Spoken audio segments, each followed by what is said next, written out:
Okay. It's live. There's a link in chat for it. Hopefully that goes through. It'll tell me when it does. And it did. Welcome. Nice to have you. This is a live stream. If you're watching on YouTube, this was recorded on Monday, July 6th, 2026, from my home kitchen in Philadelphia. It's nice to have you. My name's Lou. This is a live stream. We do home cooking here. We do mostly vegetable forward family meals. Today we're going to be doing a little bit of recipe development and some meal prep. We're going to be making corn soup, corn pasta, chicken salad, deviled eggs, and then I'm working on a recipe for pizza muffins, which I'll explain kind of what that is when we get there. More in depth. Basically, it's muffin. It's biscuit dough with like a pizza in a muffin tin.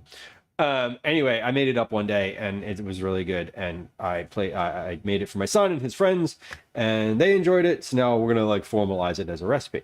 What we're doing today though, is meal prep for the week, because for the rest of this week, I am not going to have the time to make dinner any day. So, we're going to make a cold chicken salad to go in the refrigerator for both lunch and dinner, probably one day. That's going to have chicken with apple, corn, some dried herbs, and obviously mayonnaise. We're going to do a soup. I know it's not really soup season right now. It's July, but that's okay. The soup is going to have some leftover sausage from the 4th, which we didn't eat, and corn, lentils, broth that I made, like homemade broth, and a little bit of rice in it. So that's all kind of easy. We're going to do a pasta today that can also just go in the fridge. That pasta is going to have corn with a butter, garlic, onion sauce, and then peas in there as well. I don't think that one's going to have any type of meat in it, but that's fine. We don't need meat in everything. And we're going to make some deviled eggs. Those are super easy. Calvin really loves those for breakfast. He's been into those.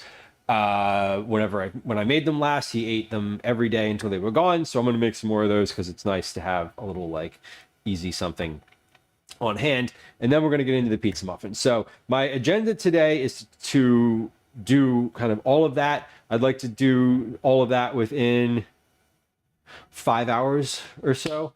And I think we can do it because none of this is super complicated. There's not a lot of prep.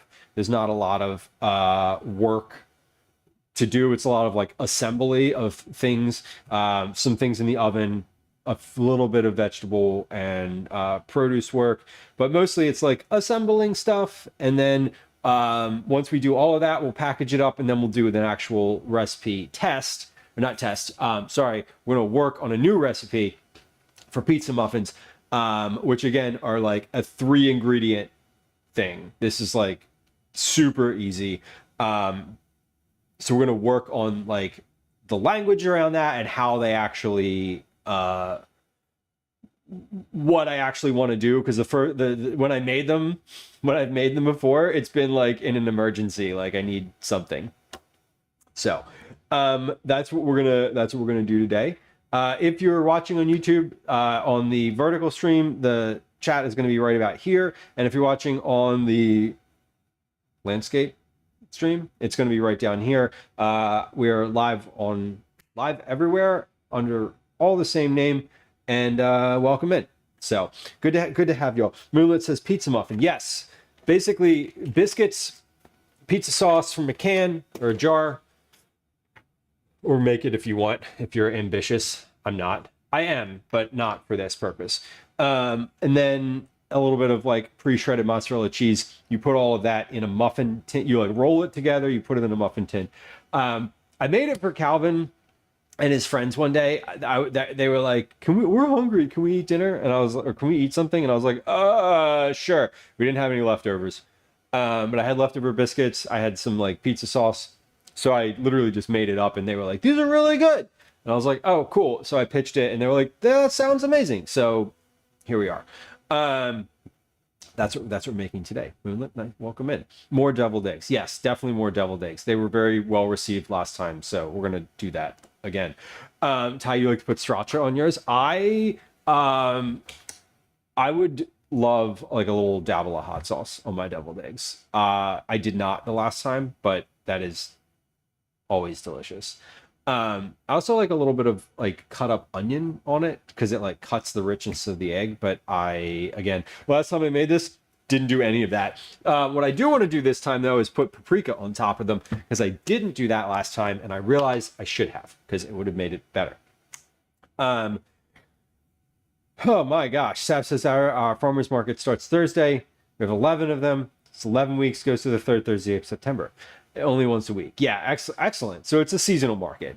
So you're like ramping up. Seasonal markets I always find are people love those. I feel like they're differently attended than the year-round ones. The year-round ones are like a lot of regulars. The seasonal ones I kind of love because like people like yourself like prepare for them. It's sort of the year-round ones, the folks are all, it's like the same thing week after week after week. The seasonal ones you get I don't know, it just seems like they're more excited about it. Like I don't know how to really really communicate what I'm trying to say, but it feels like the vendors are more excited because there's like an end. It's like a race. It's like a sprint rather than a marathon. Softy, welcome in. Hello. Amy, hello, welcome in. Cookie Club entry. I see you with your 20 check-ins. We're going to be doing a Cookie Club drawing today at the towards the end of stream. Not for that entry. That entry will be for the next month. But let's get started today. I have a couple things I want to cook. We have the oven. The oven is on. I already preheated the oven. So I want to put the sausage for the soup. One chicken thigh. I have one chicken thigh in the freezer.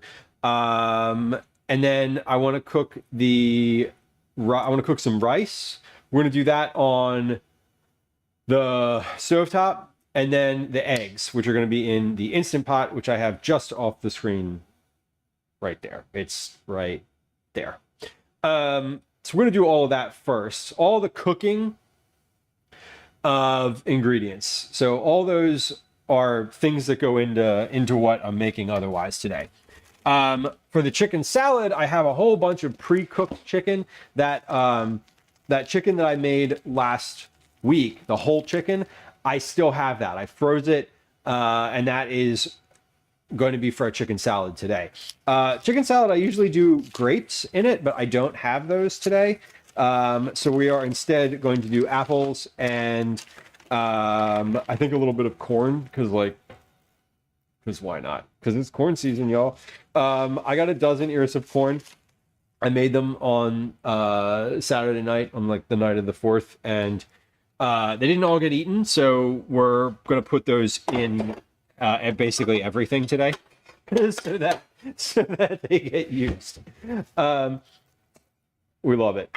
Okay, these sausages, I'm just going to put these in the oven and bake them because I don't want to do them on the stovetop. And I need the oven on, so we're going to make the best use of it. Caretaker, welcome in. Deviled eggs was our first food and drink stream. What do y'all like on your deviled eggs? Did you make them complicated, or did you just like do a simple deviled egg and make the stream complicated instead? Why not both? Deviled egg toppings for me, I really honestly like some seasonings are great. I do love some onion, and I love the green onion and regular onion are kind of wonderful. Curry powder is great. Wife's traditional deviled egg recipe. Love it. Keeping it easy. Probably something you've made before too, if I'm guessing. Like, it wasn't the first time we've made deviled eggs, but it was the first time we've like talked to people while we're doing it. That's always different. Okay, sausage is in, chicken is in, rice needs to get on the stove. Let me wash my hands because I just did some things with raw meat there, so we need to like clean off. Did I run an ad during the early part of the stream, the opening? I did. Okay. Yeah, I remember hearing it. Okay. I don't know why I just had that musing, but that was, I know why, because usually sometimes when I'm over at the sink is when we're running ads, but not today. Sriracha, Ty says, chives, hot sauce. I like on top of a deviled egg, you'd want some like thicker hot sauce, like a sriracha, so that it doesn't slide off, right? I think chili oil is also really good. That's yeah, chili oil is always nice if it's like a thick sort of chili oil. Again, so that it doesn't like just go everywhere. Okay, we are good. Oh, dill pickles, yes. I have 2 containers of dill pickles from camping last week with my friends. Which by the way was hot AF. It was so hot. Oh my god. It was criminally hot outside. But it was fine. Ooh, horseradish. Hell yeah. You know what? Horseradish is one of those things that I don't like have around all the time, but when I encounter it on like in the world as an ingredient, I'm always like, this is so good. Why don't I do this more? And then I just forget, and then I don't have it. But also I'm aware that like the rest of my family is not like a big horseradish. They're not like big into the horseradish. So I feel like it's something that I like, but I don't put it on things because I don't know, because I just forget about it because I'm the only one that likes it. I guess that is fine. Being from Buffalo, I almost always have it in the house. Valid. What other what's like a regional thing that y'all have around like that? I know we talked about coffee milk recently.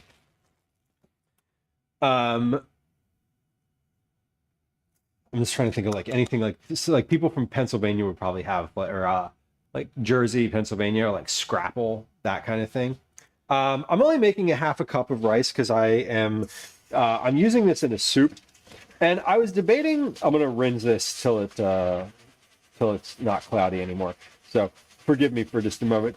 I was debating just putting the rice in the soup without actually cooking it, but then I was like, I should just cook this. Because I don't want to trust that it'll just absorb the liquid, because the soup isn't for today, so it's going to sit in there regardless.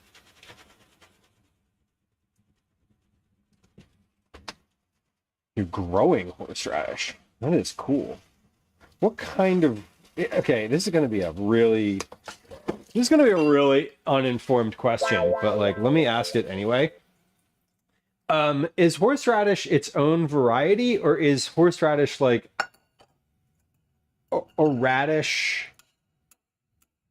of a regular variety that is pickled or like preserved or fermented in a different way? Like, is it just a regular radish that you then do something else with? Or is it is horseradish itself a specific species? I hope that question made sense. It made sense when I was attempting to ask it, but I don't know if it made sense when it came out of my mouth. Okay. We're going to make rice though. It's its own thing. Okay. You harvest the whole root. That is good to know. I was unaware. Troy, hello. Welcome. Now, that should set off the flirt bot. It really should. I feel like it... I don't know why it didn't. I don't know. The stuff you get in a jar is generally pickled. Got it. Okay. I'm unfamiliar with the whole... I'm unfamiliar with the whole thing. So this is fascinating. Okay, we're gonna take the rice is on, the sausage is in the oven, the chicken is in the oven. Let's put the eggs in the Instant Pot.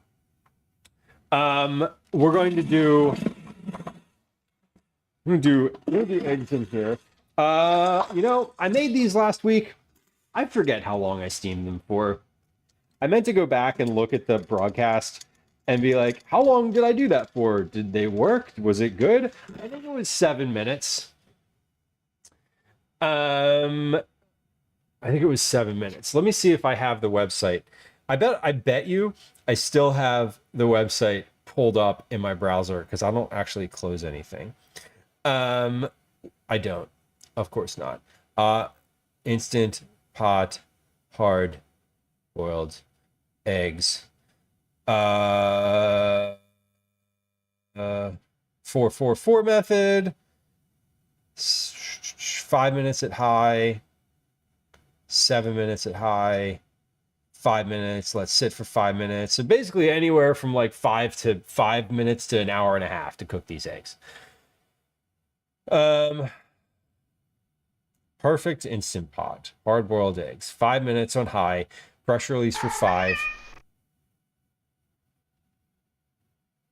And then cook again. We're not fucking doing that. We're cooking these for... You know what? I think the last time I cooked these for 7 minutes, and that's what we're doing. That's what we're going to do. Versus, thankfully, it's not 125 degrees out today. Yeah, I know. I was camping last week on the hottest day of the year so far, and... it was unpleasant. I was sweating. I finally stopped sweating at midnight and like took a shower and I was like, ugh, okay. Ty says, I like horseradish, but I don't know enough about how it's made and in the process to have an opinion. Yeah, same, basically. It's one of those things that I'll eat, but I'm like, where did this come from? That's why I was like, is this a regular radish that was just treated differently, or is this like a legit thing? Cyber, welcome in. Happy Monday. Had to think about that one for a second. Had to work an outdoor gig on Saturday. Yeah, I did not go out on Saturday. I did go out. Yeah, we were out, but it was actually not terrible. But camping was not terrible. I will say that it could have been worse. It could have been raining. It wasn't, but it could have. And our site was in the shade. Yeah, our site was in the shade. That's about all I got. Pie irons turned out really well though. So I was happy about that. No fun day Monday. I know. What's worse, Monday or Tuesday? I maintain as a human who has worked in like a corporate job that Tuesday is a worse day than Monday. Monday, everybody's just like back, but tired or like not really with it. People are like, I'm just catching up on my email today. Like, I'm not trying to take it easy, But a Tuesday, everybody's like, we have to meet about this right now. Can we have this by EOW, which is like end of week in corporate speak? Or like, can we set up a conference call for Wednesday? And you're like, fuck.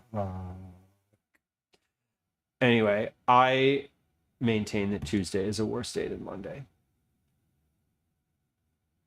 Just like that's my feeling on it. We hit up Stampede yesterday. What is Stampede? Sounds dangerous and thrilling and also fun. It was overcast and then rainy, so the temps were great. The worst is when it's hot and rainy, because you're just like, wow, this is what soup feels like. Shit. We're gonna do eggs. We're gonna do some hard-boiled eggs.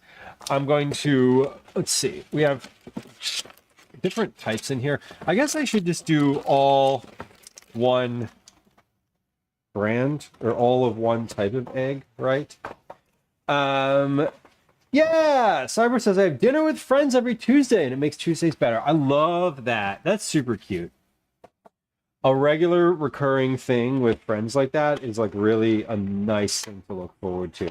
I remember when we used to play Quizzo, pub quiz for anybody who's like, what is Quizzo? Pub quiz, bar trivia, also AKA. That was like Monday nights, and it actually made Monday really nice. I was like, oh, I'm looking forward to this thing on Monday night. Anyway, that bar is no longer there. It's there, but it's a different bar. Anyway, oh shit, this is cracked. We don't want that one. I guess I do want to do a dozen eggs though. Whoa, rice is boiling. All right, we're gonna put the lid on that, and not a surprise that it was boiling. I only put a cup of water in there. All right, so we're gonna let that simmer for, I don't know. Let's check it after 15 minutes. One more egg. So we'll do a dozen eggs for these, and that should be fine. You know what? I'm gonna do 13. Can I fit 13 in here? Yes, I can. I'm gonna do 13 because then I don't need to put that container back in the fridge. That's ideal. All right, so we're gonna do 7 minutes on these, and then we'll do the natural pressure release until I remember that they exist. That's what we're gonna do. Let's see. Turn the manual thing off. Did I do 7 or 8 minutes on here? I really wish I could remember. Ty, I love that the like wasabi horseradish type of situation with like the nose, like yeah, where you just eat it and you're like, well, I have like superhuman breathing right now. It's lovely.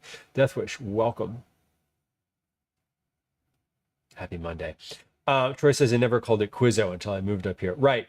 I realized that was, as I was saying, like, oh, Quizzo. I realized that like most people know that as by a different name, either bar trivia or pub trivia or whatever. I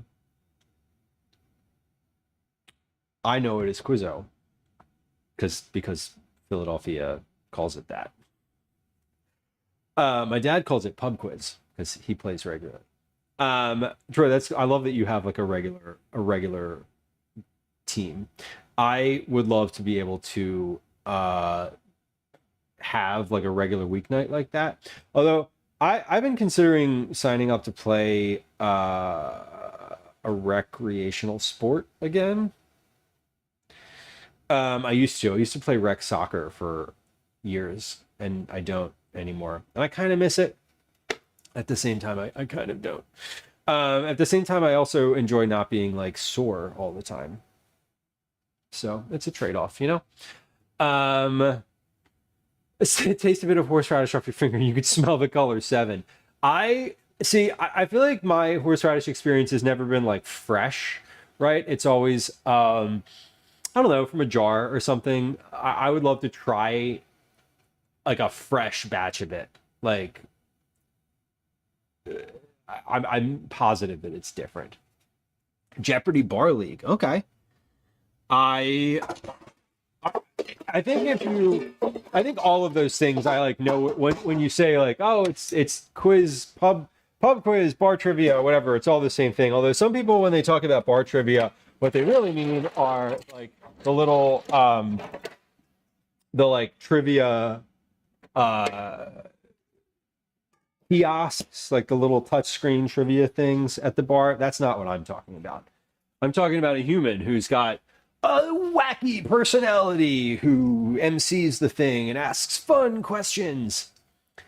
Anyway, you know what's funny? The guy who used to run I'm making this connection right now, but the person who used to run the trivia that I did, and this was like 15 years ago at this point, looked a lot like the streamer Pork Marshmallow, who coincidentally does bartending and karaoke on stream. And I'm realizing this now. I'm like, wait, because I'm like waxing nostalgic about this experience, and I'm like, oh wait, was that Pork? And I'm like, no, it definitely wasn't, but it could have been. Very gregarious personality too. Cyber, that's awesome that you're growing your own. Are you I'm assuming you're a horseradish fan then. Why else would you grow it if not to have it? It's licensed by Jeopardy. Okay. That's That's cool. Do you get to meet the Jeopardy dude? Sofla, hello. Orthodontist appointment. He's not thrilled. I can imagine. I love I love going to the dentist. But I'm weird, and we acknowledge that. Now, you used to host it. It seems like a lot of work. It's honestly, it seems like a ton of work to like get all that together. I don't know if I don't say this. I don't know if like doing it now means just like telling, I don't know, telling the AI to come up with questions. I don't think, I feel like I wouldn't do that, so it seems like a lot of work for that type of thing. The Calgary Stampede. Sorry, I caretaker, I was like not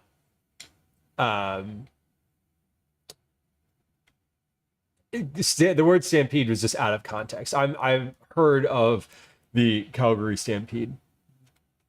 I've heard of it. It would be fun to attend. I do hope you had a good time. The guy who does Thursday night Stonewall writes his own. Yeah, and I feel like that's the thing that you would, if you like don't write your own questions, it's like, why bother? I don't know. Because you're getting paid for it, obviously. Duh. Okay, let's do our prep now. So I have rice on the stove.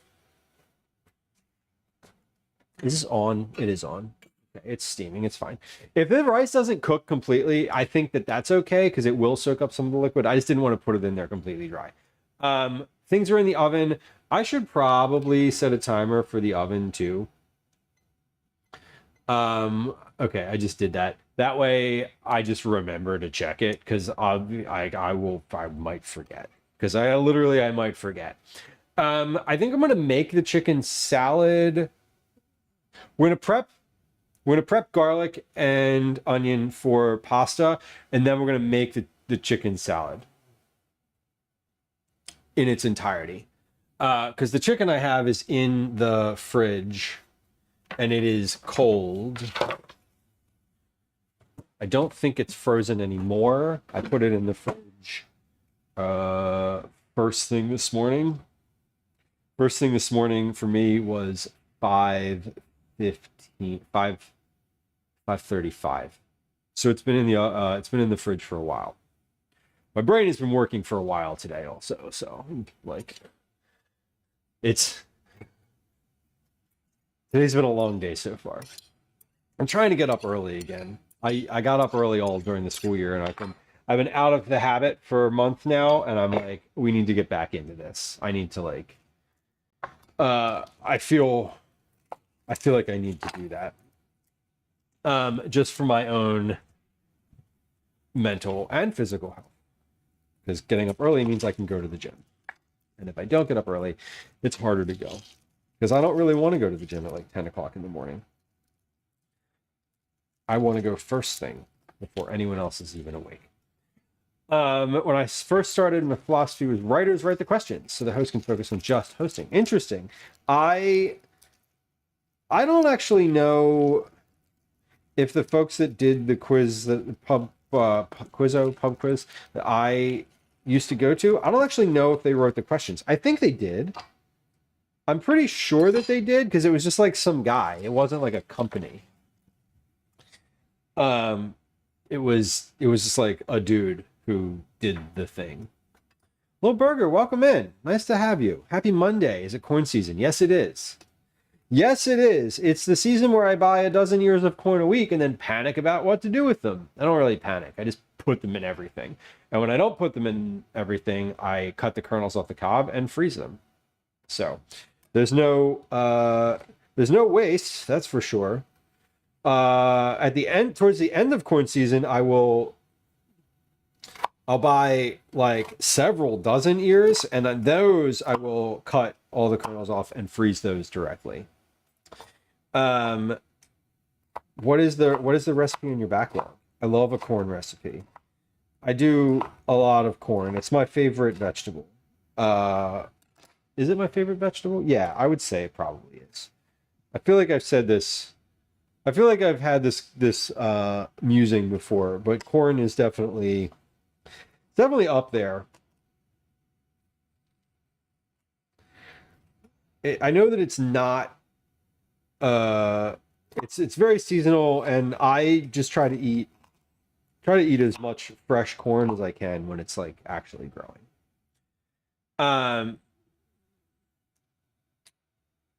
So that is nice.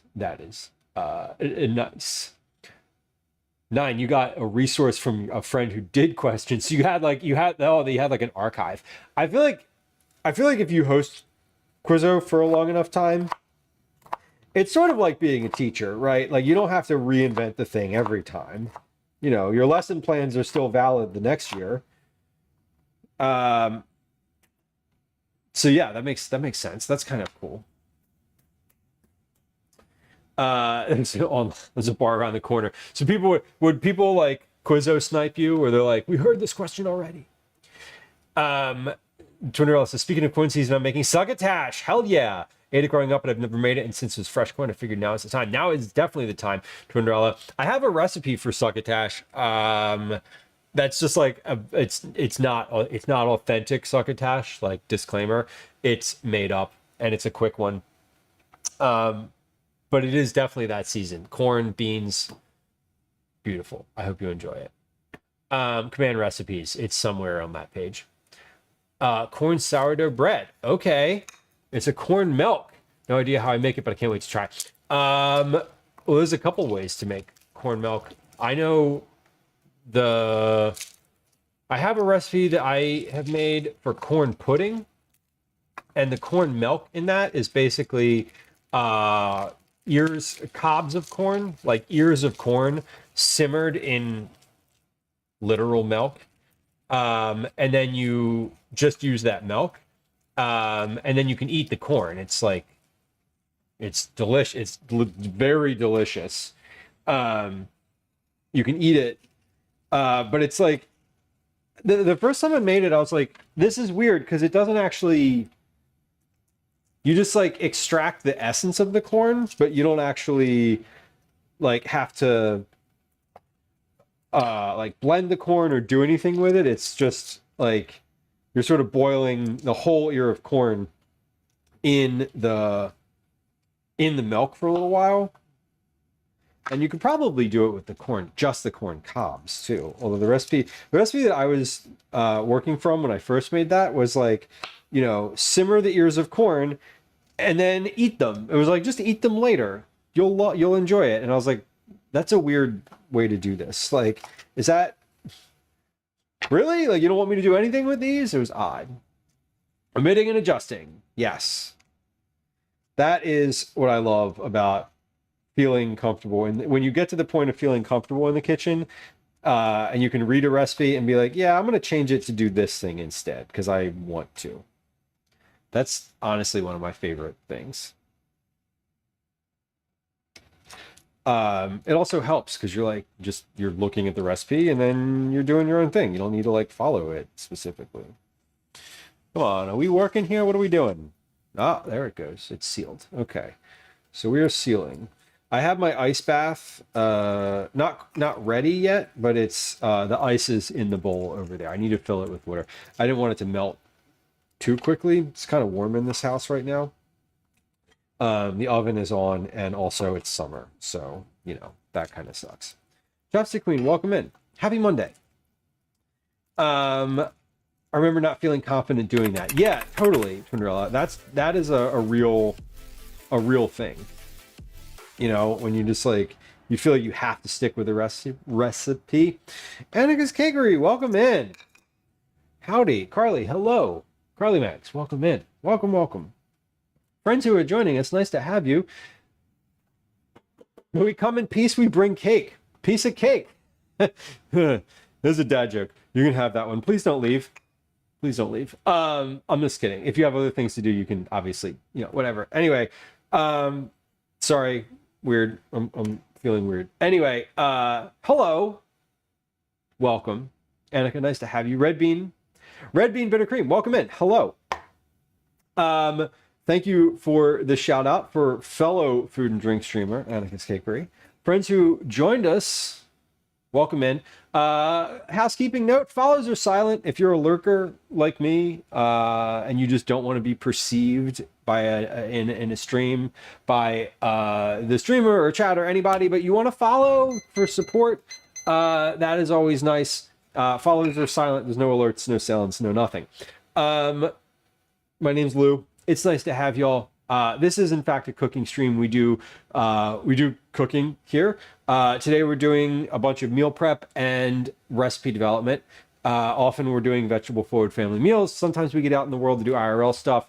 Very conversational. I'm not a gamer. I just like to chat, and that's what we do. So welcome. It's nice to have y'all.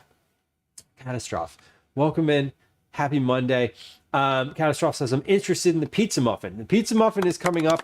We're working on that towards the end of stream because that's going to be dinner tonight.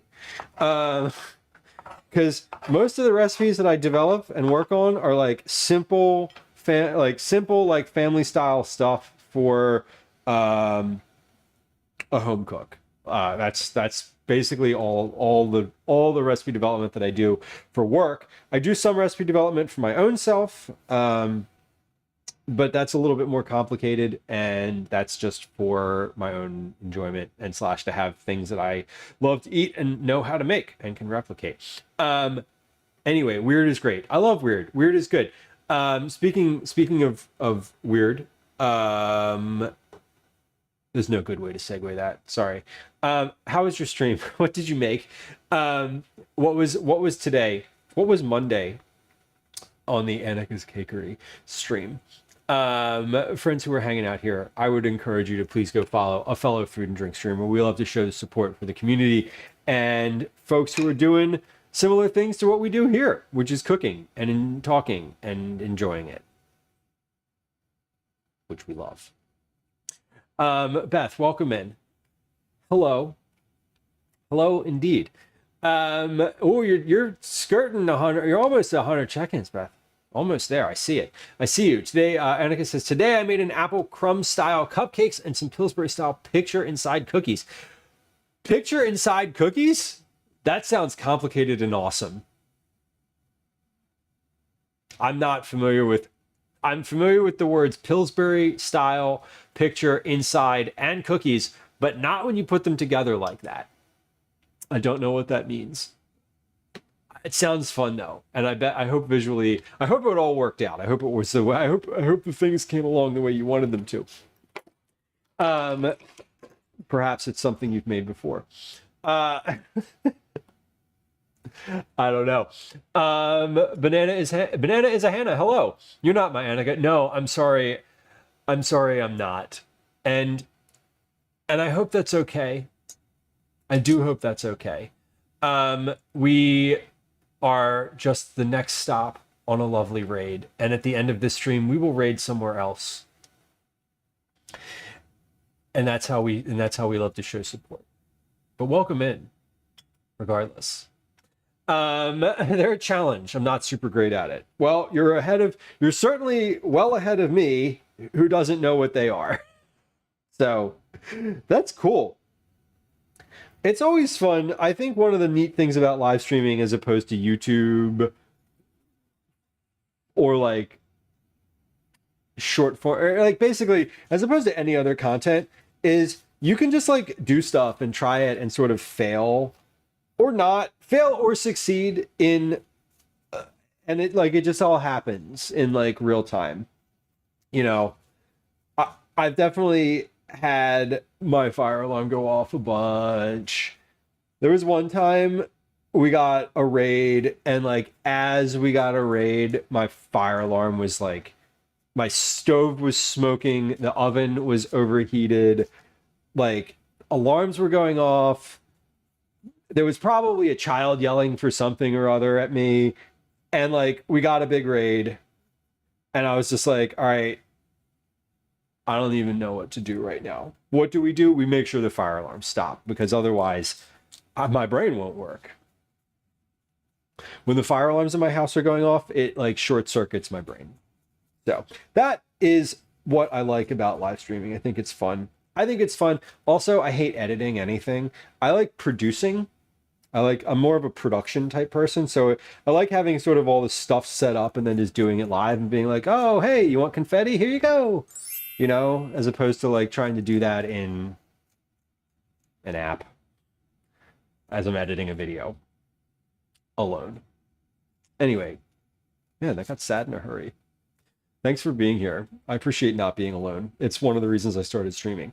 It is, in fact, the reason I started streaming was to have company while I was cooking. Because I just want people to talk to while I'm cooking, because it's like the most fun thing.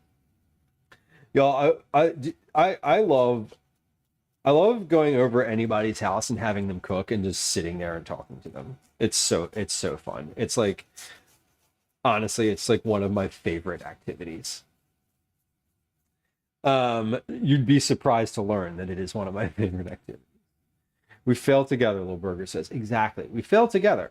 Company makes a big difference, Annika says. Yeah. I was lonely making cakes by myself after I started making them from home rather than working with people in a bakery. Exactly. Exactly. Whoopi, welcome in. Nice to see you. I hope you are having a lovely day. I was lurking on your moth stream. I appreciate all the characters that you have in your repertoire of stream experiences. I think they're all super fun.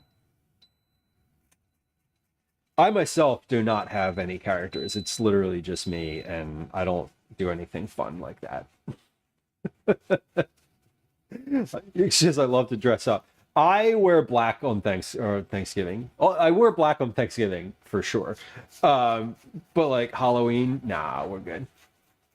I appreciate people who enjoy costumes. The last time I dressed up was at the Renaissance Festival, and y'all were there to see it. So, chat keeps me sane when everything goes wrong. Yeah, very much so. I feel like that is. It's nice to when you were like really struggling or like failing at something, and you're just like, well, shit.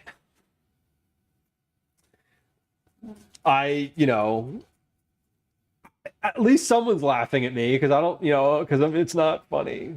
I don't know, whatever. Failing, it makes failure more palatable. I'll say that, and it makes success also more fun too.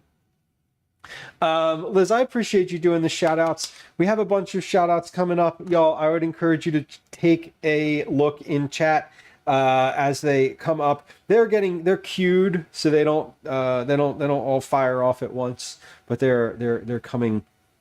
They are coming. So please support the folks who are here hanging out and chatting. We have our timer just went off. That was for my rice, I think. I got like a bunch of stuff going on right now. I don't really know what all is happening, honestly. Let's check the rice though. I think it was for the rice. The rice is going in the soup, and honestly, if it's not done, I don't really care. Looks done. Great.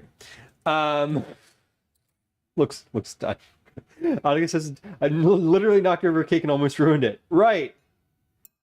Yeah, sometimes when you just like, if you are cooking alone and you just like, and things go bad, you're just like, ugh, this is the worst.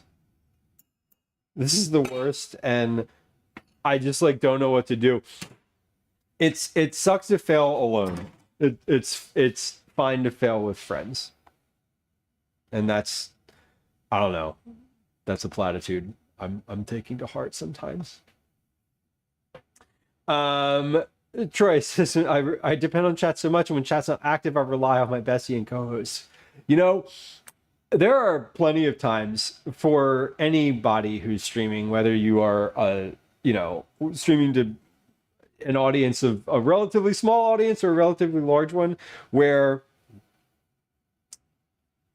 people are not chatting, and like that's fine. Like I get annoyed. I don't generally watch streams where people are like demanding that people chat, right? Because like that's not how I experience Twitch as a viewer. But yeah, when you're like not when people are just lurking, I'm always just like, I'm just gonna keep talking. Like I'm gonna narrate everything I'm doing. And I sometimes it's fun. Because I do that in my regular life when I'm not live. I'll be like, I'm doing the dishes. I don't know. I just like every fucking thing that goes into my head comes out sometimes. It is it is nice to have other people on stream sometimes. Sometimes it's interesting because if there's a different flow and like a different dynamic. Cookie Moo, welcome. Hello. Sometimes when there's a weird, not a weird dynamic, but like here's an example, right? My buddy Drew is great. I love him a lot. And he is very good at just like banter. And so he's great when he like hangs out with us sometimes. There are some times when he's been on stream where he'll like start talking about a subject that I don't know anything about, or like specifically like I remember one time he was talking about sports and I was just like, I'm lost. But he was like having a good back and forth. And I was just like, oh, that's weird. It's weird because someone else is like talking about a topic that like I generally wouldn't engage with because like I can't. And so sometimes it's weird to see that happen. But I do love having other folks around. It is fun. Banana says, I don't know what that does. It just counts up and it puts your name in the little box until someone clicks it again. And every time it counts, it adds a point to the value of the thing. And then,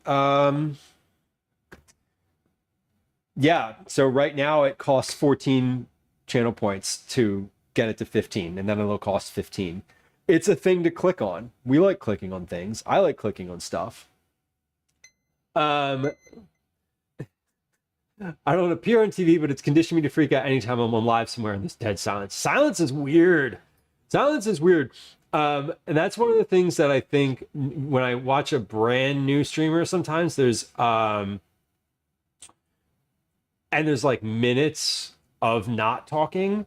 I'm always like, sometimes I'll forget that I have them on in the background, and then it's like startling when they talk again. But then it says I talk to myself all the time. Yeah, I definitely do that. Kopi says, no, everyone is chatty and stream all the time. I can talk enough for everyone. Yeah, same. I will talk in real life, on stream, any context. I'm happy to speak. I've always said I don't like acting. I don't want to play a role, but I'm comfortable being on stage in front of people. If you were like, hey, here's a room full of 100 people, here's a topic, go talk for 5 minutes, I would be like, no problem. No, like literally no problem. No anxiety, no nerves. But if they were like, here's a role, you have to go out on the stage and act this thing, I would not do that. I would not do very well with that. I like being myself. It's part of what streaming is. It's part of why I enjoy streaming too, because it's less like I feel like if you're doing short form content, you're like in character sometimes, and I don't like. It's hard to stay in a character for like a long form stream, or it's hard to like maintain a pretense of something that's not authentically you. I don't know. Alley Cat, did I say hi to you? I probably said hi to you like 3 times already. Banana is Hannah. Usually when I stream, I get so locked in, I forget to talk. If you're gaming, that is absolutely true. I forget to cook because I'm talking. That's my problem. They're like, why? How can you cook that? Why does it take you 6 hours to cook that thing? I'm like, well, because for 5 hours and 40 minutes, I wasn't doing shit but talking. And then I was panic cooking for 20 minutes and not interacting with chat. And that's how. Okay, we have garlic and onion is ready. These eggs are naturally pressure releasing. There's still pressure in here. I feel like the last time I did that, the hard boiled eggs, I just let the pressure release completely. I don't think I timed it specifically. So I think that feels like what I kind of want to do right now. I'm going to take the temperature of the things in the oven because those have been in there for like 30 minutes at this point. I have sausage and chicken in there. I put them in the same pan, even though they're not going in the same dish. So we're going to take a temp here. The sausage is for the pasta that I'm going to do, and then the chicken is for chicken salad, which is coming up. I think it's probably going to be the first thing I'll make on stream today. These are definitely not to temp yet. No, 134, not at all. 154 on the sausages, not quite. Okay, so we still have, let's do 10 more minutes of those. Let's do 10 more minutes. After 10 minutes, they'll probably be pretty cooked. 9 says, I've never done eggs in my Instant Pot. I just did like eggs for hard boiling in here for deviled eggs. I just did hard boiled eggs in the Instant Pot for the first time 2 or 3 weeks ago. So I'm definitely no expert. There is a rack in there. So what I did was the Instant Pot comes with the trivet, right? The little like trivet thing. So I just put the eggs on the trivet and then filled water up to like just underneath of the line of that. So I don't know if that's the best thing or whatever. The first time I made these, I did 45 seconds worth of interneting to determine how to do it, and I was like, great, that seems fine. Did I write it down? I might have written this down.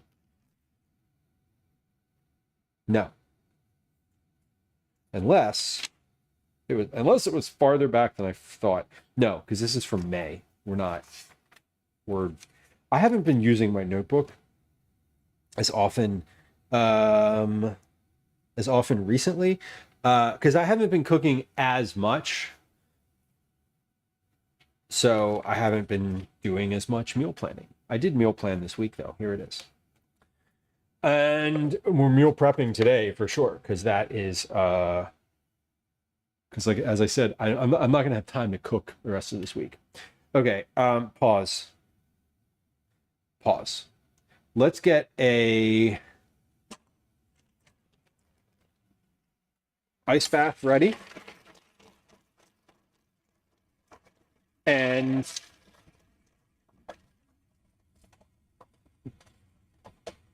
yeah, let's get an ice bath ready. I'm assuming these are finished. I don't really know. But the pressure just dropped. The little like button in here is off now. So we're gonna open this up and put them in the ice bath and hope that they're finished. Angry Rook, welcome in. Happy Monday. Boris, welcome in. Happy Monday. Hello. Gus and Sai, welcome in. Happy Monday. Enjoy your lurk. Thank you for lurking. Appreciate you. Appreciate the lurks. I always enjoy the fact that people lurk here. It's one of the reasons when I was talking about like the talking and sort of that type of thing, where like I know that people lurk, and so I try, if there are not a lot of folks chatting, I try to just like keep talking, because then people know what I'm doing. Lil Burger asks, do I keep track of streams in my notebook? I actually don't. For all of like the data and things that I do, I don't keep track of specifically what things I've streamed versus what is just like a meal that I made. Should I open one of these? I feel like I should open one of these and just check it first. That way, if these need a little more time, I'm not like icing them all down. So let's do that because I've got 2 in the ice bath right now. We'll let these. Can I touch this? I mean, yes, I can touch it. Is it going to burn me? The question that I really want to ask is, if I touch this, is it going to burn me? Is there any sense of... Nope, that is definitely solid. I feel like these are fine. We're just going to go with it. And one of them cracked. So that means that I really only have 12 eggs after the fact, which is kind of nice. 2 of them cracked. Oh, no. Well, that one didn't crack. 3 of them cracked. That's okay. They didn't crack completely open, or nothing spilled out. So I think we're good. So we're going to put these in the ice bath. Yeah, this one. Oh, of course I didn't put that in the ice. Now it's just on the counter rolling around. All right, how are we doing? Are you completely cooked? Yeah, that one's completely cooked / is no longer viable. Not that any of these are viable, they're unfertilized. Anyway, that was a weird aside. Little Burger, the only place that I actually keep track of what streams have happened is on YouTube. I multi-stream to YouTube, so everything lives there after the VOD on Twitch is gone. So that's sort of the archive, but I don't have a list of like, these are all the streams that I've done. That's not fair. I do have a little in the weeds. Sorry. For anybody who's like a streamer, you might know Commander Root. They provide like a bunch of different tools for streaming, and they also provide archival services. I do archive all of my streams and clips on Commander Root, going back to like somewhere in the hundreds. We're at stream 569. Nice. We're at stream 569 right now. I've been archiving them with Commander Root since somewhere in the hundreds. And what I could do, like, I could do something with those. But that's really it. My cooking notebook only has cooking stuff in it. I don't do anything stream related in there. So it's really like the only thing that is in the cooking notebook, if I'm streaming a meal that I'm making, I'll put like an asterisk next to it. That's quite literally it. But even then, with the prep stuff, like I write out prep steps if I'm making dinner, the same whether I'm streaming or not. So, Troy says, since I mainly do community and Jackbox games, when I started out, I would call out lurkers because I wanted to get good crowd. Not realizing it was a terrible idea. No, it was a terrible idea. If I go into a stream and they're like, if I go into a new streamer and I don't chat and they say my name, I panic and leave. I'm just like, we're good. I'm not gonna tell them why makes me uncomfortable. I'm just like, I just don't want that at all. I don't care if you have your viewers list up and you see my name there, but if you're like, hey, Eat It Dads, like, how was your day? Like, it was great until this very moment. Now I feel on the spot. But that's just me, and I don't chat in most streams. When I am literally like, I'm a lurker through and through. I chat very occasionally, and when I do say hi, I just like, I kind of just want to, sometimes I just want to say hi and be like, hello, it's nice to see you, goodbye. But anyway, then I get anxiety about doing that. But yeah, from the archive side, I have a whole archive of streams. It's the way that have you ever seen those 24-hour, like the 24/7 streams? Like a lot of the big streamers will be like, you know, this is just old VODs, like from forever ago, just running constantly. Like that's how they do that, with where it has like the chat replay and all. Like that comes directly out of Commander Root.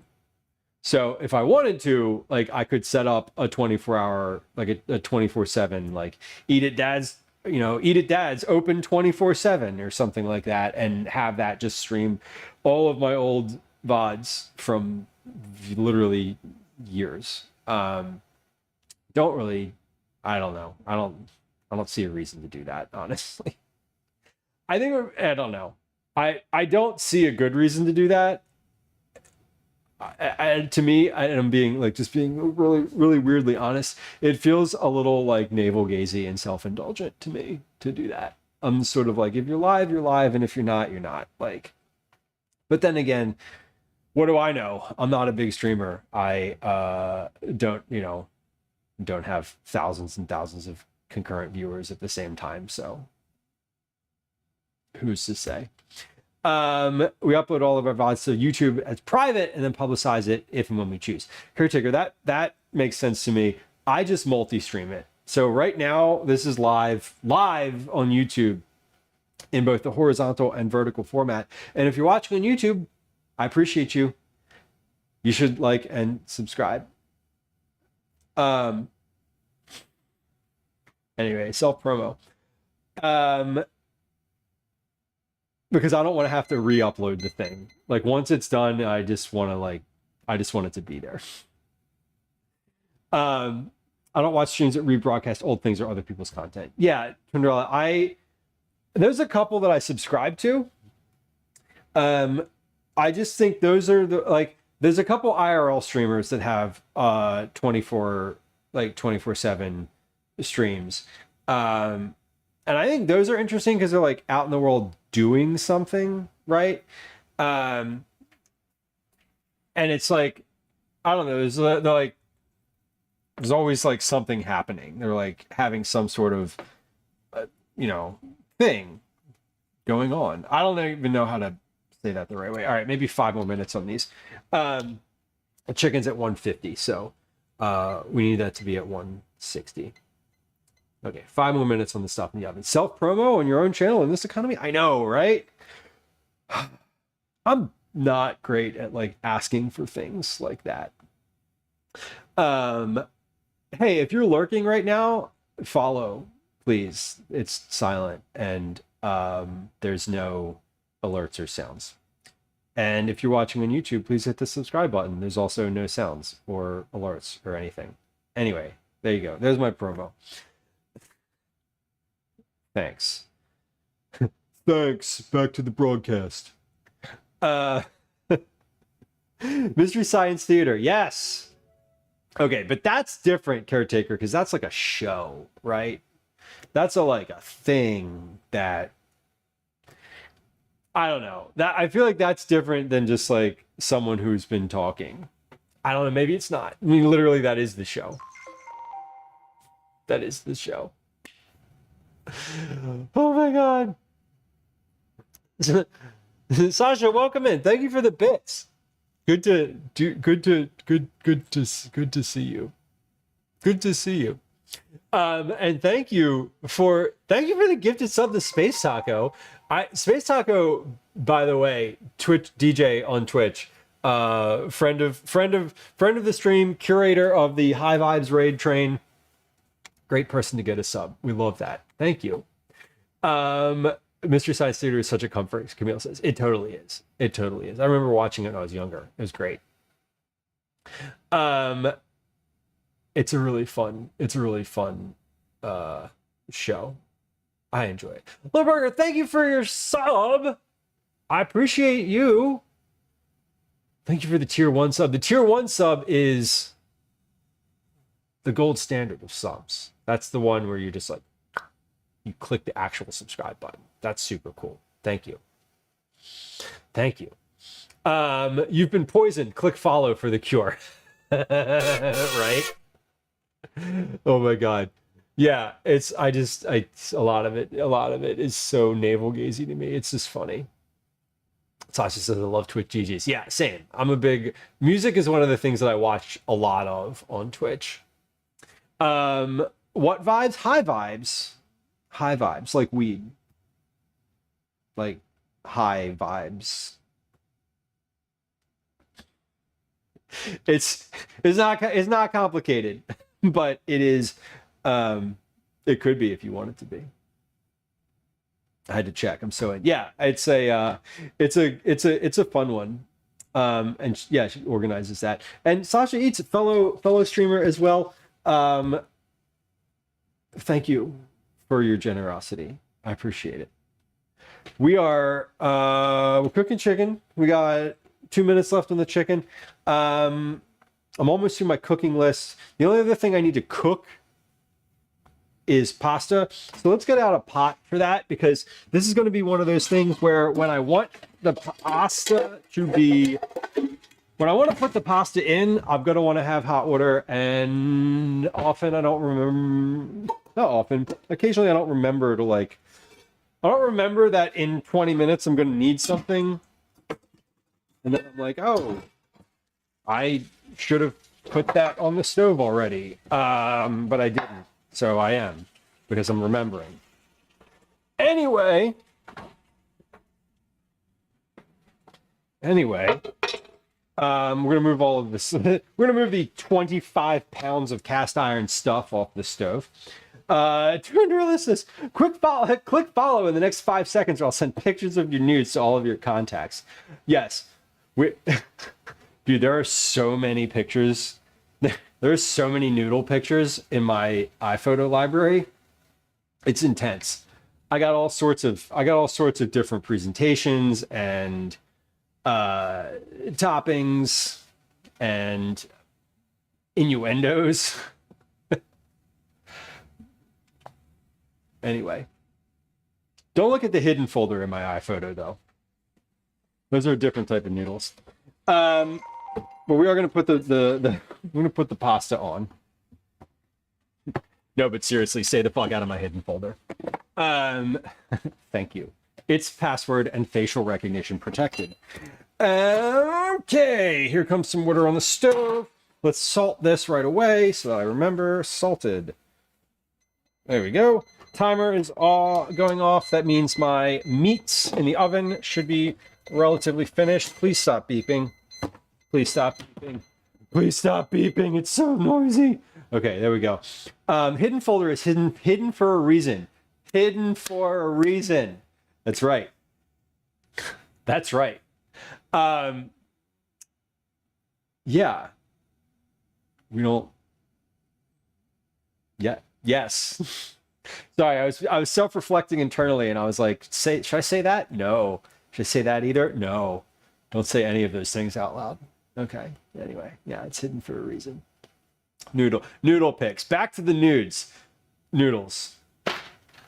These specifically. They have such a nice curve to them. Anyway, we're gonna use elbow macaroni today because I have 3 boxes of it, and we need balance, and I want to use up some of them. Ava, welcome in. Hello. Listen, if you didn't get it, I'll tell you when you're older, and not like 5 seconds older, like older. Anyway, should have gone across the border for maple leaf shaped pasta. That's a fun shape. I kind of love that. Loki, thank you for talking about hidden folders. Just hid my wedding dress pics 4 months ago. Hell yeah. Yeah. I was implying that your hidden folder is for pictures of noodles. But you can use it to hide anything you want. Really. Including very banal photos that you just want to be off of public view. Normal use. Yes. Exactly. Listen. Normally, discussing the contents of my hidden folder is like a third date kind of thing. Y'all are getting the goods today. Prep. Pasta's on the stove. Did I turn the burner on? I did turn the burner on. Okay, so everything. Hold on. See, I'm trying to prep all this stuff at once. Time check. 15:35. Okay. Oh, we're making great time. Honestly, we're making very good time. We have Excuse me, Daddy? Sorry. a lot of Daddy? prep Sorry. happening. Daddy? Sorry. Sofa says I came Daddy? back to a noodle Sorry. conversation. Yeah, Daddy? Sorry. Daddy? Daddy? Sorry. you did. I'm sorry. Daddy, bye. I made you some content. Oh. Normally, you know what? I'm very happy with something that just happened. Those sounds didn't play over each other, and that's a thing that I recently changed. Sometimes I'm like, oh, this is working the way I want it to. Imagine. Awful. Recalibrate. Let's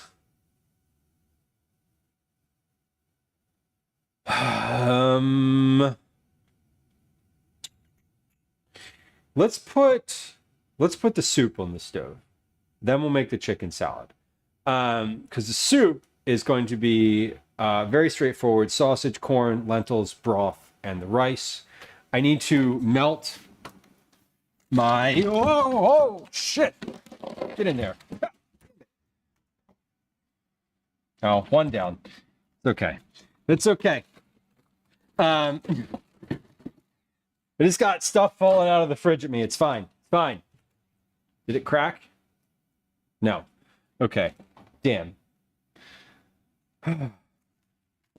Anyway, here's some broth. That is broth that I made. So we're going to, what is this? Two quarts of broth. Let's make this size pot. This is a 4-quart pot. So if I don't want to make more soup than this, because really I'm just trying to get rid of some stuff here and use up these 2 things of broth. So if I have 3 quarts of soup, 4 quarts of soup, I think that's fine. We're going to melt this first. Thaw. Yes. We're going to thaw this first, and then we'll put the ingredients in it. I just cooked the I cooked the sausage. I cooked the rice. I don't need to cook the corn. So I'm basically going to just assemble this once this is melted. Let's get this in. Is this all going to fit? Of course not. Okay, it'll fit like that, and eventually it'll melt in. Elisa's Reverie, welcome in on YouTube. Good to have you. Good to have you. Thanks for saying hi. Enjoy. Hope you enjoy hanging out. So that is on the stove. That is I'm going to turn that on low, and that'll just kind of melt. I'm going to let that melt for till it's done. I'm going to leave the oven on because we're going to end up with our we're going to do the recipe dev needs the oven, and 3, 4, you know what? No, let me turn the oven off actually, because I don't need it to be on, and if it's just heating up the room, I don't need that either. So we'll turn that off. We're just going to keep it closed. We're going to make sure nothing's in it. Yeah, nothing's in it. Soup is on. So into the soup is the sausage. Let's cut that up. So I want to get everything for the soup completely ready. I think we're going to fill...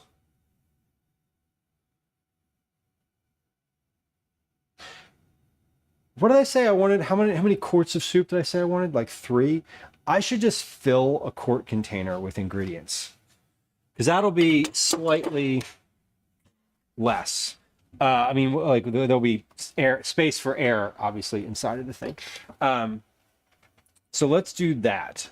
That's what we'll do. This is out of the oven, but I'm going to cut it up anyway. Almost done with work. Well, I hope the rest of your day is an easy one. It is Monday. Monday can be very difficult. work wise. I feel like Monday, as I said this earlier, but Monday was always an easier day than Tuesday. And Tuesday felt like the one where everybody just kind of came back into needing things. Whereas Monday was like just getting through what you needed to get through, like clearing out your inbox. You know, these have the skins on them, and I'm going to slice these into rounds for this soup. I don't really love that the skin is on here, so I'm kind of like, I wonder if I can just like peel this off. They're also still kind of hot. Maybe I should have put the sausages in an ice water bath to separate the meat from this. Unless skin is not the right word. Casing. It's not skin. It's actually probably an intestine. I got these sausages from Reading Terminal. These are a little bit spicy. They're jerk chicken sausages, so they're pretty good. I've had these before. I got these for the 4th of July, and then I didn't end up making them because both Gwen and Calvin just wanted burgers, so I made burgers. I also made burgers and cheesesteak sausage. I didn't make the cheesesteak sausage. I purchased the cheesesteak sausage, but I did those two things for the 4th. I was going to grill, but then when it was like swelteringly hot outside, I was like, you know what I don't want to do right now? Stand in the sun in front of a grill. So I didn't. I did them on the griddle on the stove, and they were very good. So I was happy with how they turned out. Yeah, we're going to taking the casings off of here, and then I'm going to slice these up into rounds. We're leaving the chicken in there for right now. The chicken is for chicken salad. Now, I have one chicken thigh that I made just now, but I also have a whole chicken, almost a whole chicken's worth of meat in the refrigerator that's already cooked. So we're going to get that out, and with both of those things, we're going to make our chicken salad. The chicken salad is just for lunches for this week. Lunches, maybe dinner. It kind of depends, but we'll see. Okay, so sausages are finished. We're going to slice these into big, chunky rounds. These are probably going to fall apart in the soup, which is fine if they do. I should also note for anybody who is averse to like noise that Calvin is home and is probably going to join us on stream for a little bit here to talk about his camp experience. He's been in summer camp today, and he was in he's doing a cooking camp this week. So he's probably going to want to, I'm guessing, totally guessing, that he's going to want to show us or talk about maybe some of the things he cooked today. Or maybe not. I don't know. He might just be like, I'm done. I don't want to interact. I have no idea where his energy is right now, but just a heads up. We're probably going to get a kid coming our way here in just a moment with some level of energy. Velos, welcome in. Enjoy your lurk. I appreciate you hanging out. Yeah, so if I want to hear about cooking camp too, I also like if he's, I don't know. We'll see. We'll see what his energy's like. I think the cooking camp is a little bit shorter of a day, so I don't know. He might also have plans. Sometimes I'm pretty certain what he's gonna want to do when he comes in the house, and other times like right now, I'm like, I have no idea. We'll see. But just a heads up that they're home. He's home, Calvin, Gwen's home, and it might get a little more chaotic in here. And also, when Calvin comes in, I give him, I pay attention to him a little bit if he has things that he wants to say to me. So just a heads up that I may be less responsive for the next, I don't know, 10, 15 minutes or so. I'm cutting up this chicken for the chicken salad. I'm going to toss this right in a bowl. I'm going to make the chicken salad in this bowl because that bowl has a lid that I can then just put on it and pop a whole bowl in the oven. If you like clicking on stuff, there's a little reward in the channel point rewards right now. It'll help get you cookie club entries if you do it enough times. Calvin's here. Dan, welcome in. Couldn't say the name of the camper. Nope. But I did just say to folks, Callie, that caretaker, exactly. I did just say to folks that you may want to talk about what you did at camp today, that you were at a cooking camp and you're interested and excited about it. I made this bag. I can't show because that's the name of the camp. Oh, that looks cool. And the kids are them. Yeah, They it looks colored their own cool. bags. I like that. Okay, pause. We have soup. We have Last name, chicken right? salad. No. Okay. Calvin is indeed here. He does indeed want to share some of his cooking camp experiences. This might not be good. It's guacamole. Guacamole, It might that not be good anymore. I'm not gonna lie, it looks a little unrefrigerated. Yeah. Hey, true caretaker, congrats on hitting a lot of channel points. It's That's a lot of channel points. Congratulations. that's a lot of I points. have some confetti for you. Are you ready? Can I click it? Yeah, Calvin, you want to click it? Yeah. Here, click a confetti. This Ready? one? Yep. Yeah. I'm There gonna you go. throw some this time. Hold on. Calvin wants to throw some too. Here, go ahead. Yay! That's awesome. We also made That's pico, only been redeemed a couple times. pico de gallo.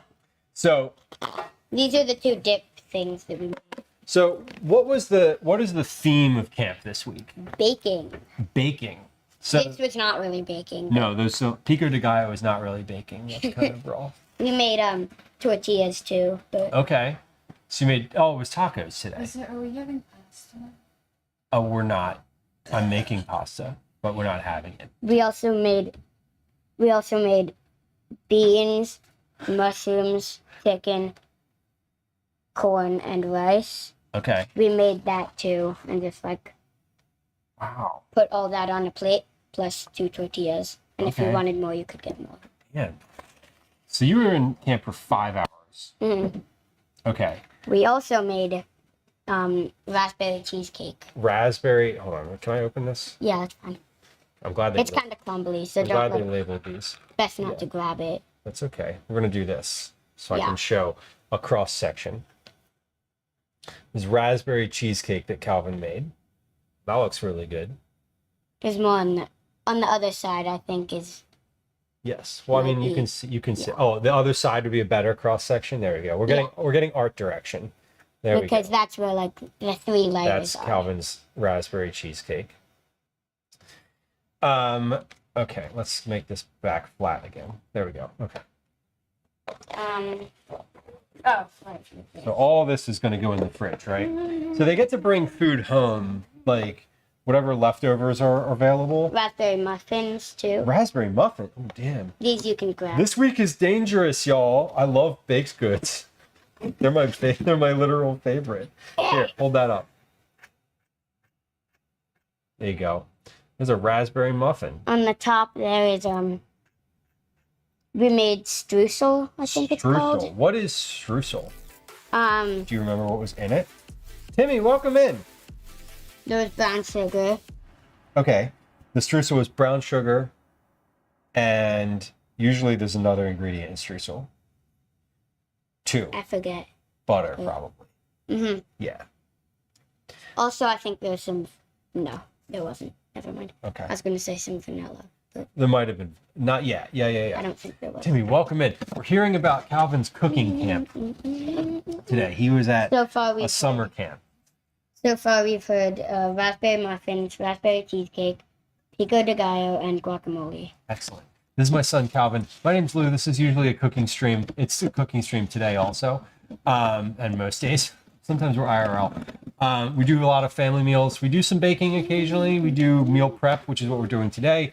We do some recipe development, and we are chatting about Calvin's camp. I've Welcome not in, tried this yet. friends who are hanging out. Timmy is a fellow food and drink streamer, but also plays games. Was streaming food and drink today, though. What were you making today? How was stream? I've not tried this yet, but this is chocolate chip cookie cake. Chocolate chip cookie cake? Shut up. And we got to decorate them. Shut up. I wanted to put sprinkles on them, but 2 of the 3 people didn't want sprinkles. So, like, they 2 of the ruled us 3 out. people in your group didn't want They sprinkles? ruled us out for some reason, even they're though there were wrong. only 2 people. They're wrong. And Anyway. we were like, how about the sprinkles on like half of the thing? Air fryer crab rangoons. And they were Oh, like, yeah. no. Do you love your air fryer? I don't have one. I feel like I want one. We've talked about this many And that's times. it. And that's it? That's it. That's all they cooked today. Yeah, we barely ate Muffins, anything. tacos, cookie cake, raspberry cheesecake. Yeah. What a good day. Are you full? Yeah. Kind of. You ate? Okay. Yeah, did you eat? Did you Yes. eat did you eat all of your lunch? Yes. Yeah, I Actually, bet. it was very good. That's awesome. And you're looking forward to doing that again tomorrow? Yeah. Cool. It was what you were expecting? Mm. I love that. I'm glad. Welcome home. One of the people that goes there was at my summer camp last week too. Is that right? Yeah. Oh, cool. They were at the same camp. Okay. Was it someone that you liked or someone that you're just like Possibly. possibly? Not really though. So, on a scale of like 10 being would love to see them again and hang out with them every day, 1 never want to see them again, awful horrible bully / terrible person, they're 6. 6, Like 5. 6 or 5 5, maybe. 5.5. Okay. At least they're not a 1. Yeah. Okay. Cool. Uncommon, welcome in. Not everybody has to like everybody. Timmy, ain't that the truth? That is very true. You do have to respect other people's like existence. You And, have to act like you like them when they're there. That was yeah. a joke, but like, You have to not be antagonistic towards them. don't be a bully or mean. Yeah, don't be a bully, don't be mean, but you also like don't need to be you don't need to force being friends with somebody. You need to Yeah. be able to work with people and respect them. You don't need to be You know, friendly, but yeah. like, don't be mean. Be a decent human on common sense. Exactly. Yeah. Being able to work with people that you don't particularly like their personality is a good skill to be able to have, particularly in the kitchen setting that you're working in. So that's kind of cool. I'm doing a bunch of meal prep today. We're going to watch the game at 8, Yeah. right? Okay. Can I use my iPad while I'm putting my laundry away? Or is that not a thing? Whenever I use my iPad while doing it, I do put my laundry away. I know you put your laundry away. I'd prefer you just put your laundry away and then did your iPad, but I suppose that would be okay. Also, I did a lot of work yesterday streaming. Yeah. Yeah, he did. I cleaned out my did. closet, threw away things I didn't want, and tidied it. He did a good job yesterday. Very good job. You have a couple other things on that little chart over there. Just make sure that you are understanding what your responsibilities are by 8 p.m. tonight when we sit down and watch the game. Yeah, empty that. Do practice, maybe do your forms. How's your foot feeling? Better, actually. I didn't A little really better? notice it. Okay.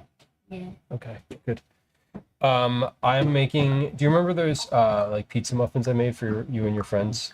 Yeah. I'm gonna do those for dinner. That's Ooh, we got an okay. I'm gonna Cool. put the pico de Um, in the fridge. If Yeah, it's still good. put all that in the What about, is the guac just gone? I would not eat that guacamole. Oh. Okay, I'll say this. I am I not going to eat the guacamole. I didn't make that. A different table made it. So I'm not offended if you don't eat it.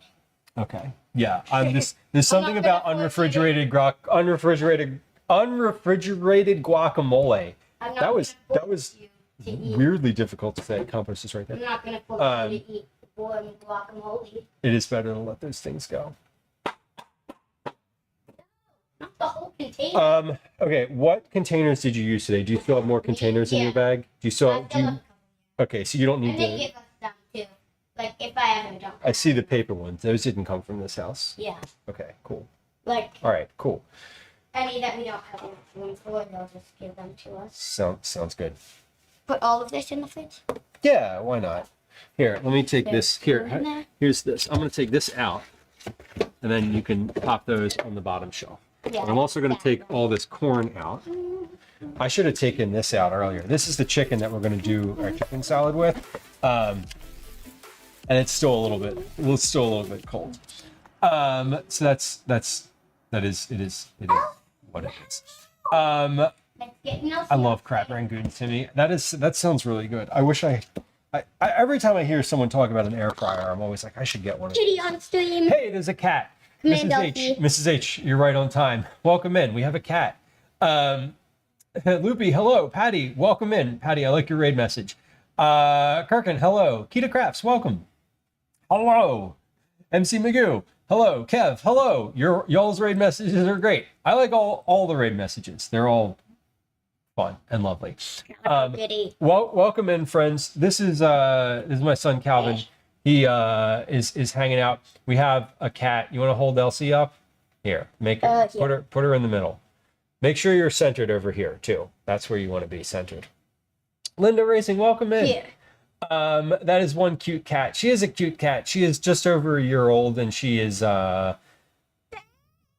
all the cats sort of like to be held. Oh, did we hear that? That was wild. And then they're done with it after a couple seconds. Yeah. Unless they're in a good mood. Yeah. Not in Getty. That is a really funny emote. Where is that from? Hold on. I mean, our cats are still Okay. really strange, and they actually let us pick them up. They are a little strange. Mrs. H, I hope you had a good stream. I understand that finishing a food and drink stream usually means there's some dishes involved. If you are lurking or hanging out or doing dishes or whatever it is you need to do, please enjoy. Calvin Avo in chat wants you to know that they also use their iPad when putting away laundry. Thank you. So validated. I do not. I listen to podcasts when I'm putting away laundry, but that's neither here nor there. Bella, welcome in. 1978. It was a very good year. It's nice to have y'all. Friends who are hanging out here. Mrs. Handy's Kitchen is a friend of the stream and fellow food and drink streamer. And we love to follow other food and drink streamers. So if you're into the cooking aspect of Twitch, I would encourage you to go over and follow. Friends who joined us from Mrs. H's Kitchen, my name's Lou. It's nice to have you. I am also a food and drink streamer, although mostly food. I don't drink, but that's fine. I do drink liquids, just anyway. Welcome in. Mostly we do vegetable forward family meals. We do some recipe development here. We do a lot of meal prep, which is what we're doing today, and recipe development. We also get out in the world for IRL streams. I'm a dad. I'm a home cook, and it's nice to have you. Welcome. We love lurkers here. I should note that raids are not raids. Follows are silent. So if you're the type of person who just enjoys lurking and does not want to be perceived, you can go ahead and hit the follow button. I will not call you out. Literally nothing will happen other than following, which is great. Let me tell y'all what we're doing today. We've had a productive day so far. Hopefully more production to come. We're doing a bunch of meal prep. So this week, I don't really have time to cook in the evenings, really any day but today. So we're doing all of it today. We're making a soup. We're making a soup with sausage and corn, corn, lentils, homemade broth, and a bit of rice. We're making a pasta with elbow macaroni, corn, butter, garlic, and onion sauce, as well as peas. We're doing a chicken salad, like a cold chicken salad, with apples, corn, and dried herbs. We're making some deviled eggs for breakfast. My son Calvin, who was here just a few moments ago, likes the deviled eggs for breakfast and has been enjoying those. So we're doing some more of those. And we're also going to work on a recipe today. So it is 1600 hours my time. That is 4 p.m. We have until 17:30, so we have 3.5 more hours roughly to get all of that done. What have we done so far? Good question. Glad you asked. We have made the eggs for the deviled eggs. I have cooked the sausage. I've cooked a piece of chicken. We made the rice. So we made all the stuff. I chopped an onion. I chopped some garlic. So we're like good from the prep side of things. The only other thing that I want to cut up is an onion, not an onion, an apple for the chicken salad. Right now, we're going to take this chicken, finish shredding it for the salad. Then we'll cut the apple up and put that in, and we'll finish assembling the chicken salad. I'm waiting for my broth on the stove to finish defrosting. It was frozen. Once that's done, we're going to throw the things into the soup. I've got my soup ingredients in this quart container. We're also going to add some lentils to this and put all of that in basically at the same time. I don't know how many lentils we're going to add, probably this bowl amount worth. And as I am putting these in the bowl, we're just going to do like a little spot check for rocks, any type of like rock thing that could be in here. You always want to check your lentils, dried beans, anything dried like that is important. Wonder how, welcome in. So hot, indeed it is. I hope the grid is holding up there. Stream is good apart from the mic failure. Amazing. American diner style food. I kind of love that. What was your favorite? American diner style food is, I think I know what you mean when you say that.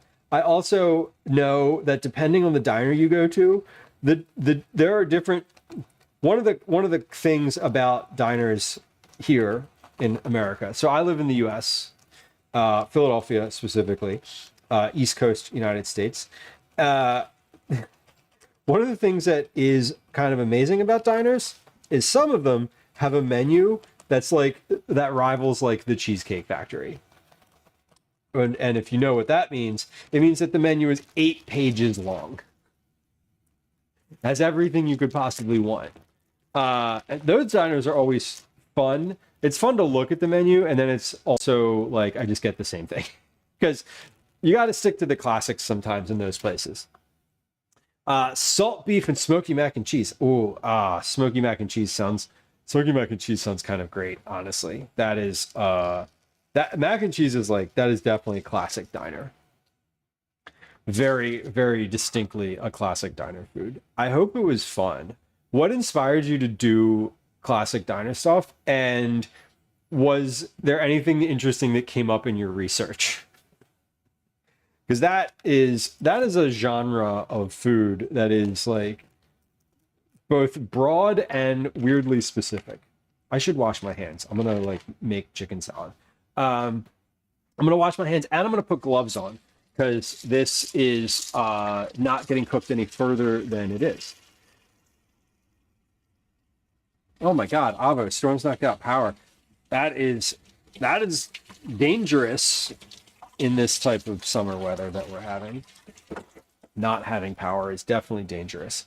We had a storm last night here that lightning like struck basically like the house next door, and thunder, like the thunder was so loud and so big that it shook my house and set off car alarms. It was intense, like really, really intense last night. It was kind of, it was scary, and it was also like exhilarating. right? If my power had gone out, it wouldn't have been as fun, but ours did not. And it was, as I experienced it, just the like, oh my God. Yes. I'd love some rain. Can you all send it to Cali? Please take some of it. It has been, the past couple days here in Philly have been very rainy. I don't mean to brag. It's not a brag. It was torrential today. I was walking around between 11 and noon today, and it was like, wow. It was wow kind of rain, like heavy, like thick, heavy raindrops, like very, very thick rain. It says between that and the fireworks, I think my cat is over it. Yeah, definitely. Our cats last night, all the cats in the house last night hid under the couch. They all, as soon as the thunder started, they were all huddled together under the couch. It was both cute and funny, and also like their natural instinct to like, not get killed and wet out in the rain took over, which is always kind of funny for house cats that have like never had any experience of weather in their entire life. These cats will live an entire lifetime without experiencing rain. And that's weird to me. They don't go outside. You don't take them out on a leash. Do any of y'all take cats out on a leash? Is that a thing? We have before. We have a leash. It's for kittens, though. It's not for our full-size cats.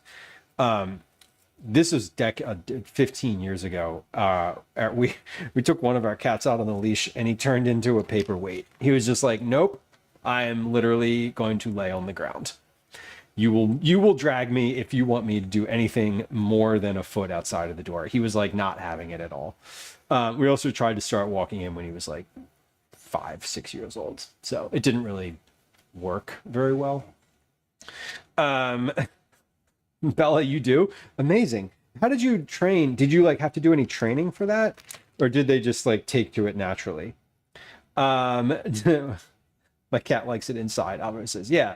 Dan says my cat is inside only. Yeah, we used to have, when I was growing up, my cat was an indoor-outdoor cat. And like he would go out, we'd let him out. He'd ask to go out and he'd spend the day outside and then he'd come in at night. And it is interesting because I think that's I would love to let our cats be that, but we live in the city. Like if we let them out the front door, they would get hit by a car. And we can't, we literally couldn't do it. Obviously every outdoor cat I've had has not made it to be very old, which is a risk that you take. It's definitely a thing that happens. They get in fights, they get infections. Shit happens. If you let your cat outside where I live, they will get hit by a car. Two things happen to cats that stay outside in this in the city. They either get hit by a car or they get picked up by someone who this is terrible, but they have dog fighting rings, and people who like train dogs to fight each other will take stray cats and like use them for that purpose, which is really awful, and it does happen. So you kind of like, yeah, you got to keep your cats inside here. We're in the city. Mostly it's the cars. Sick person who likes hunting cats, Avo. Yeah, exactly. And that's kind of who I'm talking about. Bella, you let them wear the harness inside. Okay. Then outside and on a leash and then small walks. So small baby steps, like literally. That's a good idea. Wearing it inside, I think like wearing it in and around the house for a couple hours and just getting used to like the feeling of it. Because cats don't they don't wear clothes, I mean, like neither do dogs, but like mostly dogs wear a collar. A lot of dogs will just have a collar on all the time, whereas cats are just like, I don't know. My experience of cats is they don't have a collar and they don't go outside. You got a microchip though. Albert says, I want to figure out a way to contain my balcony as a catio. Hell yeah. That would be really fun. I love the ones that you put the cat in the window. They have like the seat that kind of goes in the, you know, it's like a sort of like a little screened in thing. Some of them are solid, some of them are like literally screens. Those are always really fascinating to me. Okay, so soup stuff is here. I'm gonna put this over by the soup because when that's ready to go, we'll just dump that in. We have apple. I want to cut up an apple for my chicken salad. And then once we're done that, I'm gonna make the deviled eggs, and then we'll make the pasta. So we're almost like there's a lot happening, but it's not a lot of cooking necessarily. It's a lot of prep. Apple for the chicken salad. Let's get a cutting board, different cutting board. I didn't actually check to see if I had any apples. I think I do. It's a thing that I don't usually run out of. Often there's more apples than I want here, and that is the case today. I'd love to put blueberries in my chicken salad, but I think everyone in my family would complain. I don't think that would be a very popular idea. I'm pretty sure that they would get angry at me if I did that. So I think we won't.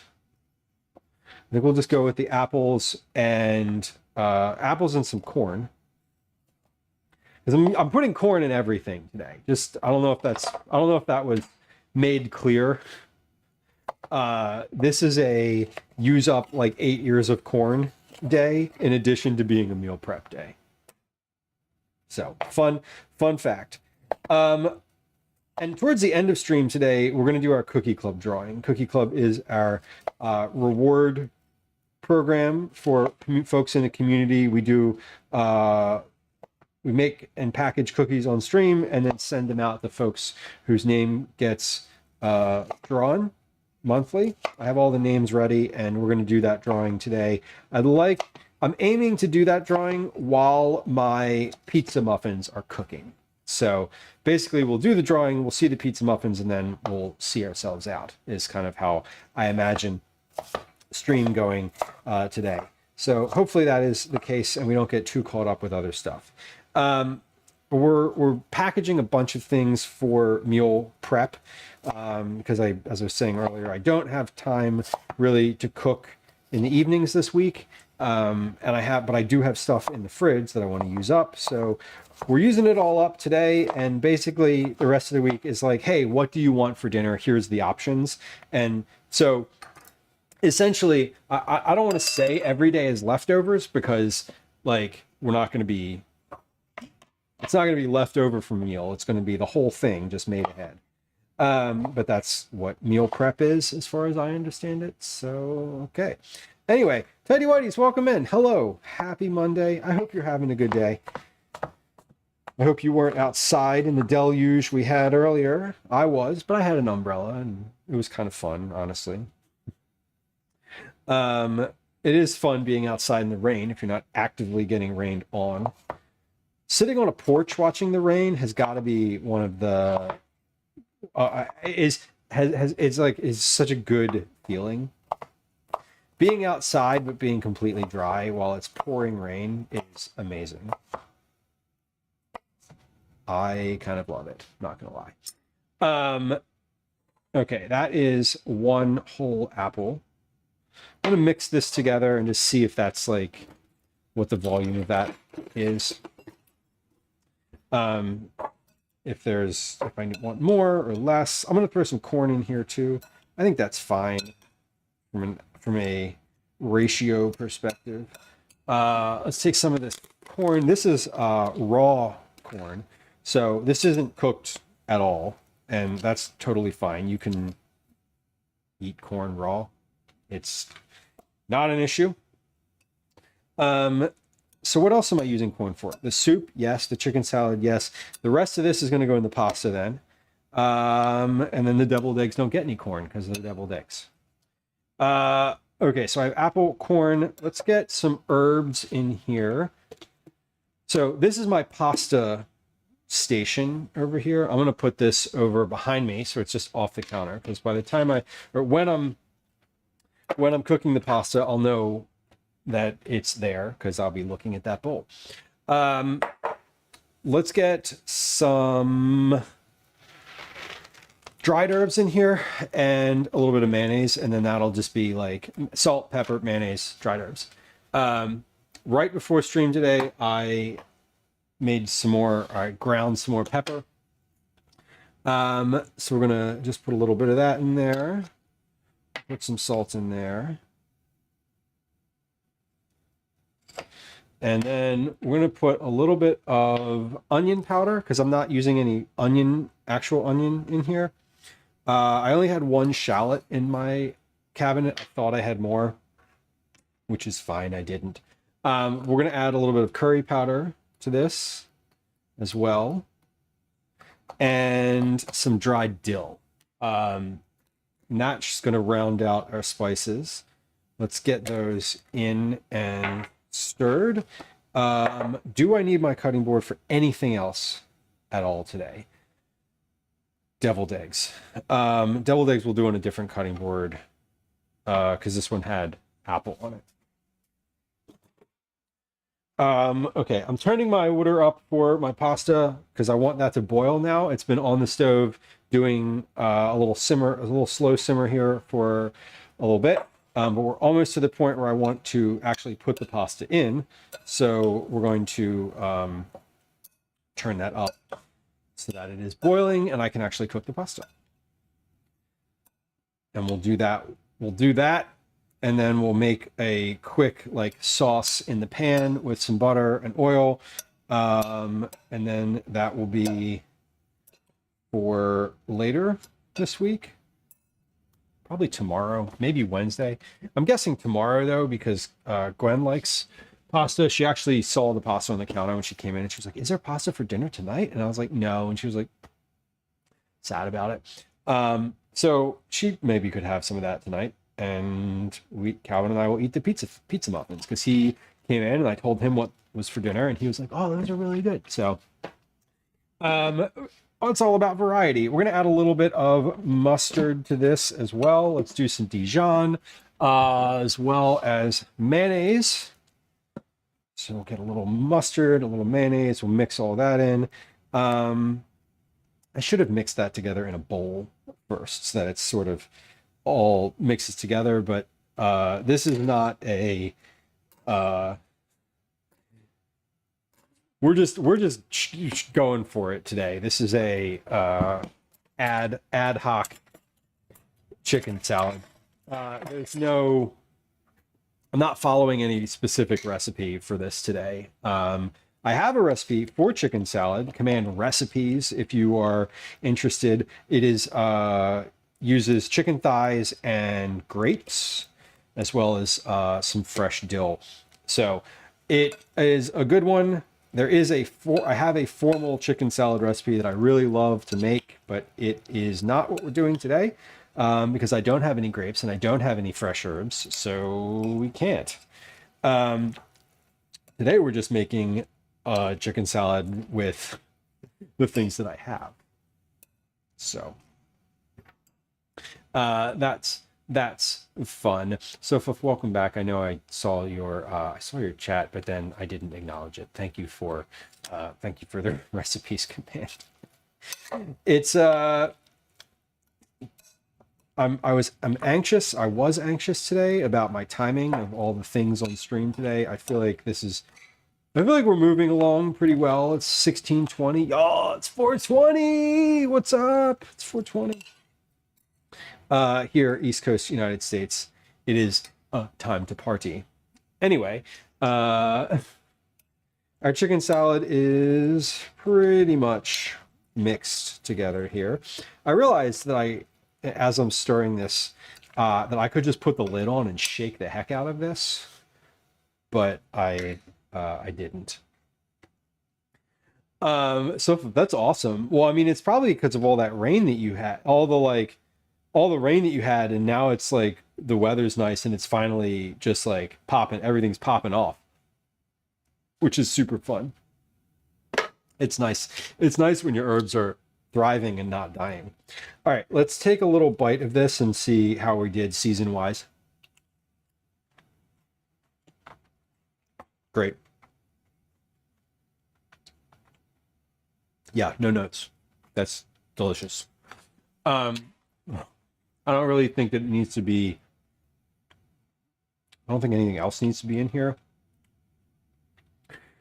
Do I?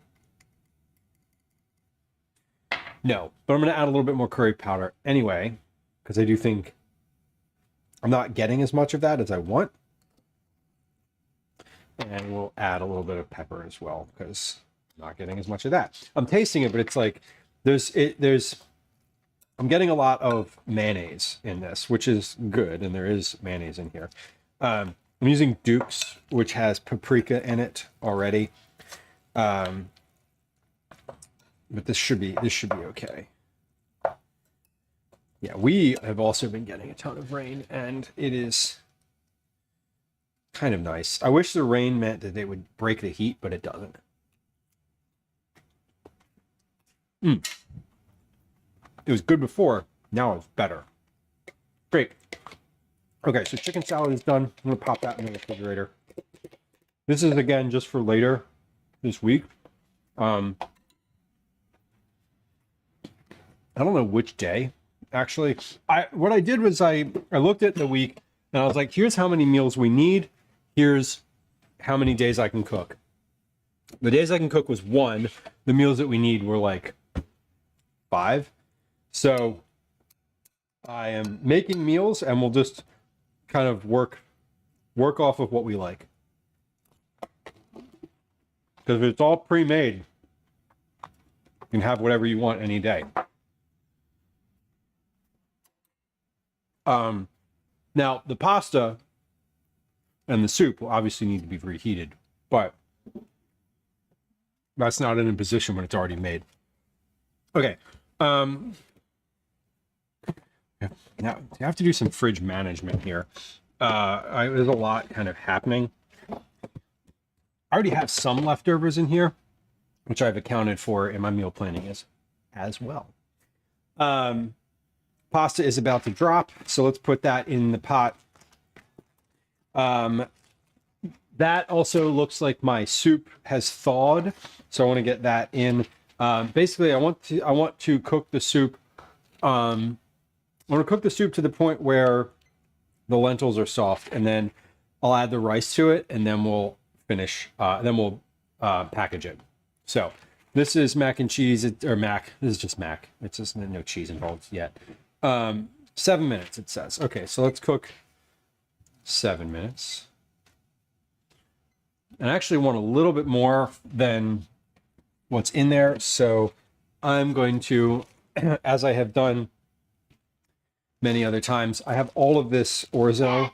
I'm going to supplement the macaroni with that. Is your laundry in the dryer? No, I don't think anything's in the dryer. So there might not be any laundry to put away. Oh, I thought that you knew there was laundry.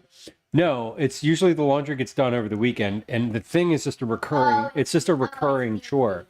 Yeah. So, what I will say is gather your laundry in your room and bring it down. Okay. Okay. Yeah. Nudes in the pot. Love it. Hail season. Oh my God, so fun.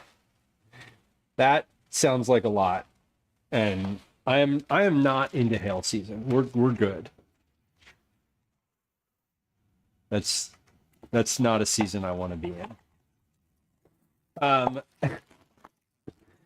Funny though. Okay, so I supplemented it with orzo and macaroni. I started my timer. Timer is started. Awesome. Gwen, what's up? Dinner is the pizza muffins. I'm making dinners for the week. So if you really genuinely like wanted pasta tonight, like I'm making it, but I'm going to package it and put it in a container. So, okay, cool. Well, yeah, if there's no laundry there to put away, then you don't have to do that. Yeah. I mean, he put away a bunch of it yesterday. So. Okay. On to the deviled eggs. Pasta is cooking. Soup, I think, is completely thawed. Let's check this. Yeah, this is thawed. So I'm going to turn this up a little bit so that it boils. Not that it boils, but like I'm going to get it to a simmer. I'm going to dump my stuff in there right now. So I have lentils and corn and sausage all going in. You all right? Yeah. Okay. I'm waiting for it to heat up. Okay. Feral Terminator, welcome in. Hello. Brooks, hello. Happy Monday. Okay. That's all I'm just waiting for. I need some. Yeah, that's fine. You need to make a bottle? They all ate like a ton. I know, but earlier. Link is like needing a bottle. They're regressing. Just Link. And he's smaller than others, so Okay. you're supposed to let them lean at their own pace. I don't He care. still I'm wants not. a bottle. No, you must force the cat to not have bottles. If he's not weaned next week, that's what's gonna happen. Yeah. Okay, let's see. This is good. This is going. Soup is going. I need to season that. Hold on, I need to recalibrate with my like to-do list here. That's what I need to do. We cooked the sausage, we cooked the chicken, we cooked the rice, we cooked the pasta, we cooked the eggs, we prepped the apple, garlic, and onion. We're cooking the soup. We've assembled the chicken salad. We're currently cooking the pasta. Then the eggs are next. Eggs and pasta are next, and then we're gonna start with our like development of pizza muffins. So while the pasta is cooking and the soup is going, What the fuck? watch. Don't fucking come over here mansplain the fucking sink faucet to me. You've been waiting too long for it to get hot. It's not getting hot because it wasn't. It was getting hot. Do your thing. God. I'm just saying, if you want the water to be hotter, you have to put the thing all the way back, and it wasn't. And it's being weird and catching on the windowsill, and I figured out a little trick to get it to go all the way back instead You're of catching on the limit. I'm catching something. Catching fucking strays over here. They're not straight. They're not strays. They're aimed directly at me. Oh my god. Feral Terminator made a Cajun chicken mac and cheese last night. I would eat that. Did you put chicken in it, like blackened chicken? Yeah, it might be catching hands soon too. Yeah. I don't know what I was doing with my hands just there, but it wasn't anything useful.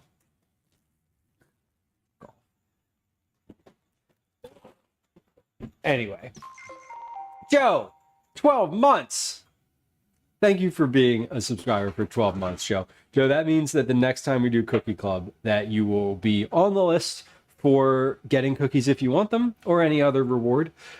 Thank you for hanging out here for as long as you have been. I know you've been around for longer than 12 months as well, which is awesome. And it's good to see you. Good to see you. Yes, indeed. As Popsy says. Okay. Speaking of hands, now I can wash mine.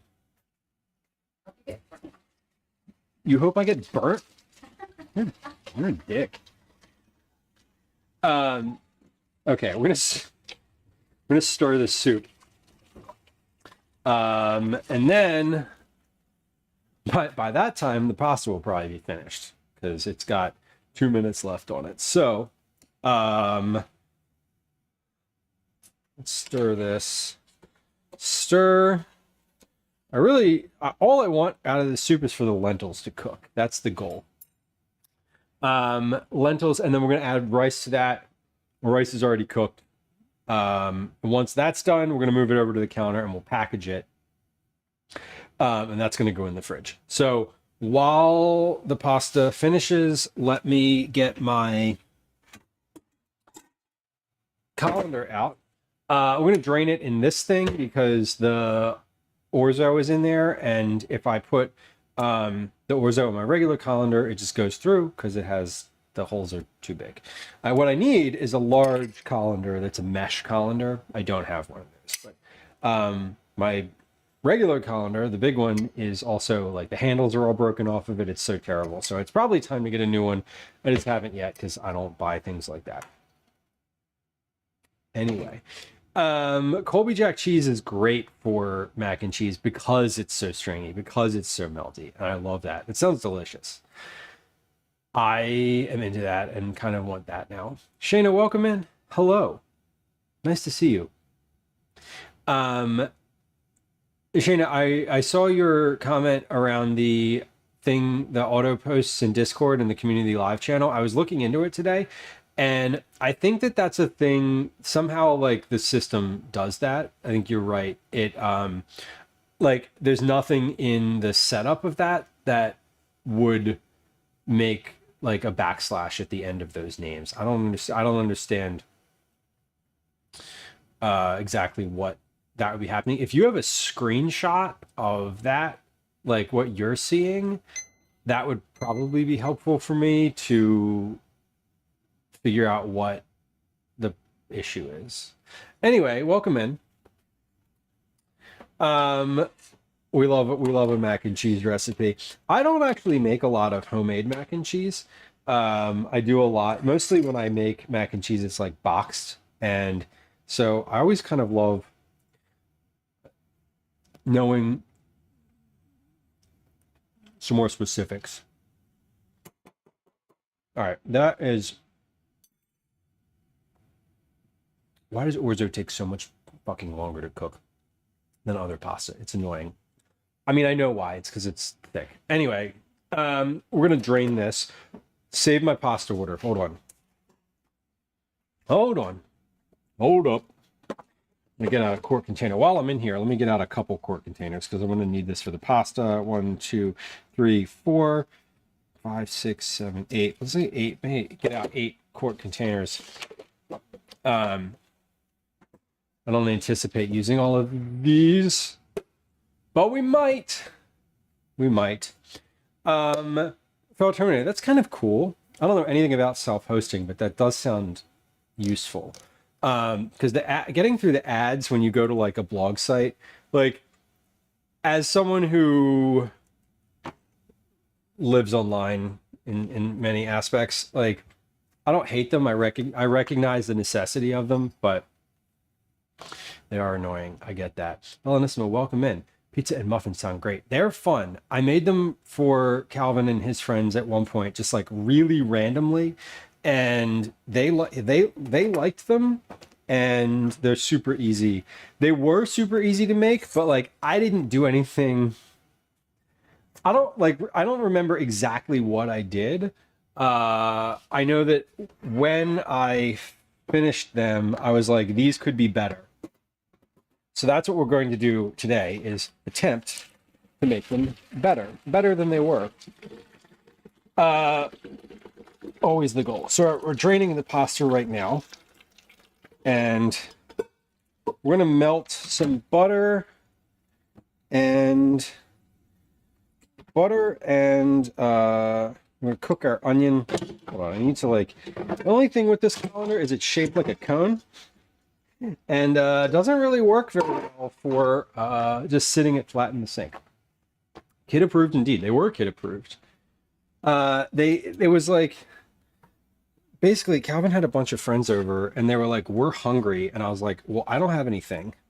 So let me make something. And I did. And it turned out that it was those pizza muffins. And he really liked them. His friends were kind of like whatever about them, but he liked them. Well, his friends weren't whatever about them, but one of his friends is a little bit selective about what they eat, and that friend did not particularly like them, but the other one did. So I was like, okay, Friend with good judgment has approved. My kid approved. Let's try to make a recipe for these. So that's what we're doing. We're gonna make pasta right now. That's what we're up to on this side. So we're just gonna take butter. Let's take some butter here. I'm gonna take how much do I want to put of this? Let's take 4 tablespoons to start. Probably gonna want more. Let's do 5. Whatever. We're gonna live wild. Calvin approved indeed. It was Calvin approved. And when I told him that's what we were having for dinner tonight, he was like, oh yeah, it's great. I don't remember exactly what he said, but he was happy about it. So that's always good to know too. Come on over to the stove here. We're going to melt this into the pan. I am just leaving those little orzo pieces in there because it's fine and they'll be okay. They don't need to, I don't need to take everything out of the pan. Come on up here and let's do a little bit of a higher vantage point. I really need a new thing for my camera, a new scissor arm. The threading on the screw that tightens the camera here is completely shot, and so I can't move the camera in certain angles, and that's annoying, but we're just going to get over it, and that's okay. Buttery orzo indeed. We're going to add to the, while the butter is melting, we're going to add our shallot and garlic to this.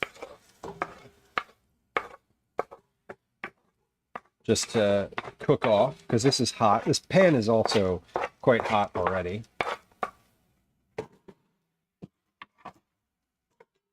Just gonna let that cook. By the time the butter's melted, this will be cooked, fully melted.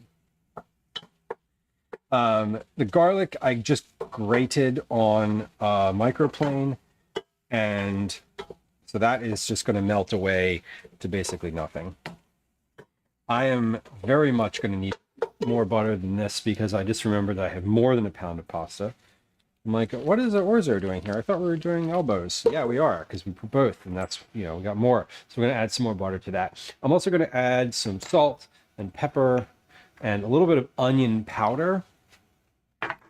I know that we have shallot in here, but I want a little more onion flavor going on in this. So we're going to add some onion powder and a bit of dill and pepper, so those can go in as well. Phil Turnus has been learning how to cook with my stainless steel pans. Turn the temp down lower than I'm used to. Yeah, you gotta treat stainless steel is weird. You can treat it like cast iron. Really, I mean, preheat it. Preheat it is definitely the move. MD Fit, welcome. Nice to see you. Happy Monday. I hope you're doing well. Speaking of fitness, I've returned to the gym. I feel very good.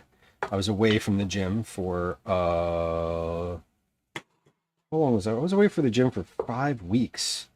I'd had surgery, so it was intentionally, an intentional break. I needed a break. I was medically mandated to have a break.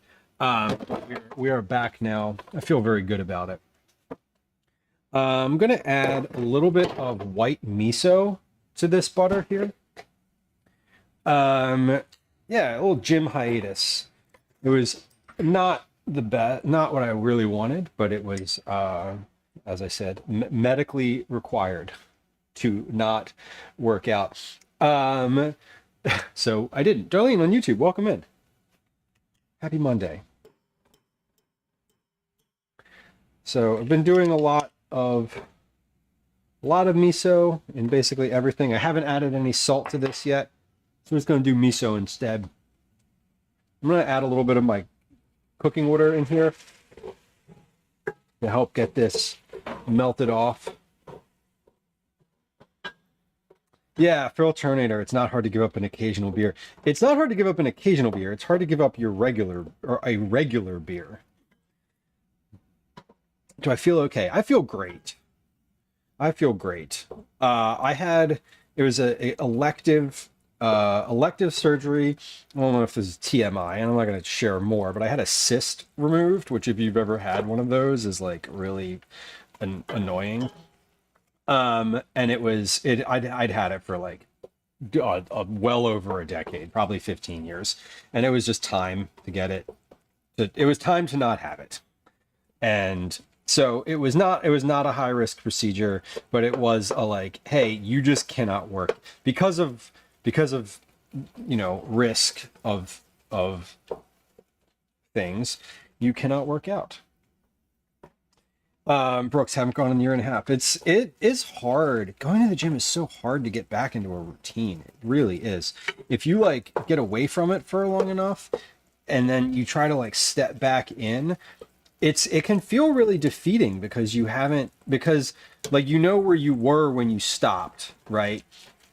Like I just went back. This was day 3 today. It was day 3 back in the gym, and I felt like crap because I felt so defeated having done, having been at a certain place and now not being at that place anymore, like fitness level wise.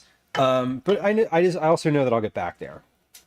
Like I'm well aware, having gone through these peaks and valleys throughout my life, that like I will get back to it. And I think I'm at an age where I know that the feeling of going regularly is better than the feeling of guilt for not going or just not going at all.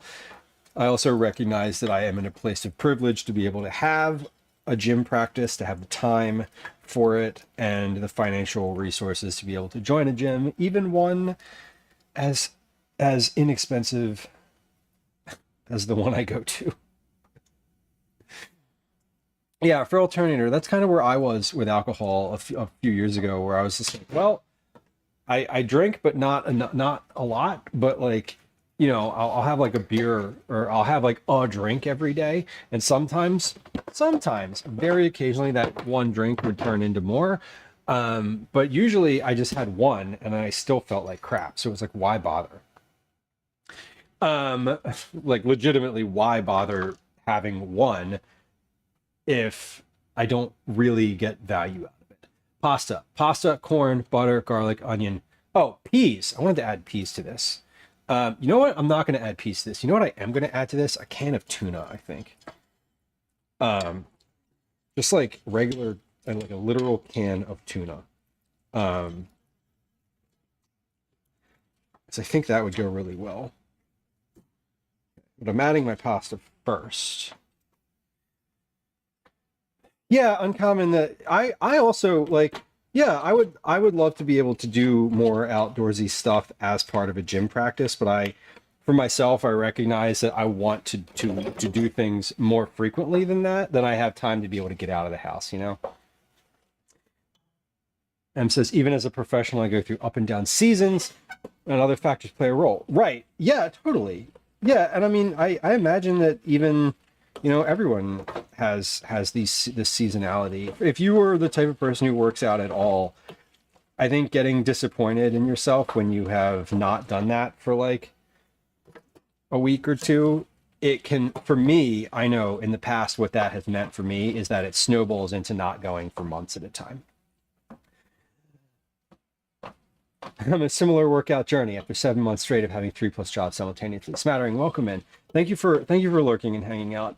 And yeah, I think, they're always, all the when you hear like trainers and they say like all sorts of, things about motivational stuff. And the one thing is like, there's always a good day to start, and the day is whatever day is good for you. Well, this says, I don't like people, so gyms are hard. Yes. Yeah.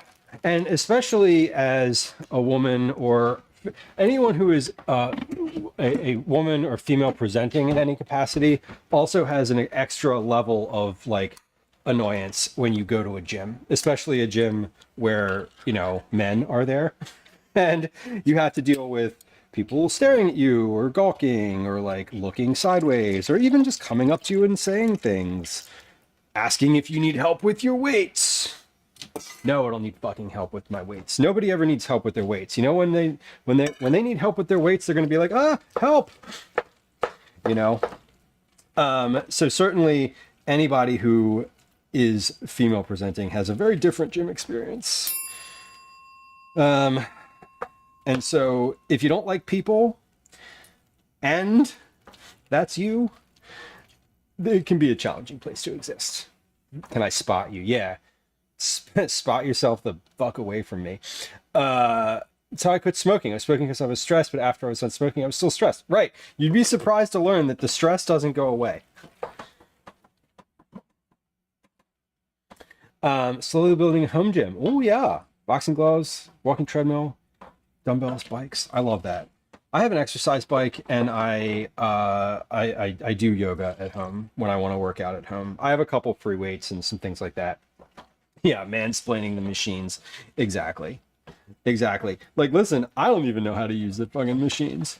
I asked some guy for help at the gym the other day, and like a month and a half ago when I was like in a good rhythm before, I like didn't know how to use something, and I asked, like, I was like, let me pick this burly human here, and surprisingly enough, they knew exactly what to do. I was like, I'm picking my audience. What a nice ding. We love the ding.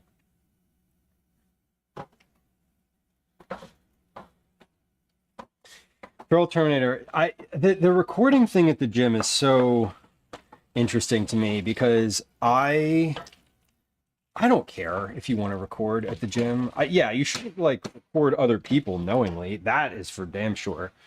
But I feel like especially at like a gym that has public membership, right? It's sort of like being outside. You're in a space that is not a private space. Your expectation of privacy is a little higher. But what does that need? That needs salt. That also needs oil. Oh, yeah, but like people just trying to make content in the gym that's not like actually gym stuff. I could imagine that being annoying. I've thought about, oh, it'd be really fun to stream like working out or like whatever. But then I was like, I have to do that at home. I can't do that. Like I would not I would not stream from a regular gym. I would be far too anxious myself of like being worried about other people in the gym and whether or not they were going to be upset at me for like being there.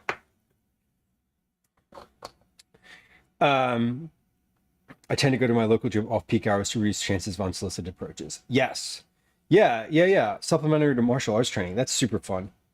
The one thing I would say about like watching I say kids, there's adults who take classes with Calvin when he goes to karate, and like there's a very interesting like I love the fact that like martial arts specifically is very equal footing among all body types, where you don't have to be like big and strong in order to be successful. It's really, I kind of love that. I want to sweat and suffer by myself. Yeah, the sweating is fine. I go to the gym and I leave my headphones on. I put a hat on. I wear a hat at the gym and I just like pull it down really low and kind of ignore everybody. That's my goal. You know what I would love to have in this? Pickles. Something tart. But I don't need that, and this is really good as it is. No farther evolutions of this pasta. That is something I'm happy with right now. Okay, so the soup is also here. Let's come on over. I'm gonna check this soup out real quick. This is homemade broth. There is corn, there's red lentils in here, which are now light brown, and sausage. I want to taste this, and we're gonna taste for seasoning here, but this is pretty good. I want to taste for seasoning and for lentil doneness, lack of a better term. So let's use my big spoon and kind of pull some lentils out of here. So these look finished because they're all broken apart. These are dry lentils. And also, functionally, today is not the day that we're going to eat this soup. So if they're not completely done, it's kind of okay because they are going to soak in the rest of the liquid overnight in the fridge because I'm not freezing this.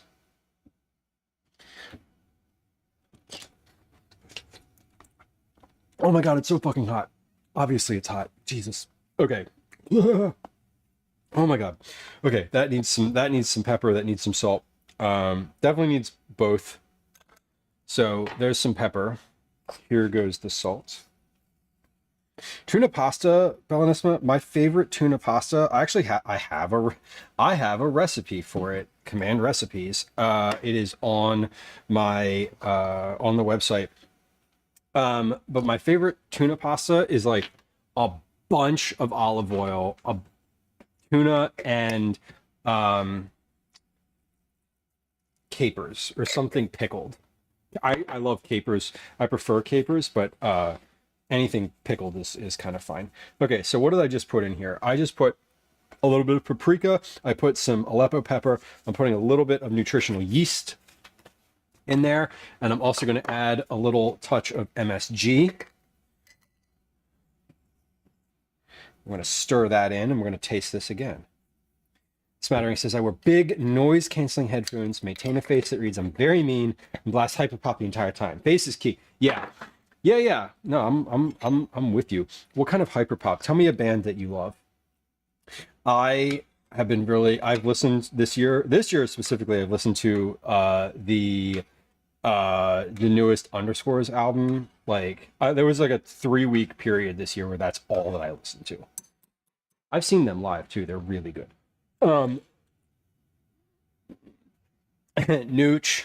Yes, it is an accepted nickname for nutritional yeast. Nooch. I've been told I have quite the resting face, and yet people still talk, and yet you still get approached. Yes. Okay, that's much better. Yeah, smattering. I just recognize that like people don't want to be talked to at the gym. It's just that, like, they just don't. And it's really rare that I speak to anybody at all while I'm there. Like, it just is super rare. Mostly if I'm talking to somebody at the gym, it's almost always in the locker room where like I'm finished, they're, we're both like not actively working out, don't have headphones on anymore. And it's usually like some comment, just like side comment about something or other. It's never like, it's never a connected conversation. There's never like empathy involved. It's just like, oh, did you get caught out in the rain earlier today? Or whatever. Like shit I don't really want to respond to, but do.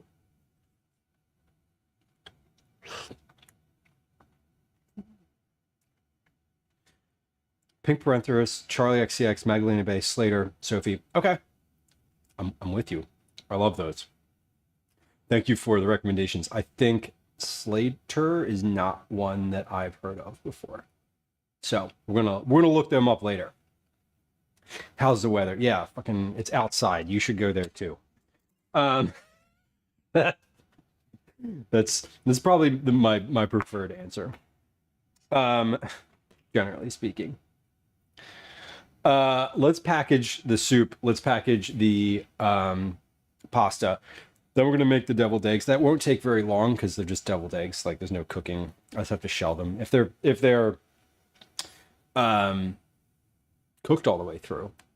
If they're cooked all the way through, we're gonna make deviled eggs. If somehow something's wrong with them, we're gonna make egg salad. So that's where we're at today. But we're gonna get these two things ready. Soup is a little spicy. I kind of like it. It is jerk chicken sausage. So the sausage has its own heat to it, which has like come out into the soup, which is really quite delicious.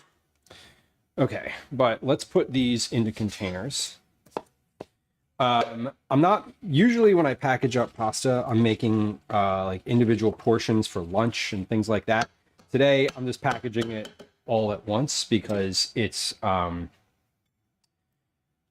because it's for a meal. Like this is just the meal. I'm going to dump all of this out again. And when I do dump this out, I will add some liquid, some water to this to help rehydrate the sauce. When one is at the gym, one should be focused on getting the most out of their intentional movement time and minding their business. If one is talking, one is not breathing. Yeah, you know who I don't like at the gym? No, I don't. I get so annoyed at the people who are on their phone. I get really frustrated at the people who are on their phone because you shouldn't be. Like there's not like if you're on like a treadmill or you're on a machine, right, and you're like pedaling along, I don't really care what you're doing on your phone. It doesn't bother me. What bothers me is the people that are like taking up a bench or taking up like one of the machines, and you're just like, you've been like, it happens so often where like I'll do 3 sets of something on a machine, and I will be next to somebody, and then there is like I sit down at the machine, I do a set, a minute, a set, a minute, a set. So grand total here, talking about 4 minutes of time. They will not have done anything except sit on a machine and take up space and be on their phone. And I'm like, get off your phone. Like I get so annoyed, especially if they're on a machine I want to use. But also, do I ever go up to them and be like, hey, do you mind if I like use this machine while you're doing this instead of you sitting there? No, of course I don't do that. I don't want to talk to them. Again, see for reference, I don't want to talk to them. And also, I don't know what their reaction's going to be. Like, because I'm going to have to see them again, and I don't want them to be mad at me. I don't want them to have an adversely negative reaction to me, because then I have to see them again, and I don't know. I don't want to create waves, but also like stop doing that. But I love going. I enjoy it. I have little fun nicknames for all the people I see at the gym though. I keep a note on my phone. That goes in the hidden folder. No one ever gets to see that. My little petty nicknames for everybody.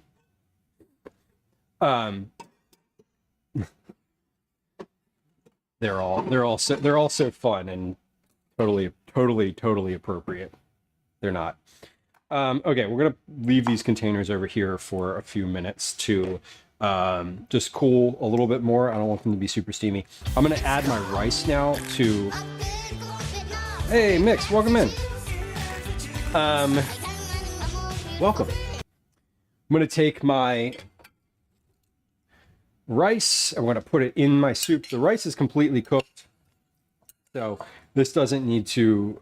This did not need to be in this pot at any point prior to this. But the rice is just the rice is for a couple reasons. One, because it's kind of nice to have rice in soup. 2, I wanted to have a carbohydrate in here. And 3, it just adds volume to an otherwise liquidy soup. So we're having sausage soup with rice and corn and lentils. Lentils are also a carbohydrate, but like, shh, don't worry about that. Yeah, rice and soup is really good. It's an underrated ingredient, I believe. And the other thing too is that it will overnight, while this is in here, it will break down a little bit, and it'll make the soup a lot thicker. Like it'll just make it a little starchier and thicker.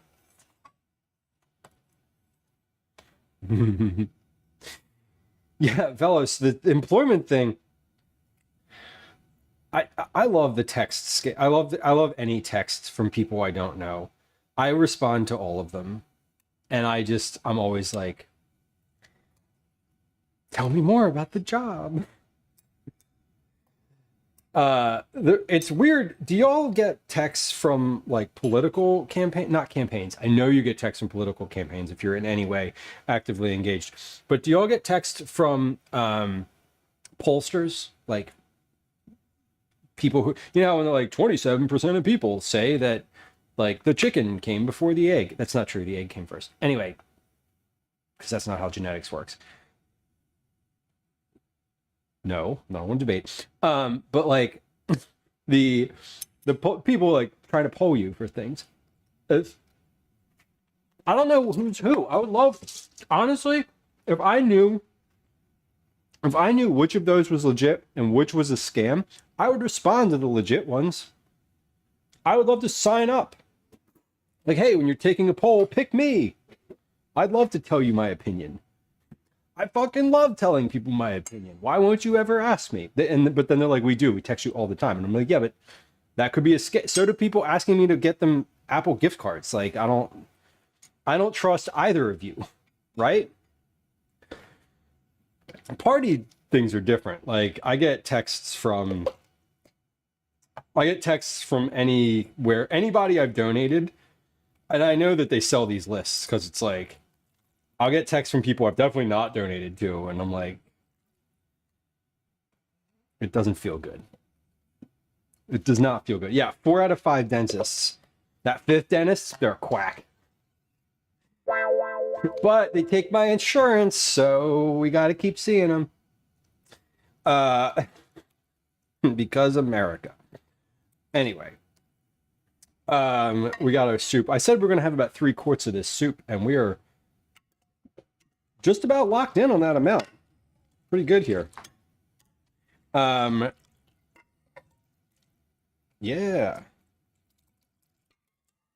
Damn. Yo, that was good. I got like 3 quarts of soup out of that. And that's what I was aiming for. And that's kind of amazing. I'm not gonna lie. Megan, welcome in. Happy Monday. Happy Monday. You know what else I'm gonna do today? I'm going to save the pasta water so that when I rehydrate that pasta, I can use the same water. An information breach. Yeah, basically, I mean, that just happens all the time now. Yeah, Bellis, it does feel good to be wanted in any capacity, really, unless someone's like, you know, unless you owe the government money and they really want you. They're too disorganized to really ask for that now, though. It does. That's kind of cool. Portugal out, Spain moves on. Excellent. Well, good. Calvin will be happy.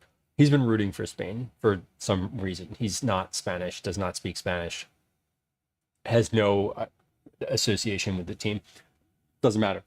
He's still rooting for them. Okay, let's see. We have 1, 2, 3, 4, 5, 6, 7, 8 containers. I'm going to save the pasta water. So 1, 2, 3, 4, 5, 6, 7, 8.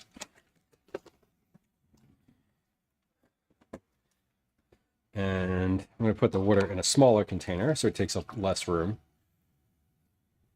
But I'm going to save that because it's really nice and starchy, and it will be good to have as a when I'm rehydrating everything, and it's not just like regular tap water. Carly says corn soup is so good. To add it to my meal prep. It is good. I love just a corn chowder too. I haven't made corn chowder yet this season, but I will probably get to that. Honestly, probably next week. No, next week. Next week is going to be rough. I don't actually think I'm going to be streaming next week. We're going to be traveling. We have like some stuff happening.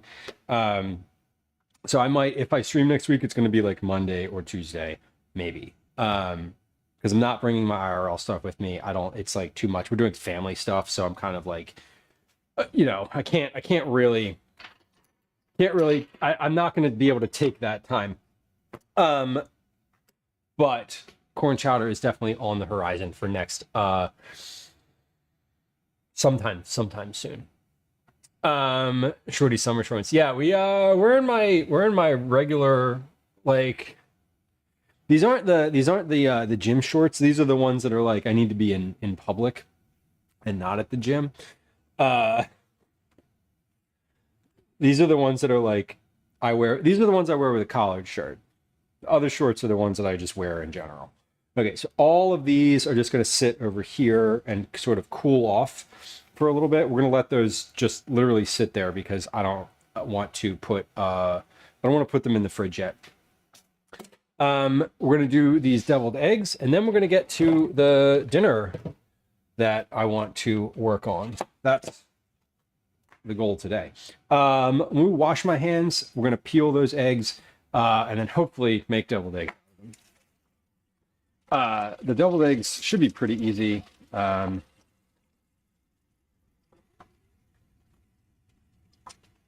time I put them in a piping bag. I don't think I'm going to do that this time. I think I'm just going to put them in a plastic bag and cut the corner off because that seemed a lot easier. Every single voter in Alberta had the personal info lead online. Perfect. We love that. Everybody's on the same page at least. Maybe the jersey is cool. I don't know about I think that he just wanted to. I think he just picked a team. I should have asked him earlier. Why? Like, why are you rooting for Spain? Like, tell me. I mean, I think for me, like, I'm rooting for the U.S., but I'm also like, I don't care in a way where I'm gonna be upset if they don't win tonight. Or any game ever. It's, you know, I will get up tomorrow morning and feel the same way about me and my life as I did this morning. Regardless of the outcome of the game. But I will say I'm like rooting for them just because I don't have a reason not to. We're gonna put the eggs in here when they're finished. But for first, I'm gonna put them on a big plate. I'm gonna put them on a big plate. Yeah, I guess I'll put them on a plate.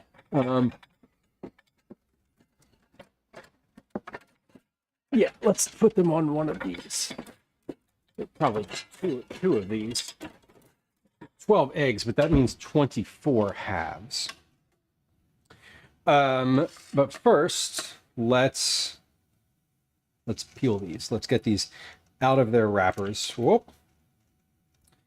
Two of them are cracked, but not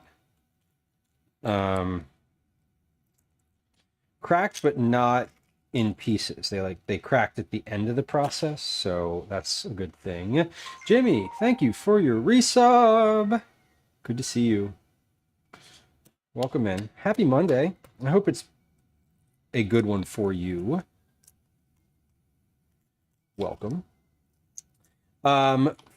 For anybody who is hanging out today who has an entry in Cookie Club from the month of June, we're going to be doing our Cookie Club drawing today around 7 p.m. when the pizza muffins are in the oven. So I'm making these deviled eggs.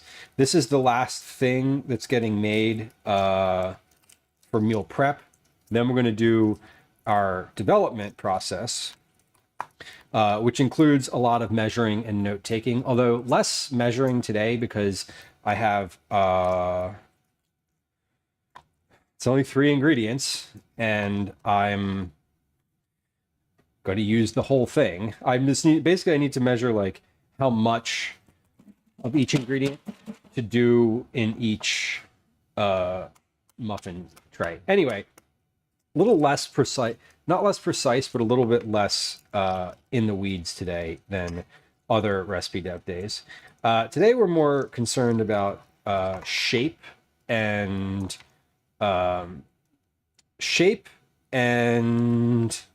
structure than I am about volume of ingredients. So we're going to try a few different shapes to make these and a few different like configurations to see which one cooks up better, which one is better, better looking, better balanced, all of those things, and we'll come to a consensus on that. But yeah, while those are baking, we're going to do our cookie club drawing today. So FYI, that's happening. I have all the names printed out. I have all of the names cut. Everything's ready to go. And I know what cookie we're making this month. I feel really ahead in some ways. I also feel, like this is just a normal, this is the first stream of the month, and we're ready to do cookie club, and we'll make the cookies on the second stream of the month, which is like not typical. Usually there's several streams before we end up making the cookies.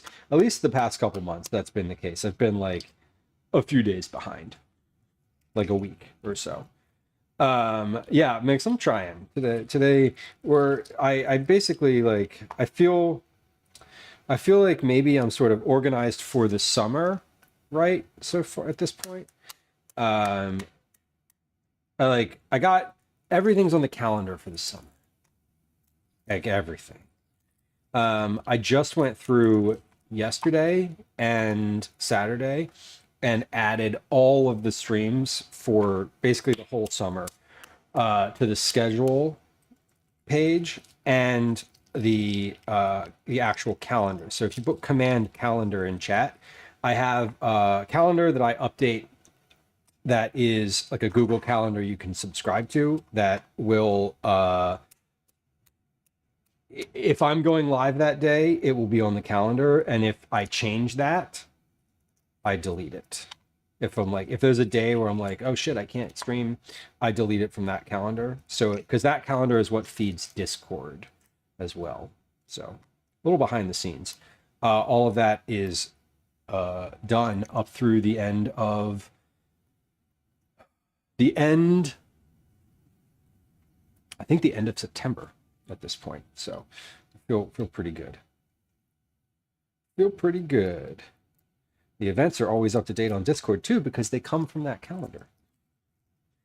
But yeah, it's a Google Calendar. If you scroll to the bottom and you click the little plus, you can just add it.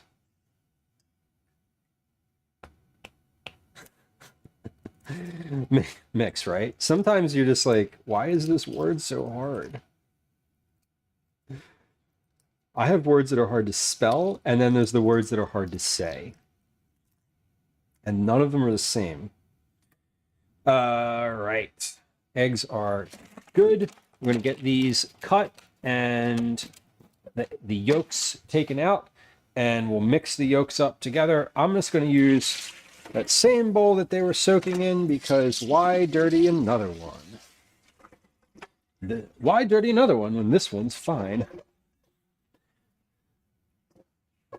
Like, I can't say the word R-U-R-A-L, but I can sure spell it clearly.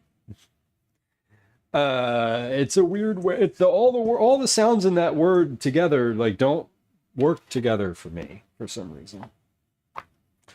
All right, I'm gonna cut these eggs. Let's get a little knife, and we're going to cut, and we will put the halves around a plate here. And these turned out really well. So 7 minutes full pressure release is what I did. And I feel like this is, the yolks are not brown, they're not gray. They're a good color too. Not that I really care about that as much, because I'm gonna like mix them up with other stuff. But it is nice to have them be yellow as opposed to gray or brown or any other colors that mean that they're very overcooked. But the whites are solid and the yolks are cooked all the way through. And I was a little worried about that, but turns out they look okay. Mix says, I didn't hear someone say the word Cthulhu out loud until I was in my late 20s. I had spent so many years reading it. It did not sound at all like the word I knew. Right? I'm 40 and still won't say it out loud. That's really funny. Mix. I can definitely relate to that. One of my issues that I have when I'm reading is there's when you're reading a physical book, right? You pronounce a word or you like say a name or you say a thing one way, right? My issue sometimes when I'm listening to a book, like an audio book, as opposed to any other way that one might experience sounds. What other kind of books are there? Well, there's Braille books, but you don't listen to those. You read them with your hands. Anyway, total aside. When I'm listening to an audiobook, there are occasions where there's the names or like locations or like some sort of noun in the book I can't envision the spelling for. I am currently reading the Dark Tower series by Stephen King. I'm on book 4, I think. Wizard and Glass, whatever book that happens to be. And there's a character in that series whose name I hear, but I don't have any idea how to spell it. And I don't want to look it up because what I don't want to happen is I don't want to look it up and have it be like the first thing I see be like, oh, they died in this situation or this book or whatever. I don't want to know, no spoilers, right? I don't want any spoilers. I just want to know how to spell the name. Because I'm like, it's a main-ish character and I can't imagine what the spelling of it is. So I put this yolk, the egg whites on this one were cracked. So I tossed the yolk in the bowl to mix up, and I'm just gonna stand here and eat the egg white because it's really good. And why not? Okay. The yolks here, we're gonna mix these up with a couple things. I'm gonna put a little bit of salt, pepper, some seasonings in there. We'll add again a little bit of dill. We'll add a little bit of just a touch, like a little dollop of mayonnaise. Actually, do I want to add mayonnaise? If I have sour cream, I might add that instead. But we'll do yeah, I did pepper, do a little bit of salt. Let's see what's in here. Do I add sour cream or do I add mayonnaise? Probably mayonnaise. Calvin likes mayonnaise more. Might as well. Too bad they can't figure out how to make movies. Right, well, that's the thing, caretakers, when there's like 9 books in a series and they try to condense it into like 2 movies, it's like, all right, this is definitely not going to be as good. Like, there's no way that it's going to be as good. I've read and stopped and read and stopped the first Dark Tower book probably 3 times over a span of a couple years, and just this year I got into a rhythm, and like I'd always finish the first one and then I'd start the second one and like couldn't quite crack the first 100 pages. And it wasn't because I didn't like it. It was always like something time related. Like there was always a little like, oh, I don't know, for whatever reason. I just like I don't know. I just like stopped it for too long and then I lost the thread. But this time it stuck and I'm finally like on book 4 and I have a good like, oh, I know who the characters are. Like I know the arcs of all these stories. And so that's been nice. Okay.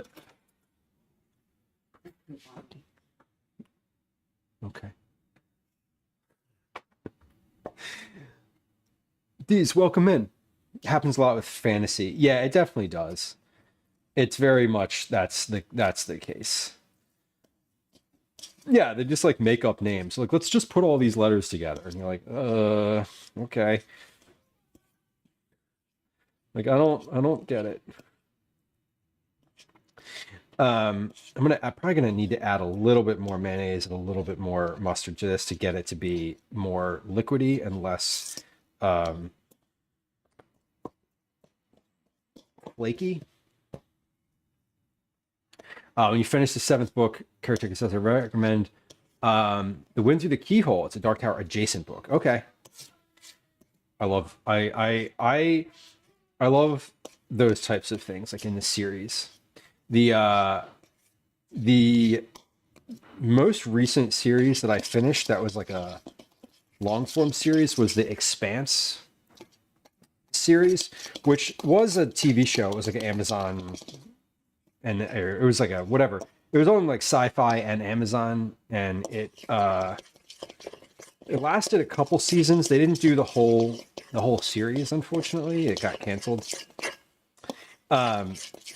But I read all of those and all of the novellas. I read those like two or 3 months ago. Those were really good. I was very happy with the way that they were written. Recently, the most recent fantasy series that I read that was unique was J.K. Nemishin's the 5th season series. Is a trilogy that had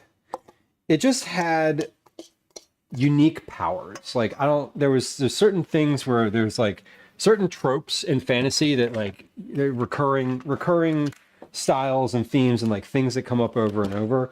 And this one happened to have a couple things that I just never heard before, or like never experienced in a fantasy book before. And it was really quite unique and interesting. I'm very happy with it. Mix, that's awesome. I hope your hearing ends up.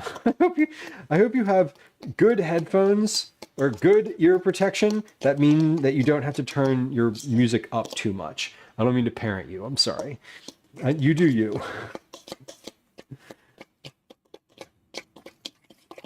I love audiobooks though. I got into them when I was a kid. I used to listen to books on tape a lot.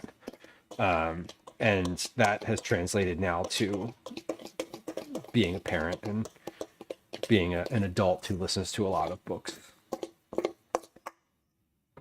Hold on, I think I have a sticker for this. Yeah, here you go. Anybody who's like, oh, audiobooks aren't really reading. 1, shut up. 2, read the sign. I got it at a bookstore. And 3, continue to shut up. Sorry, that's like, I have died on this hill and this argument many, many, many times. I get so annoyed when people are like, audiobooks aren't really reading because you're not reading the words. Okay. What about blind people who read with Braille? Are they not reading?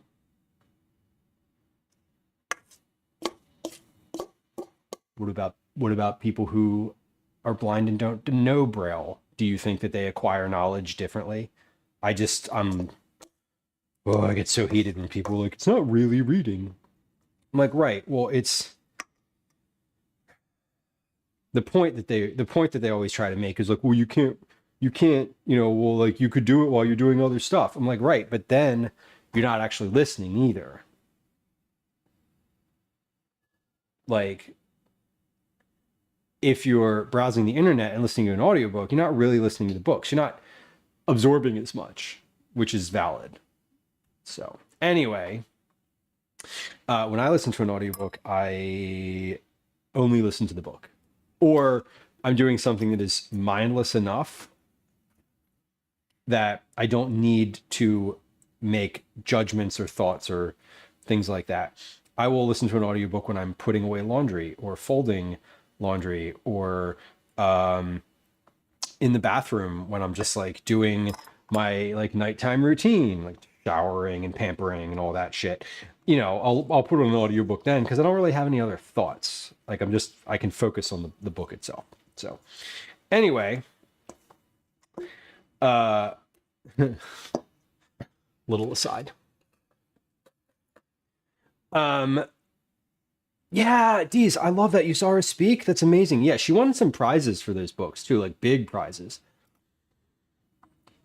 And exactly, yeah, the social organization, the social structure in her book was different. The skills and the abilities that the people had in her books, I was like, I have literally never heard of this before. It was like so good. It was so good. And I was just really, really pleased with how her story turned out. So I'm glad that you made it. It is nice to have options. Like, you know, you're on a really long car ride and you put on an audiobook and are just driving and not looking at your phone. Like, totally normal. Totally, like, you're getting the story. Your brain is doing the same thing to process the words as it does when you read on a page. You're still imagining the characters and what they look like. And I don't see much of a difference. Obviously, there's like the obvious differences of like you're not using your eyeballs, but that's okay. Bath time with the Fisher Price cassette player. That is super relatable. I had I had like a radio, like a boombox type radio, and I just listened to all sorts of books on tape. I'm adding a little Thousand Island dressing to this because I have it and I'm like never going to use this again, so why not, right? Yeah, monotonous tasks, exactly. When you're on autopilot and you're doing something and you don't need to use your brain for the decision making. Like, you're doing something that is not like an activity that requires analytical thinking. That's when you can read, and that's when you can like do an audiobook and it's worth, and it's like similar to an actual physical book. So flip, that's amazing. Very good. Good for you. Gwen just recently read something and really enjoyed it. And that was awesome. That like, because it's hard. If you're not like, the other thing too is like, if you're not a regular reader or you like haven't cultivated the practice of it, it's also kind of like going to the gym. It's hard to get back into. Like, it's just hard to do and start fresh because it's such a different amount of like, different type of energy. It's a different type of time requirement to like get into it. And I tell this to Calvin all the time when he's like, you know, I'm going to read for 10 minutes. I'm going to read for 20 minutes. I'm like, that's not enough. You need to like set aside a space, a chunk of time so that your brain can get absorbed in the story for a little bit and get lost in it. And then you kind of come up for air, you know, an hour later. That's the ideal situation, I think. Yeah, mixed, same, very much same. I mean, like, yeah, well, the world was different when like you didn't have any streaming services. You know, video games were kind of different, and you also had you know, network TV is very different than like what's out there, what's available now. Like, everything was very different, and I don't know, I feel like when I was a kid it was easier. Yeah, it was definitely like a prime entertainment methodology.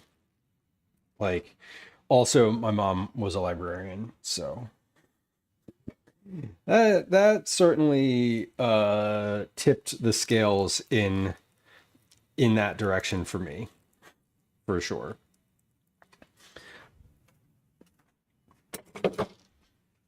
I spent a significant amount of time in the library when I was a kid, like physically in the library, like waiting for her to finish work.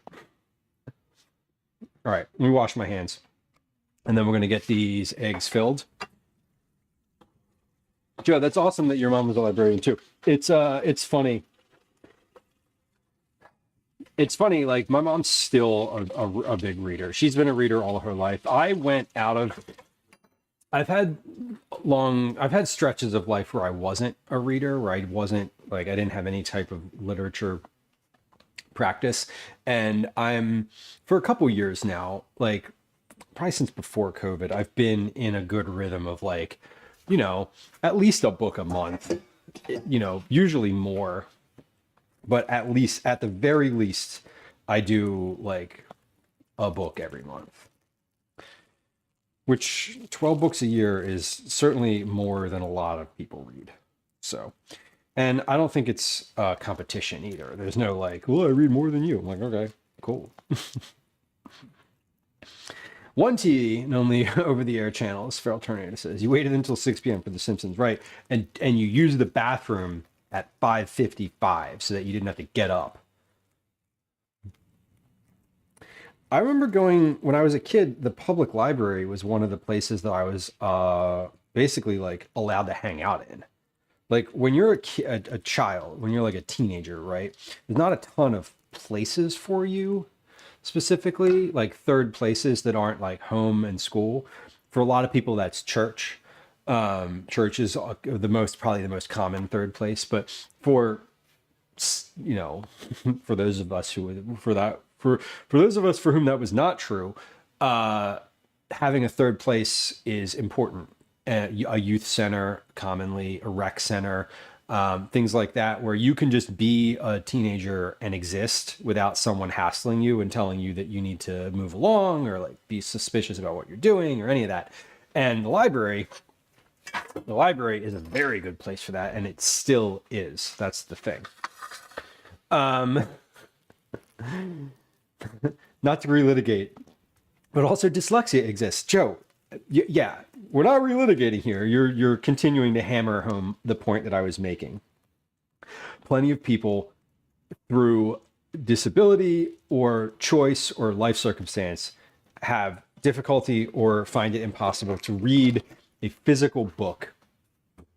But that information is still very much available and in the same methodology of understanding in an audio format. So, exactly. Vault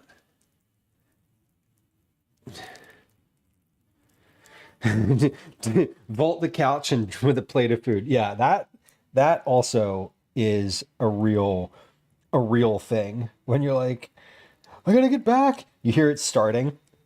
Like all those shows had like a little jingle when they came back from a commercial to like let you know to hurry up.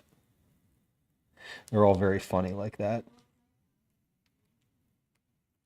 These are coming along. I feel like I'm gonna have more.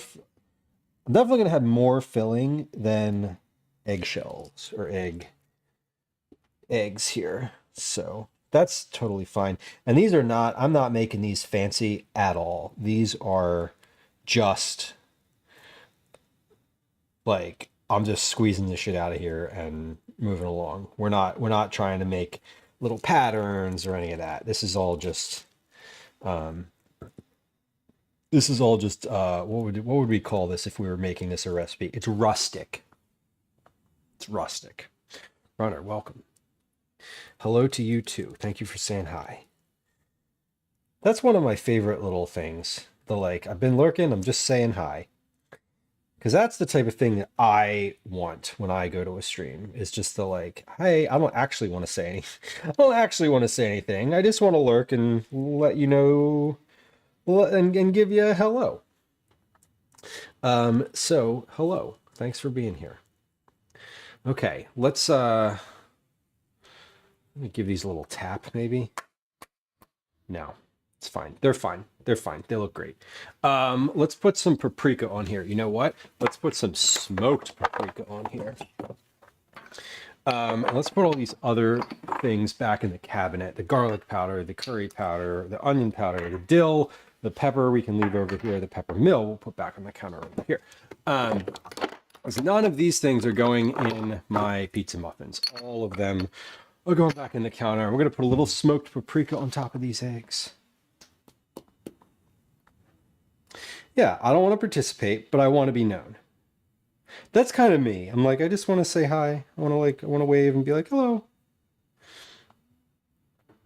And I can appreciate that. Calvin, come have a deviled egg.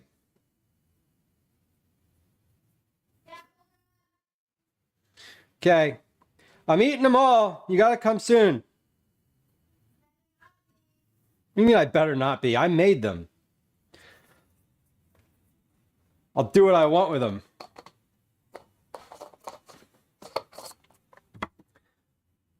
Okay. Well, here they are. These are the deviled eggs. You snooze, you lose. Exactly. Or you get a full night's rest, and that's good too.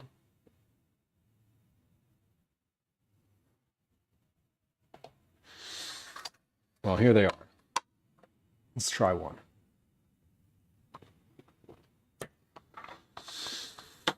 Oh my God, I love deviled eggs so much.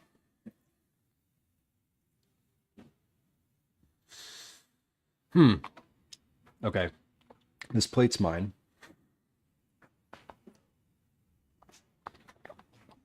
Yeah, caretaker, these aren't going to last long.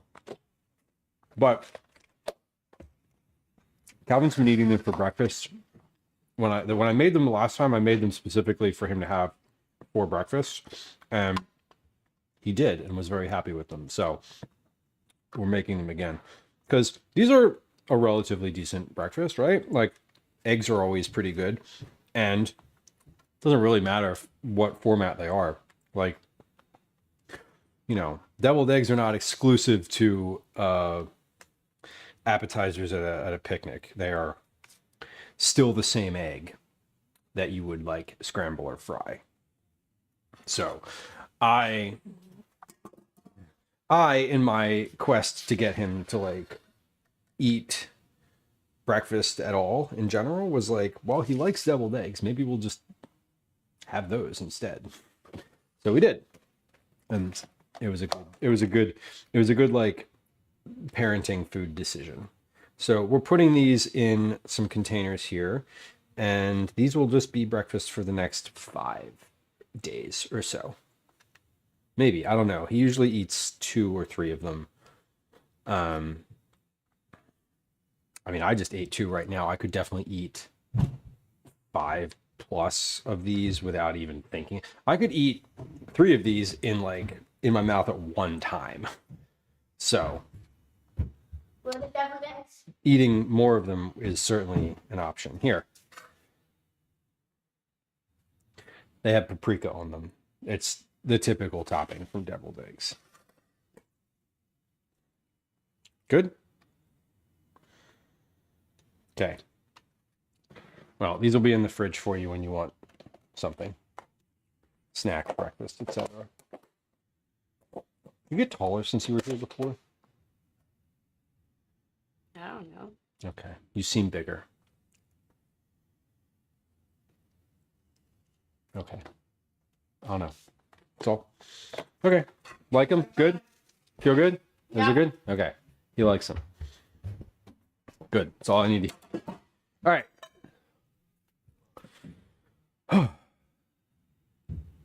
We did all of our meal prep.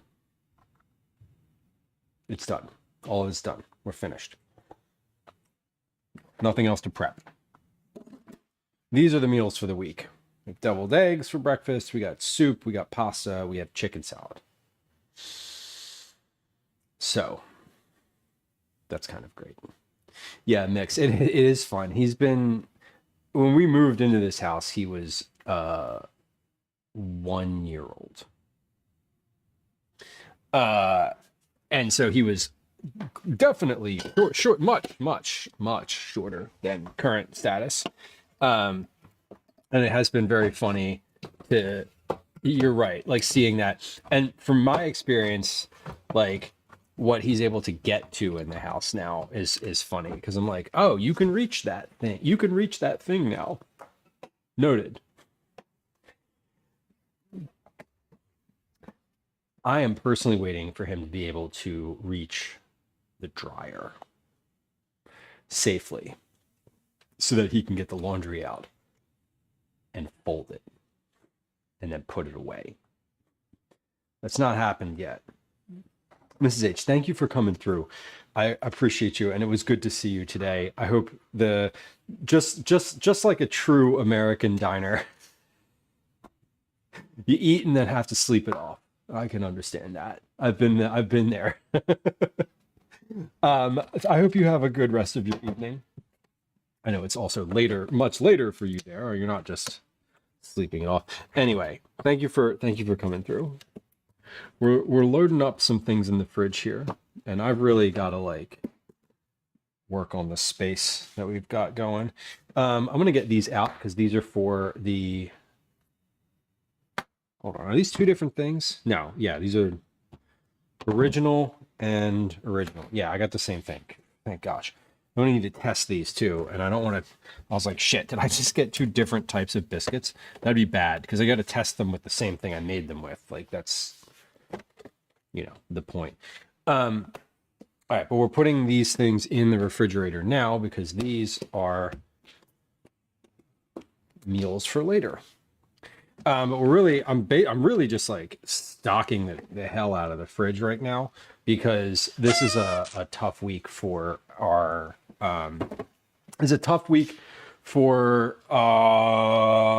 getting time to do things. So I'm trying to get ahead of it. That's the goal today. Or that has been the goal today. Now we're completely finished with our meal prep. What we're doing now is a recipe development process, which is to say I'm going to do some documentation and kind of talk through what I'm doing a little bit more, so that I have like a better understanding of how to phrase things or how to word things and how to get people going in like the right direction with regard to these to this thing that I'm going to work on. So we're going to start that. DJ Harley, welcome in. Happy Monday. Good to see you. We are moving in there though. Earlier I had my oven on. I turned it off. We're going to turn it on again because it is time. I don't need my compost bin out because I'm not composting anything else. I don't need my Instant Pot out because I am not Instant Potting anything else today. I am going to put those things away because the counter is exceedingly visually cluttered right now, and that bothers me greatly.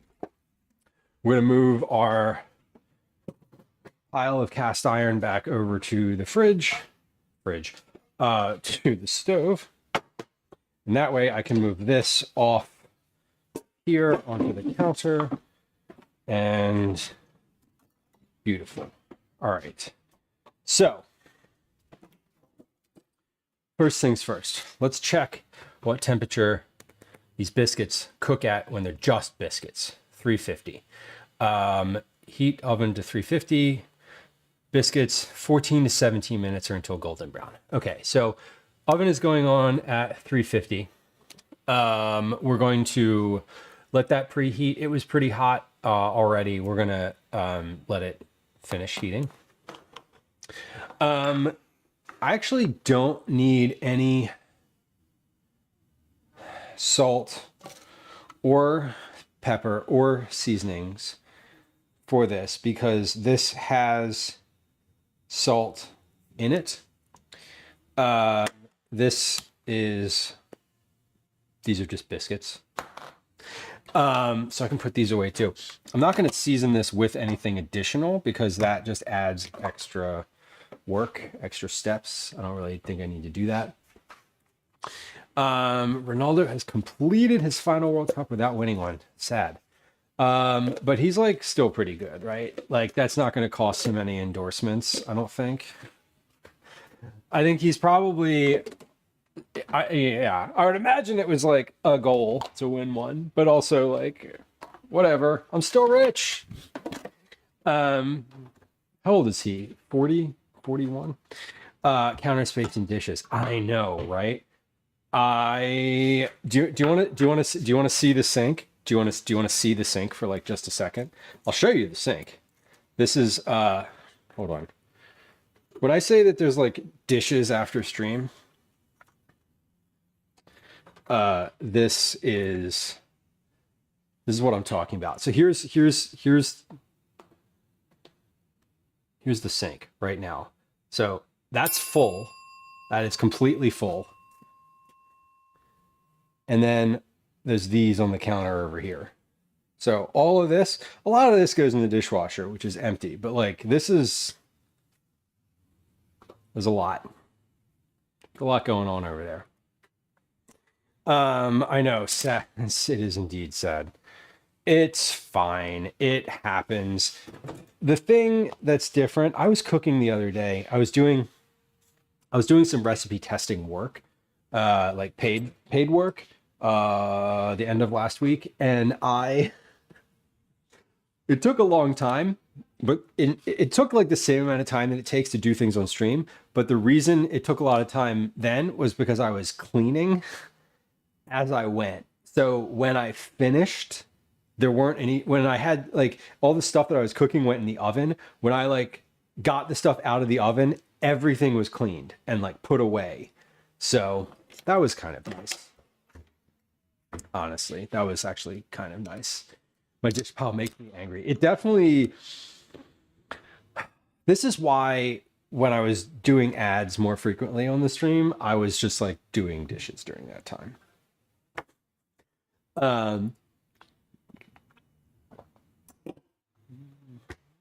But that's why, because I haven't done any dishes today and all that shit is over there. I'm coming back, speaking of ads, I'm coming back around to the concept of just running mid-roll ads and like not chatting or not like continuing to progress the meal that I'm making during that time. The reason is I just feel like that might be nicer for folks joining the stream in some capacities. I don't know. I'm still like, I just keep seeing stuff on the internet and people are like, you should run mid-rolls. You should never run mid-rolls. It's always just so annoying. I just hate how interruptive ads are. Anyway, we're not gonna bitch about that right now. No, are we? No, we're not. Hold on. I need to turn my air conditioner on because it is off because no one's walked by it in a couple hours and it is 26 degrees in the house and that's warm. Okay. So during the recipe development process, we're going to take notes because that is what we do. So we're going to start out with a Mark. We're not going to talk about ad square. I know that's a pretty frequent one, Joe. That one is right cat corner to the like. We're not going to talk about that political thing today. I don't want to get mad. I'm already mad. I'm fucking hostile. But I don't want to do that on stream. Because I want to cook and not raise my heart rate to that level. I do that the other hours of the day. Call your senators, call your elected officials. I do all the time. It's so fun. Any complaint that you have, you can just pick up the phone and use your real human voice to tell them directly. It's so cathartic.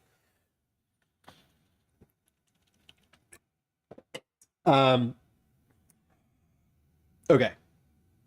Robster, welcome. Hello. What are we doing? What are we doing today? We're making pizza muffins. Behave. I know, right? I do not like to behave when it comes to speaking to my elected official. They don't deserve it. They don't deserve it at all. None of them. Literally none of them deserve well-behaved people talking to them. They deserve to be yelled at to do a job. Whatever. See, this is what I'm saying. This is what I'm saying, Joe. You can check the we're not gonna jump into that level of politics today. There we go. We just hit the square. We just hit the square. It's right next to the square that says this needs more salt. This is because it's always true. Okay. We're working on a recipe today because what's more important in the world than making fucking Pillsbury Grand biscuits into pizza muffins? You're doing great, buddy. Oh, that was one of the new sounds. That was amazing. That was a good one. We changed I added some new sounds so that you're doing great per request of folks in chat. There's a couple. I think there's like 5 or 6 now. Okay, so what ingredients do we have?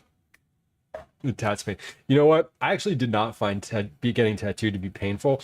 I am kind of weird like that. I was. There's a weird thing when you just go through it and there's like, what else is there? Like, yeah, it hurts, but like also it kind of tickles. It's weird.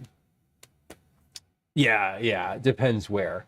In my armpit, yeah, I felt that. I really didn't have a lot of other thoughts other than ow, ow, ow during that time. But like up here, nah. I was just like very comfortable. So we have Pillsbury Grands Original Flaky. This is a 16.3 ounce package. That sound is wild. Okay, hold on. This is so I'm not going to use this whole thing. We'll do a fit check in just a second. Can we look at the branding of hold on, I don't have that camera enabled. 3, 2, 1. Can we look at the branding on this can? Look at this. Don Pepino. You know why I think Don Pepino is not a legitimate chef? Because Don Pepino has a pure white apron. Don Pepino, you need to work a little bit more. What are you trying to do? There's no splatter on that apron of yours. Yeah, you got yes. See that Jersey Fresh logo? That Jersey Fresh logo lets you know that it's good.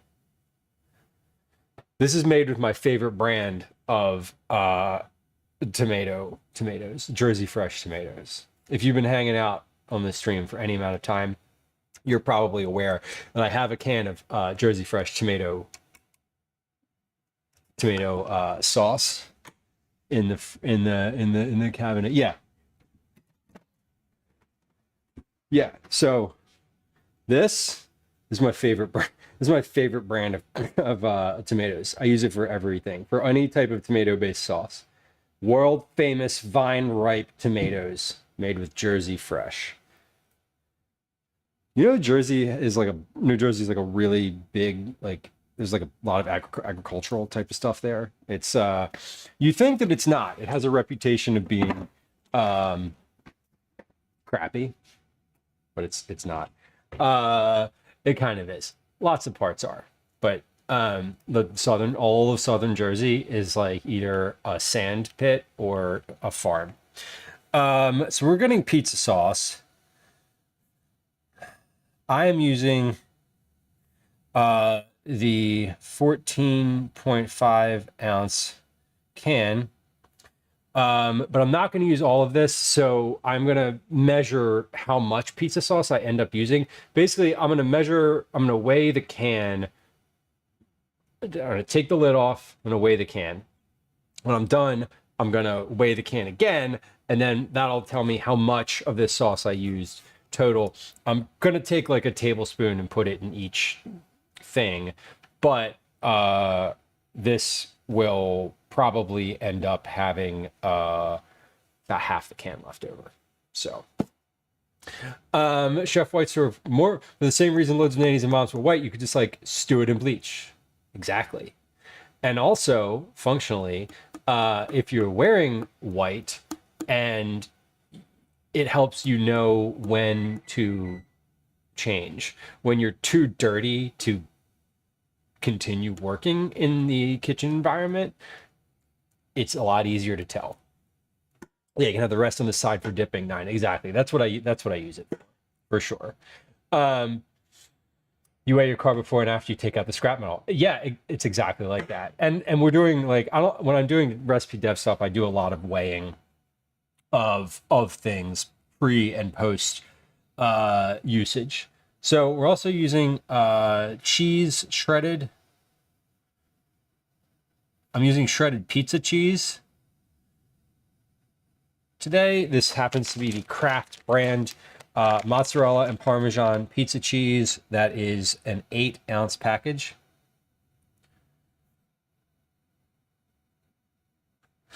And that's it. It's literally it. Biscuits, pizza sauce, cheese. All right, we had a fit check redeemed. That was the hey, cover girl, work it, do your thing on the catwalk sound that was played a few moments ago. So let's we can actually do that. If I can get my camera to stay in the space that I want it to. No, you stay right there. Got it? Okay. There it is. All right, hold on. Here we go. Fit check. This was a channel point redeem. How do I change my camera? There it is. Okay. Where am I? Here we are. Here's what we're wearing today. I have my kitchen / house Crocs. No socks today. It's too hot for that. Brown shorts from J. Crew outlet that are elastic waistband shorts. They're kind of nice. A black t-shirt from the black t-shirt company. I don't know which company. I don't know where this t-shirt comes from. It's just a legitimate black t-shirt. I'm wearing a button down, an Oxford style button down, meaning it has a little button right here. This is from H&M and is 15 years old at least. At least 15 years old. And my normal watch, and the hat is as usual from Ape and Bird. It is the hat off of which the channel emote is based. And that is today's fit check. Do you re-dye your black shirts? I don't. I just buy new ones. I have a lot of them. Some of them, this happens to be a good one. Happens to be a good one. Oh, wait, hold on. This one happens to be a good one. I have like the good black shirts and then like the old crappier ones. So this one is just newer. I buy like 3 or 4 a year. And the shorts I bought for last summer's trip, went to France last summer, and I was like, oh, I don't have any shorts that aren't gym shorts, so I need those. So went to the J. Crew outlet. I was like, I'm just gonna buy whatever's on sale, and they were on sale. They were shockingly cheap. I first went to like, I don't even know, Old Navy. I don't even care. All of my clothes are a decade old. A lot of them are super old. When you redeem Fit Check in 3 years, I'm going to be wearing these same shorts, having not purchased new ones. So that's fun. Okay, here's step one. Step one, we're gonna get out the biscuits. I don't know how many biscuits there are in here. I think there are 6, maybe. 8. There's 8 biscuits in here. I have 12 muffins. So I could do one of 2 things. I could use, yeah, I'm still gonna use this muffin tray because this is a muffin tray that most people would have. I have one that's for like larger muffins and it's like a 6 muffin tray. But we're gonna use this one. So for the biscuits, we're gonna do 8. That's like 1, or it's like, what is that? 12. It's less than 1. 8 divided by 12. As 0.6 biscuits per tray, per muffin. Okay, so we're gonna let's take the biscuits out and we'll figure this out. So this is the fun part of these. You can redeem that again, but let me tell you, it's gonna be the same as yesterday. Yesterday's fit will be today's fit. Yeah, exactly, Smattering. It's very, I wear the same thing very frequently. I will be wearing different shorts on Thursday's stream. They will probably be the same brand. I bought several pairs of them. So you may not notice a difference. Fudge Darling, hello, welcome. Thank you for your resubscription. I appreciate you. It's good to have you.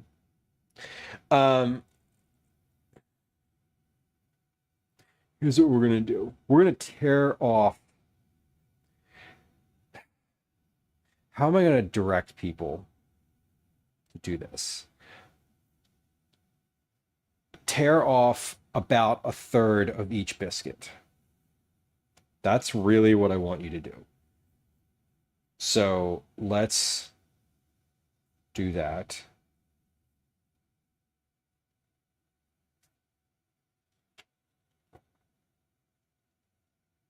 Because if you tear off 1/3 of each biscuit and then you combine those pieces, 2 of those pieces per muffin cup, you will get 12 muffins.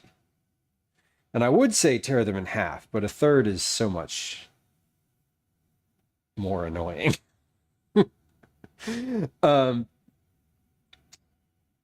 Okay, let's take a picture of that. Like this, because like this is sort of what I'm part of this is like I want to make sure that whoever's testing this understands what I'm saying, because it's important that they are able to replicate what I'm doing.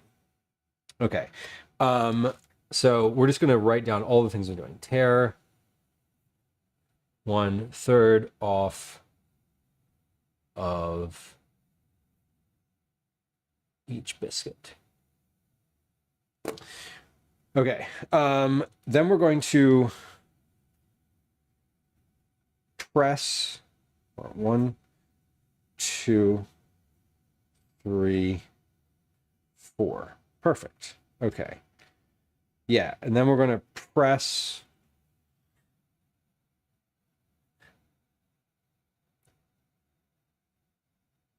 how do I phrase this? Press the biscuit thirds together in pairs. Nice.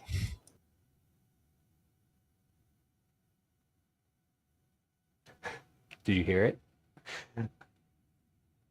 9699. Yes, that is a good one. I heard it. I heard it too. Press pairs of the biscuit thirds together to form 12 total pieces. Press pairs of the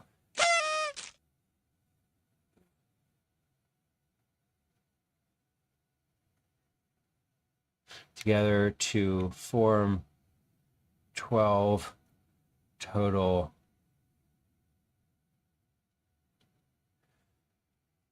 pieces, which basically I want to say like which along with the 2/3 pieces will form 12 total. Okay.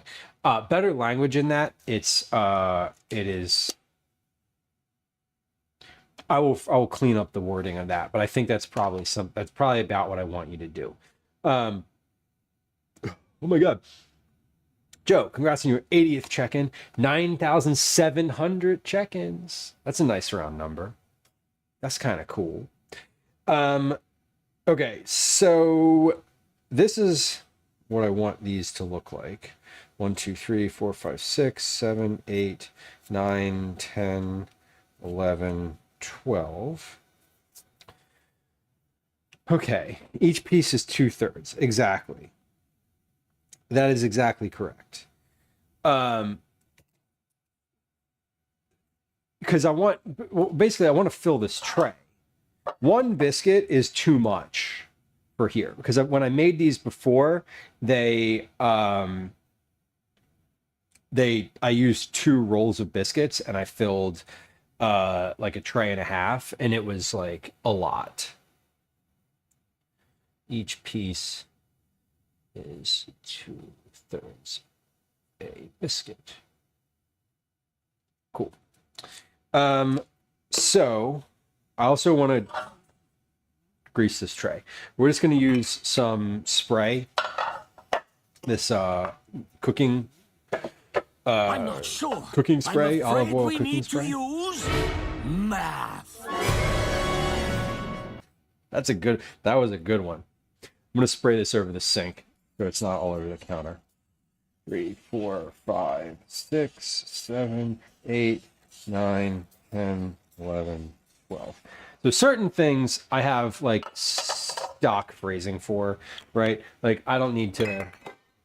I'm just going to write down like spray biscuit tray because that's an easy one. I also want to note that like if you want to use olive oil, you just have to like apply a thin layer of olive oil with it. You know, spray each muffin cup with cooking spray, or apply a thin layer of olive oil with your hands or a paper towel. Very, very straightforward. Spray tray. Great. Let me get out my scale so I don't forget to measure my tomato.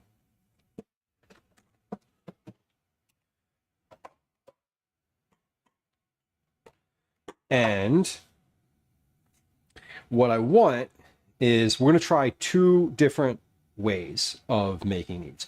We're going to try one where you press the biscuit in and you make a cup. And we're going to try one where you press the biscuit in and you thin the biscuit out a little bit and you roll it so that there's ingredients distributed throughout, and one where there's ingredients in the middle. So we're going to try, basically I have 1, 2, 3, 4 of my my pressed together pieces. So we're going to do 2 and 2, like 2 of each variety. And then we're going to do 1, 2, 3, 4.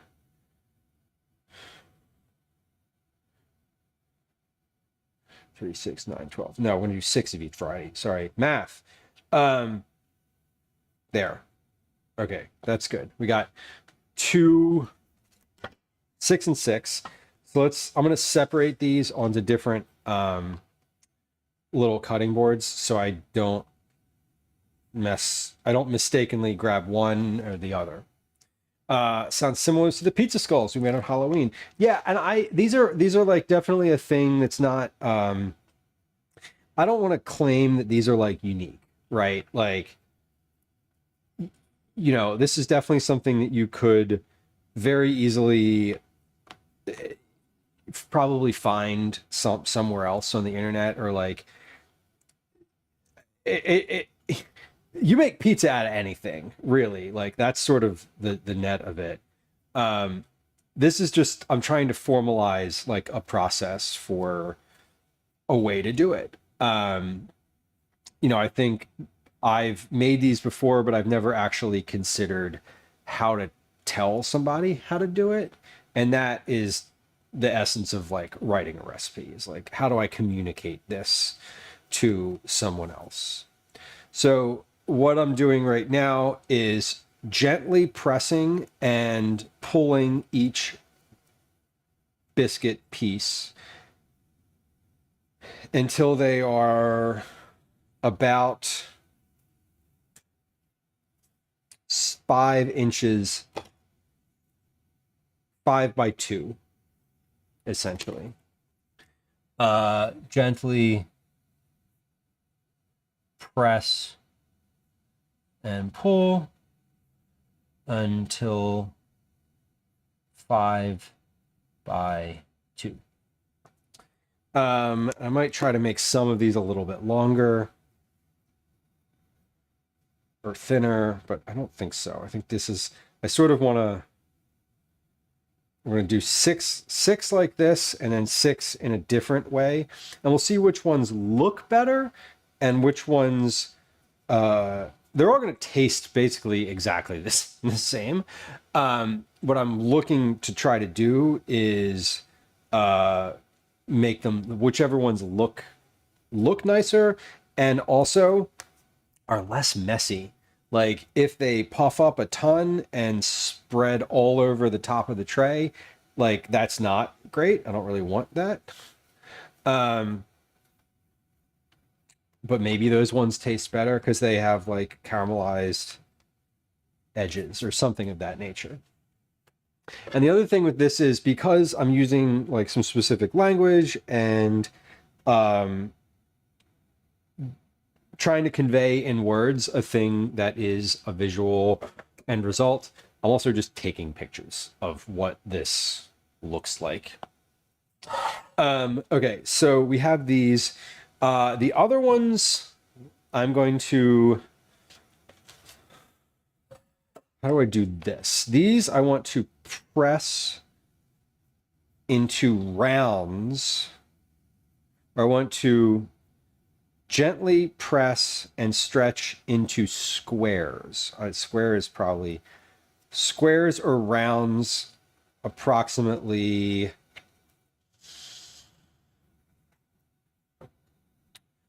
that's about 4 inches. So we're stretching and assembling sort of in the same way. Rolls and cups. So stretch and press and pull into 4 to 5 inch squares or rounds. I think these actually, I want these to be a little bit longer than 5 inches. I want these to be long enough that I can put some ingredients in them and also roll them. So we're going to stretch these out, the first batch, a little bit more, because I'm realizing that like if the squares are about 4 to 5 inches, so these are going to be about 6 to 7 inches. Okay, that's better, I think. I don't. We'll see. We'll see how it all ends up. Time check. It is 18:14. We are doing great. This is basically exactly where I wanted to be at this point in the stream, and we're here, and I feel good. Okay, so we're going to stretch these into their rounds as well. Now, once I start putting these in the pan, if I need to make adjustments and change the sizing or shape of these, I will. But right now, I'm sort of doing each step at the same time. And next, like, we're going to do all of the, well, we're going to do the sauce and cheese at, sauce and cheese, and then we'll put them in.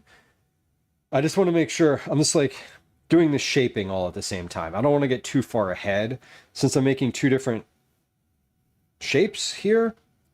I don't want to get too far ahead with one, far ahead. I've only got 3 ingredients. I don't want to do one to completion and have it be sitting in the tray for too long before the next one gets done. So that is my thought process here. Okay, so these all look good. I am going to open this can. We're going to weigh the can, pre-weight and post-weight. And I'm going to take a tablespoon. I'm going to take a tablespoon to start here, because that is probably about the right size. First thing we're going to do is stir this up. I should have just shaken the can before I opened it, but I didn't. That's okay. Yeah, I'm going to stir this. And scale is at 0. Don Pepino, the pizza sauce. Oi. So this is 462 grams, which is 16.3 ounces. Total. This is total. It is a 14.5 ounce can, which means just 14.5 ounces of liquid in there. But I am just making sure that I'm using a consistent volume. What I really want to say, if I was telling someone how to make this, like in the oral tradition, I would say a spoonful of pizza sauce and a pinch of cheese. Right? Like, that's easy. A quarter cup of this cheese is 28 grams. A quarter cup is 4 tablespoons. So basically 14 grams of cheese is 2 tablespoons. So I am going to go by weight on the cheese as well. Now that I've got a volume for my can, I can take this off of here and we'll weigh out the cheese as well. I just want to be consistent with how much I'm putting in. Functionally, I'm going to use an actual tablespoon to get this out of here. In real life, I would use my fingers and hands. If I was making this, that's what I would do. But if I was making this ad hoc without any like directions. Fudge Darling asks, how was camping? Camping was warm, but also really relaxing. One of my buddies and I went for a little hike. This was, what day was that? Wednesday morning. We went for a little hike. That was quite nice. We went to an antique store, a big antique store, and like browsed around. This was all Wednesday. We ate a bunch. We cooked over the fire, which was really nice and also very hot. It was really relaxing. Camping was relaxing. I mean, it was very hot, and so we were dealing with that. But generally speaking, I am super relaxed when I am camping, and even more so, and this has nothing to do with him as a human, but even more so when Calvin's not there, because people don't need anything from me. My adult friends don't need things from me in the same way that like a child does. They don't need me to walk them to the bathroom to brush their teeth at night. I don't give a shit if they brush their teeth at all. So that's fun. Okay, so I want to do about 14 grams of cheese per thing, which is this. Quilpy, I'm glad you made it. Glad you made it. Nice to be home. Nice to be home. Always. Get your home clothes on. 14 grams. That's 2 tablespoons. And we're gonna spread that evenly over the rolls. So right now I'm doing roll-ups. I'm gonna take these and roll them from one end, and then we'll just pop them in the muffin cups without. We're gonna pop them in the muffin cups as if they were cinnamon rolls, so that you can see sort of the cross section of the roll itself. So fluff, right? Is it's very. I tell this to my friends all the time when we go camping. They're like, "Ooh, sit down. You gotta like relax a little bit," because I'm doing the same thing there that I'm doing when I'm with, Calvin or with he and his friends, which is to say, like cleaning up and like managing the campsite and like all the things. But I tell them that I'm like, I am relaxed because I don't have to think about what a 10-year-old is doing right now and whether they're safe and, whether they're just up at the store eating ice cream all day. Like, I don't care about any of that. Like, y'all are adults. Like, I don't need to consider you in the same way that I consider the existence of a child on a regular basis. So it's just a very different experience. Yeah, caretaker, that could be true. That is a likely scenario. I'm not gonna lie. Although I don't think he watches stream. He's been on stream before. One of them has been on stream. The other one was like, absolutely not. I never want to be on your stream. I hate the internet. And I was like, that's fine. That's totally fine. Nobody's forcing you to come onto the stream. I'm also going to take 3 of these and add pepperoni to them because that will be better. Now, the recipe's not going to call for pepperoni, so this is sort of like we're going. I'm trying it to try it, right? Right, full-time job, exactly. It's very different when I'm with adults because they don't need anything like that. I'm like, hey, what time you guys want to eat dinner? They're like, no, whatever. No, they're whatever, whenever you want. I don't need to like get them fed before it gets dark, for example. And functionally, I don't need to get them fed at all because they are, my buddy Drew cooked the first night we were there. Like, he made dinner. It was great. I was very relaxed. I was literally tending the campfire and sitting by it and waiting for him to make food. And then, it was like 8:45 at night. And I'm like, all right, but I'm hungry now. All of y'all childless people who I'm hanging out with have no concept of parent dinner time. We eat early. They eat late. Okay. These are good.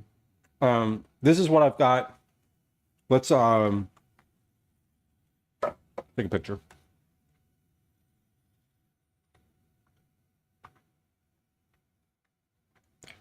Y'all people who do not have children, y'all eat late. And I can't hang. Okay, so hold on. Before I do this.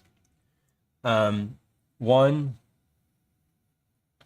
tablespoon sauce, 2 tablespoons cheese. And we're gonna roll these up now.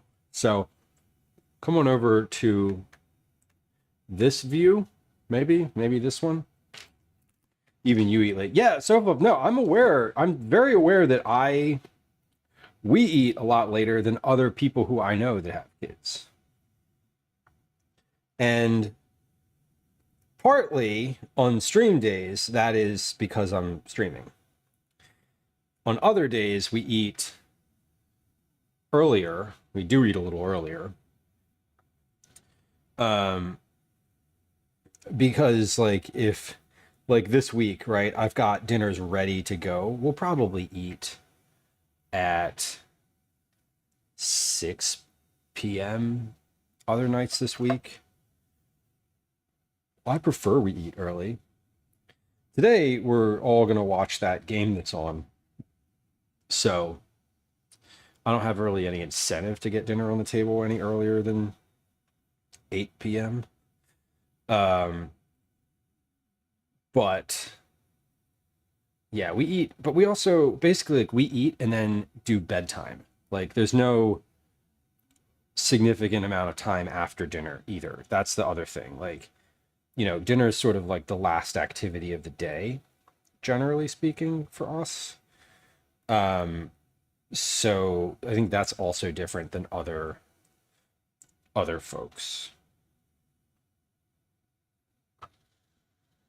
Okay, so these are rolled up now. It's got our roll-ups done. It's a little messy right here. Man, next 7:38. Oh my God. That is so early for bed. I've never in my life gone to bed that early when I wasn't sick. If I'm sick, oh yeah, sure. But that is super early. But I'm assuming P-Dog also gets up earlier. Yeah, 4:30 pre-practice, 8:30 post-practice. Yeah, that, oh my God. Seriously, Fudge Darling, that is the dilemma. That is like the parents' big dilemma, is that exact thing where it's like, welp, what are we supposed to do? How are we supposed to even do this? That's when people start getting, that's when the like fast food in the car scenario really pops off. Okay, so these we're going to put in to cup formats, right? Like we're going to do cup format here. There we are. Just like that. 4:15 to 4:45. Oh my God, so early. Mix. Steve, welcome in. Howdy, friend. Down south, hello. Nice to see you. We're doing a little bit of family dinner stuff. I'm gonna come say hi up here in a second. Friends who are hanging out here. Chef Steve is a friend of the stream. A person who I have met in real life, which is really awesome to say. I always love being able to say that about anybody who raids the stream, but especially other food and drink streamers.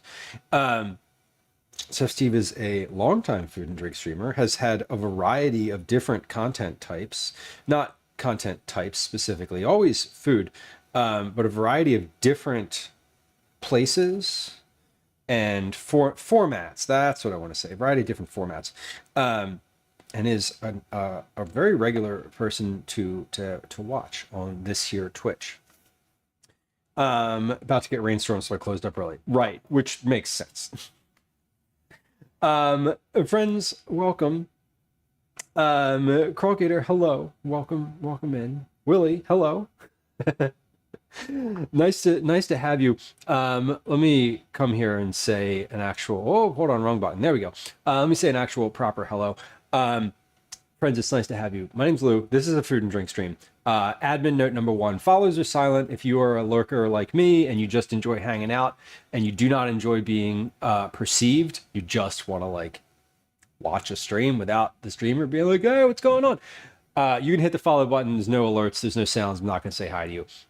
Totally anonymous follows. This is a food and drink stream. We do recipe development. We do meal prep. We do baking frequently. We get out in the world and do IRL stuff as well. And a very conversational stream. But again, if you're just hanging out and you like to lurk, you are more than welcome to do that. Today we've been doing a bunch of meal prep for the week. I'm not going to be cooking during the rest of the week, so today is basically a like, let's make all the dinners for the whole week situation. We have made so far today chicken salad with mayonnaise, apple, corn, and herbs. We made a soup that has jerk chicken sausage, corn, lentils, and rice. We made a pasta, like just a regular pasta dish, which also has corn, It had a butter, garlic, onion sauce with, God, what else did I even put in there? Oh, I put a can of tuna fish in there. I put a bunch of different like stuff from the cabinet. I literally forget what's in there. It was really good. We made deviled eggs for breakfast for my son. And right now we're working on a recipe that I'm writing for work that is a real straightforward family dinner style type of snack. It could be dinner, it could be snack. It could be breakfast. I don't really give a shit what you eat for breakfast. See for reference the deviled eggs that I made. Anyway, these are pizza muffins, and we are about to fill the second bit of this. We've done one half as a roll up, and then we're doing the second half here as a... Oh, that's not the right one. That's my butt. We're... Fuck, come on. Hit the right button, Lou. God. So we did some of these as roll-ups here. We just like rolled them. Some of them are falling apart a little bit, which is like totally okay. The ones with pepperoni are falling apart. But we're also going to do the same thing on here. So we're going to put pepperoni in the ones in the center just to keep it consistent. And then we're going to do the same amount of cheese, the same amount of sauce in all of these as we did in these, so that we have some consistency. So, put corn on the pizza pockets. I know, right? And generally, I'd be happy to. Generally speaking, I would be happy to. I don't have any more corn. I used it all up. So we're pressing the pepperoni in here. Listen, I yell at myself all the time. This recipe, these pizza muffins came about because I was home. This was like a school was closed. I forget, for some holiday or in-service day, or who knows why they closed school, really. If you check the school calendar, you know why they closed school, because it's on there. But anyway, my son Calvin, who is 10, had a bunch of his friends over, and they were like, "We're hungry," and I was like, okay, I guess I can make you food. And so I made these. Jamie, these are biscuits. So they are literally Pillsbury biscuits. That's it. Also, I see you. Thank you. Message received. These are Pillsbury biscuits. What we're going to do with these is, and I basically, like, I had biscuits in the fridge from something. I forget what. They were, I don't even remember why I had the biscuits, if I'm being honest.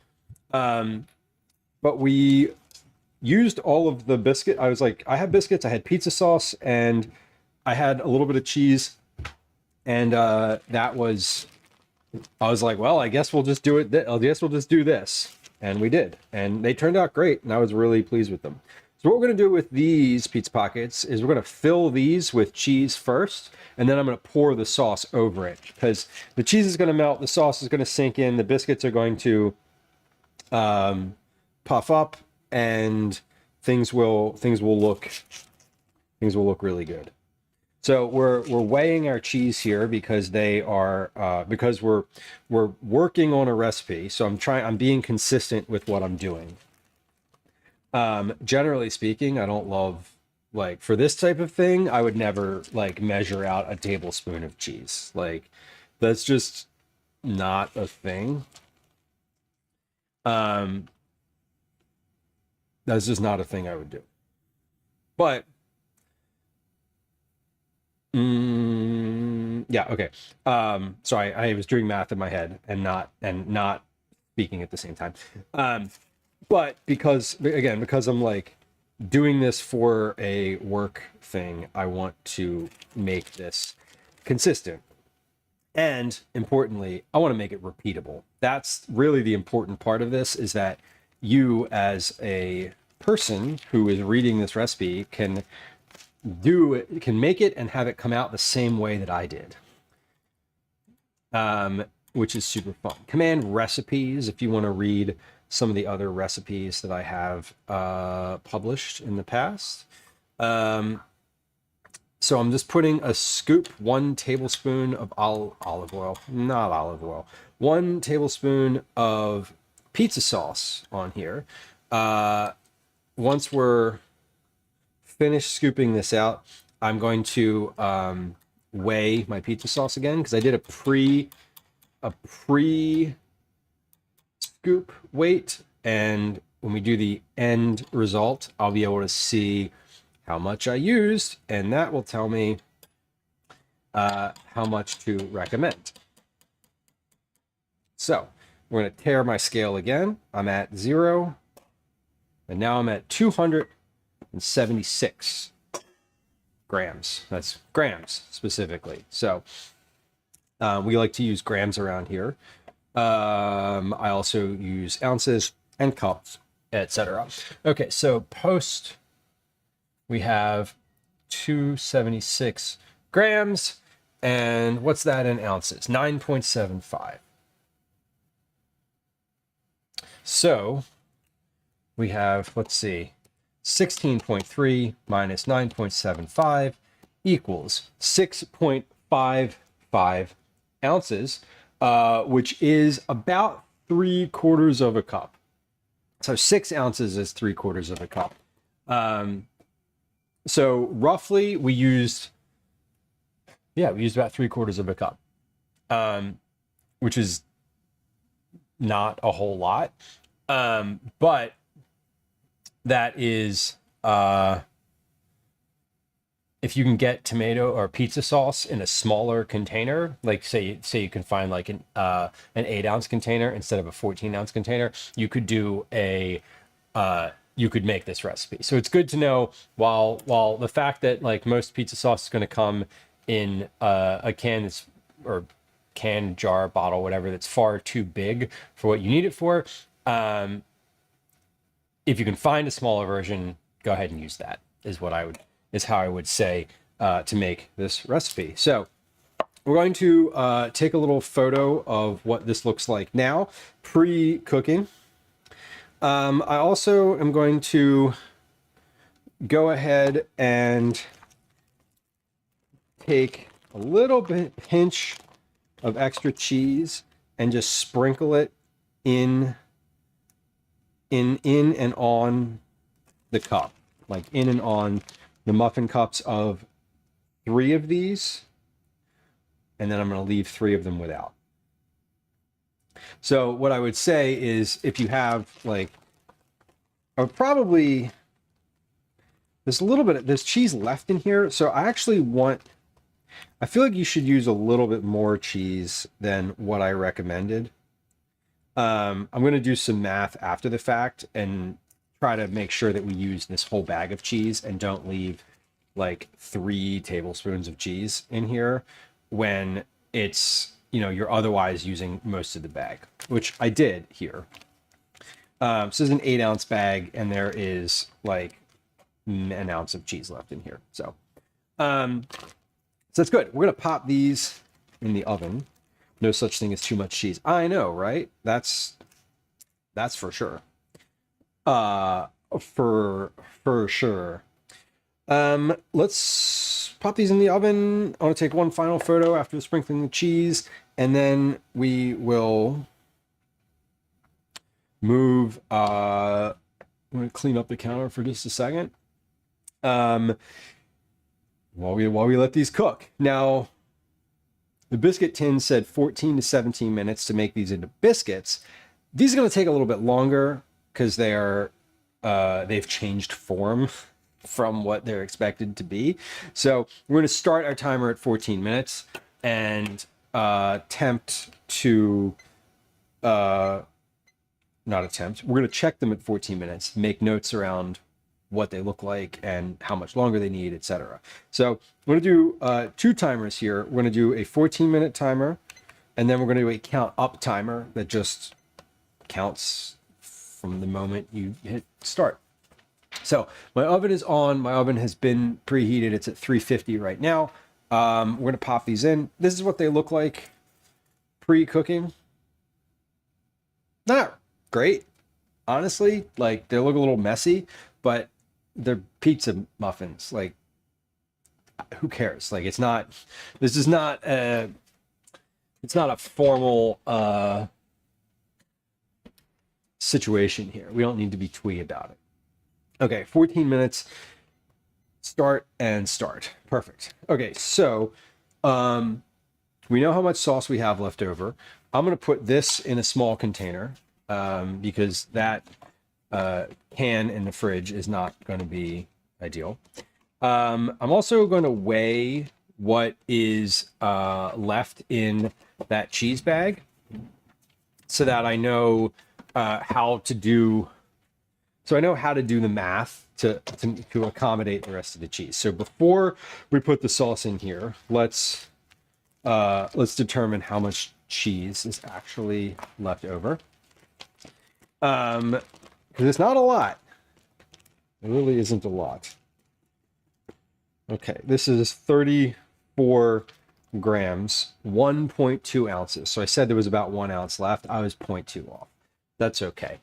Let's see, from cheese. So remaining in bag is 1.2 ounces. Now, here's what I would say. I think the amount of cheese inside of the thing is probably the right amount, but what I've got left over here, I didn't sprinkle cheese over all of the muffins in the thing. I sprinkled it over 3 of the 6. So there's 12 in that tray. Total, I sprinkled additional cheese over 6 of them. So this would be fine. I don't need to accommodate with more cheese on the inside. I can accommodate by making sure that if the sprinkling over the top looks good and works out, that I just say to do that for all of them, and then that will use the whole bag of cheese. So that's good to know. And let me see, how many ounces was that? 34, 1.2 ounces, 34 grams. Great. I'm going to put this back in the bag though, because it's a resealable bag and I don't need to repackage it. And then we're just going to put our tomato sauce in this container because I don't have any of those like fancy can lids. And really, I don't really want it in the can anymore. It'll be fine in a plastic container. It can stain the hell out of this container instead. Perfect. The pizza sauce, the leftover sauce, as noted earlier, thank you for the suggestion, is of course great for dipping these in at the end. So if you end up buying a 14.5 ounce can for this recipe, fine, just use it to dip. You don't need to save this. I am saving it. But you don't need to. Or you could. Whatever. You do what you want. Once you're finished putting those things in the oven, I don't really care what you do with the rest of your ingredients. Not relevant to my life or interests. Cool. So we have pepperoni in some of them. The others are just regular. Now I'm gonna put this back in the fridge. Pepperoni back in the fridge. This little cheese nugget back in the fridge.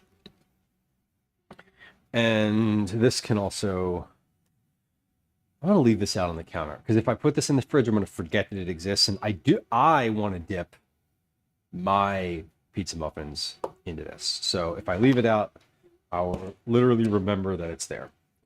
If I don't, I'm likely to forget. That's how it goes.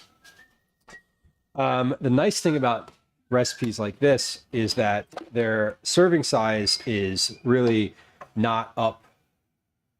I don't have to like weigh each muffin. I don't have to consider like if this is 4 servings or 6 servings or 2. It's just one, makes 12 muffins. You eat as many as you want. What does a serving look like for you? I don't know. Makes 1 serving. Okay, but I think I'm finished with my scale. I'm definitely finished with this cutting board. Okay. Sink continues to be an absolute disaster. Let me turn the oven light on. And what other notes do I want to make about this? Sauce, cheese, sauce evenly. So I want to spread the sauce evenly. Then cheese. That's for the rolls. For the cups, I want you to press into muffin tin and up the sides. Then cheese first. Then sauce. Okay, so what I'm doing here is I don't know how the things are going to turn out when they come out of the oven. What I want to do is make sure I know what I did. I'm just taking notes as the experiment evolves, because if I know what I did and I know that, you know, the volume of what I used for sauce and cheese, if it's like, oh, these just need more sauce in them, like they really need more sauce in them, I can interpret how much that is based on what I did. And so like I want to know, you know, what did I put first on the rolls? I put the sauce first, then I spread it evenly, then I put the cheese. Then I'm placing them of my mind are an placed in the tin like cinnamon rolls. I'm not going to say that specifically, but I am going to know. I know I won't. When I'm writing this out, I will know what that means, and I'll know how to phrase it a little bit better. Caretaker, I'm glad you had a good time. Thank you for being here. I appreciate you. I hope the rest of your day is a delight, and that your Tuesday and Wednesday are the same. Okay, so these have been in there for 8 minutes. Pizza muffins.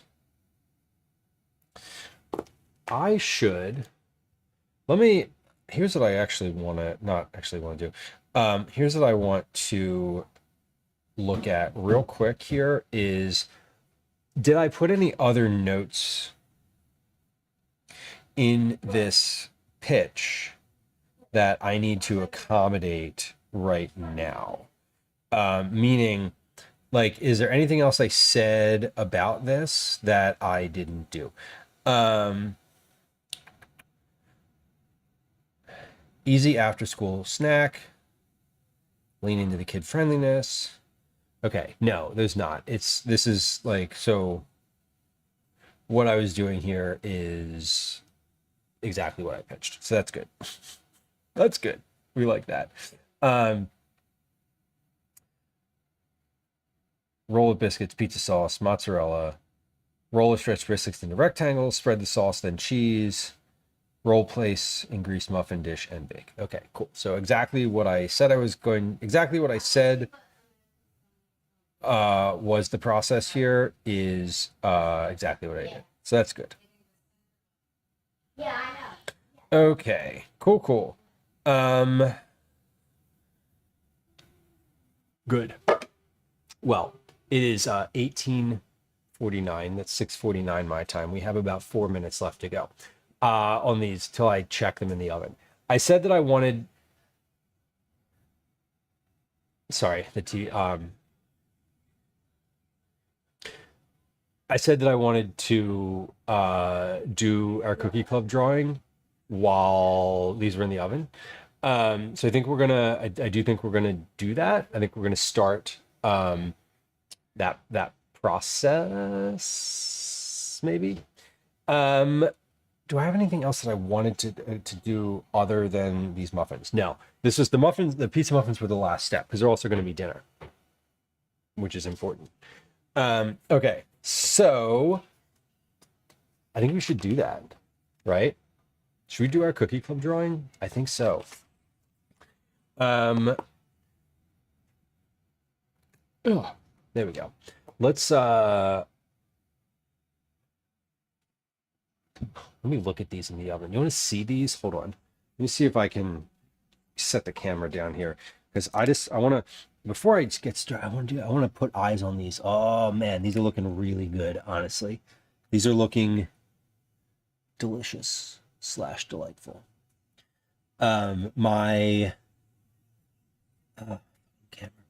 camera is like not working the way I want it to. Okay, hold on. Let's see. Can we see in the oven? There we go. Liz says, what have we made in the past 5 hours? A lot of noise. So we finished. We got through. We got through the agenda. What's here right now are pizza muffins. What's here and here in chat is our friend Zach. And Liz, I will tell you exactly what we did in just a moment here as we get into it. Venomous Calstrut, welcome in. Princess Luna, hello. Liz, thank you for the ZM command. Gary, welcome in. Hello. Morbid Bunny, I like your name. Hello and welcome. I hope stream today was good. That is the one. That is correct. Yep. That is the one. Any of them actually will return the same message. So you could do any of them, really. Tea time. Hello. Welcome. Friends who were hanging out here on this stream, watching me chat and cook relatively. It would be lovely if you went to follow Zach.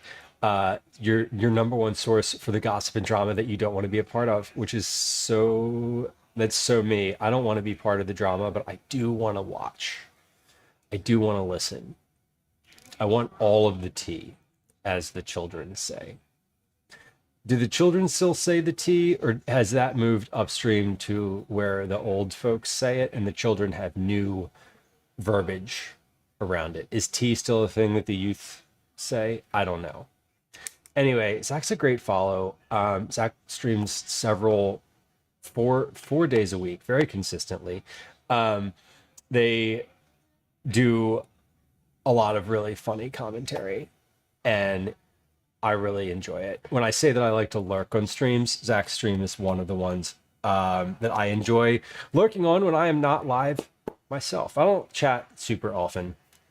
Usually it's some sort of snide, shitty comment. Anyway, friends who just joined us, welcome in. It's nice to have you. My name's Lou. I am a cooking streamer. That is what I do on this stream. We also have occasional funny commentary. Sometimes it's just regular commentary. Anyway, I'm a home cook. I'm a recipe developer. We mostly cook vegetable-forward family meals from my kitchen in my house where I am right now. My pronouns are he, they. I'm happy that y'all are here. We're very chatty, but follows are silent. So if you like to just lurk and hang out like I do, then you can hit the follow button and it is completely anonymous. So just a little FYI. We've been doing a bunch of meal prep today because I'm not going to be cooking for the rest of the week. I know that y'all enjoy seeing people make disastrous meals. Hopefully that's not what we're going to take a look at in the oven right now. But I'll tell you what we meal prepped in a few moments. Right now, my timer just went off. I'm working on a recipe. Here's a notebook. This is a notebook that I keep all my information in. DJ Harley, thank you for your tier 3 resub. That is 4 years. Tier 3 sub. That is amazing. And I appreciate you. Thank you for your consistent, continued support. Tier 3 subscribers get cookies every month. If you're a tier 3 subscriber, I will send you homemade cookies every month. And that's what we're going to be making on Thursday. But right now, I need to open this oven and check on these muffins because they might need more time. So let's do that. Come on over here to the oven and let's see what these look like. I don't anticipate these are finished yet. They are not. These still look a little doughy. So we're going to put these another 2 minutes. And these biscuits say that they take anywhere from 14 to 17 minutes. So let's do 2 more minutes. I mentioned that we did some meal prep today. Let me tell you a little bit about what we did while we're sort of waiting. Basically, I want to get these out of the oven before we do our cookie club drawing because one, I said the cookie club drawing was going to be at 7 p.m. It is 18:56 right now. It's 6:56 p.m. my time, Eastern Standard Time. I live in Philadelphia. So we're 4 minutes early. If we did the cookie club drawing right now and someone came back at 7, they would be like, what the fuck? Anyway, I also don't want to start that because I need to like continue to monitor the oven. So really for the biscuits, what I'm looking for is golden melted cheese. I'm also looking for like a little bit browned and burnt is okay. Like browned and burnt around the edges of the muffin cups is okay. So what else did we make today? Let me get a few things out of the fridge and I want to show you. We have that. We have that. We have this. We have this. And we have these. Okay, here, we're going to do a little overhead view. Are you ready? How do I do that? There it is. Okay, we made a bunch of things today. Here's what we made. We made a chicken salad. Oh, wrong direction. Chicken salad is, as I mentioned, corn and apples. We have herbs in here. This is just a cold chicken salad. It's a whole roasted chicken. And I think the primary spice in here is curry powder and salt. So we made chicken salad. We made deviled eggs, and I'm going to show you those in a second. But first, come on back over here to the oven, and let's take a look at these again. Almost there. This one looks good. That one in the back looks pretty good. These are getting real close, so we're going to give those 3 more minutes right now. So I don't have to keep opening the oven. Okay. So as I mentioned, we made chicken salad. There it is. It looks like that. We made these deviled eggs. These are for breakfast. They're breakfast deviled eggs. They make the room smell like farts. These are a real basic deviled egg. They have paprika on top, so they look sort of fancy, but these are just hard-boiled eggs in the Instant Pot with, what did I put in there? Sour cream, mayonnaise, a little bit of Thousand Island dressing, salt, pepper, dill, probably like 3 other spices. I don't remember exactly what's in there. I'd have to look at the VOD. I wasn't making a recipe with these. These were just a thing I was making. So no recipe with those. We made a corn and sausage soup. The corn and sausage soup also has rice and lentils in it. The sausage is jerk chicken soup or jerk chicken sausage, so it's a little bit spicy. But this is a really like soup filled with solids. I know it's not really soup season. It's summer and hot out, but it's a little bit spicy. We'll dip some bread in here, or I might make croutons at best for that. And then we made a pasta. This pasta is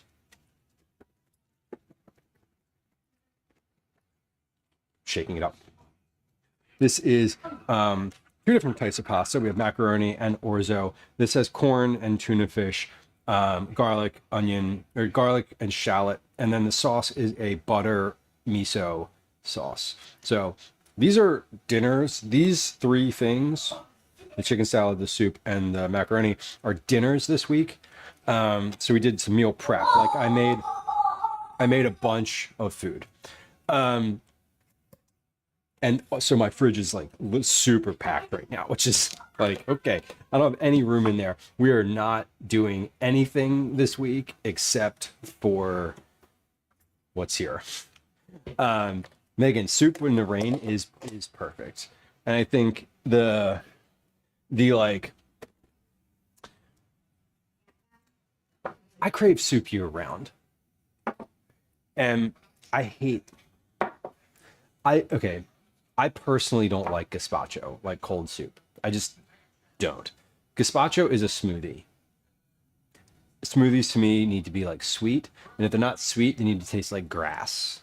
Like, and if they don't taste like one of those two things, I don't really want it. I don't know. I've never had. I will say, and notice that I'm not saying gazpacho is not good, because that is certainly not true. I personally don't love it, but I've also never had a version of gazpacho that I loved. I remember when and I equate that there's a version of gazpacho out there that I will enjoy. Like, I know this. I'm very aware of this. I try it whenever I come across it and I have the option to try it, I'll try it. I just don't make it for myself. All right, let's look at these things in the oven again. Yep, we are almost there. So this is sort of what I want. This one's almost perfect. These, I think I am going to give another 2 minutes to. And then they should be finished. 2, 0, 0. Perfect. Okay. Nom. Welcome in. Hello. Megan says, I've only had gazpacho on vacation. It's good, but I've never wanted to make it at home. Yeah, I just, and I equate it to other things, right? Like, so when I used to drink, like alcohol, I did not love Bloody Marys. I tried them regularly, just never enjoyed them. Never enjoyed them. Wasn't a thing. There was one, I remember there's a single Bloody Mary in my whole life that I've enjoyed. And I was like, okay, because I liked this one, the person who made it, I knew the person who made it. Like, I had it at like someone's house, and I was like, what's in this? What did you do? Like, how did you make this? And like, they told me, and I was like, great, that is the version that I like. And I haven't had that experience with gazpacho yet. That's all. The concept of like a watermelon gazpacho or like a melon. My family's in the living room watching YouTube, by the way. In case you're like, what's all the laughing? It's not a laugh track. I'm not funny. They're laughing at something that's not me. But I like the idea of like a melon thing appeals to me, but I just haven't had a version I like. It's just how it is. Okay, so in 2 minutes, in 15 seconds, I think these are going to be finished. I'm going to take them out. We're going to put these on a tray. We're going to put these on a rack to cool in the pan that they're in for a few minutes, and then we'll take them out and see what happened. We'll see what happened with them.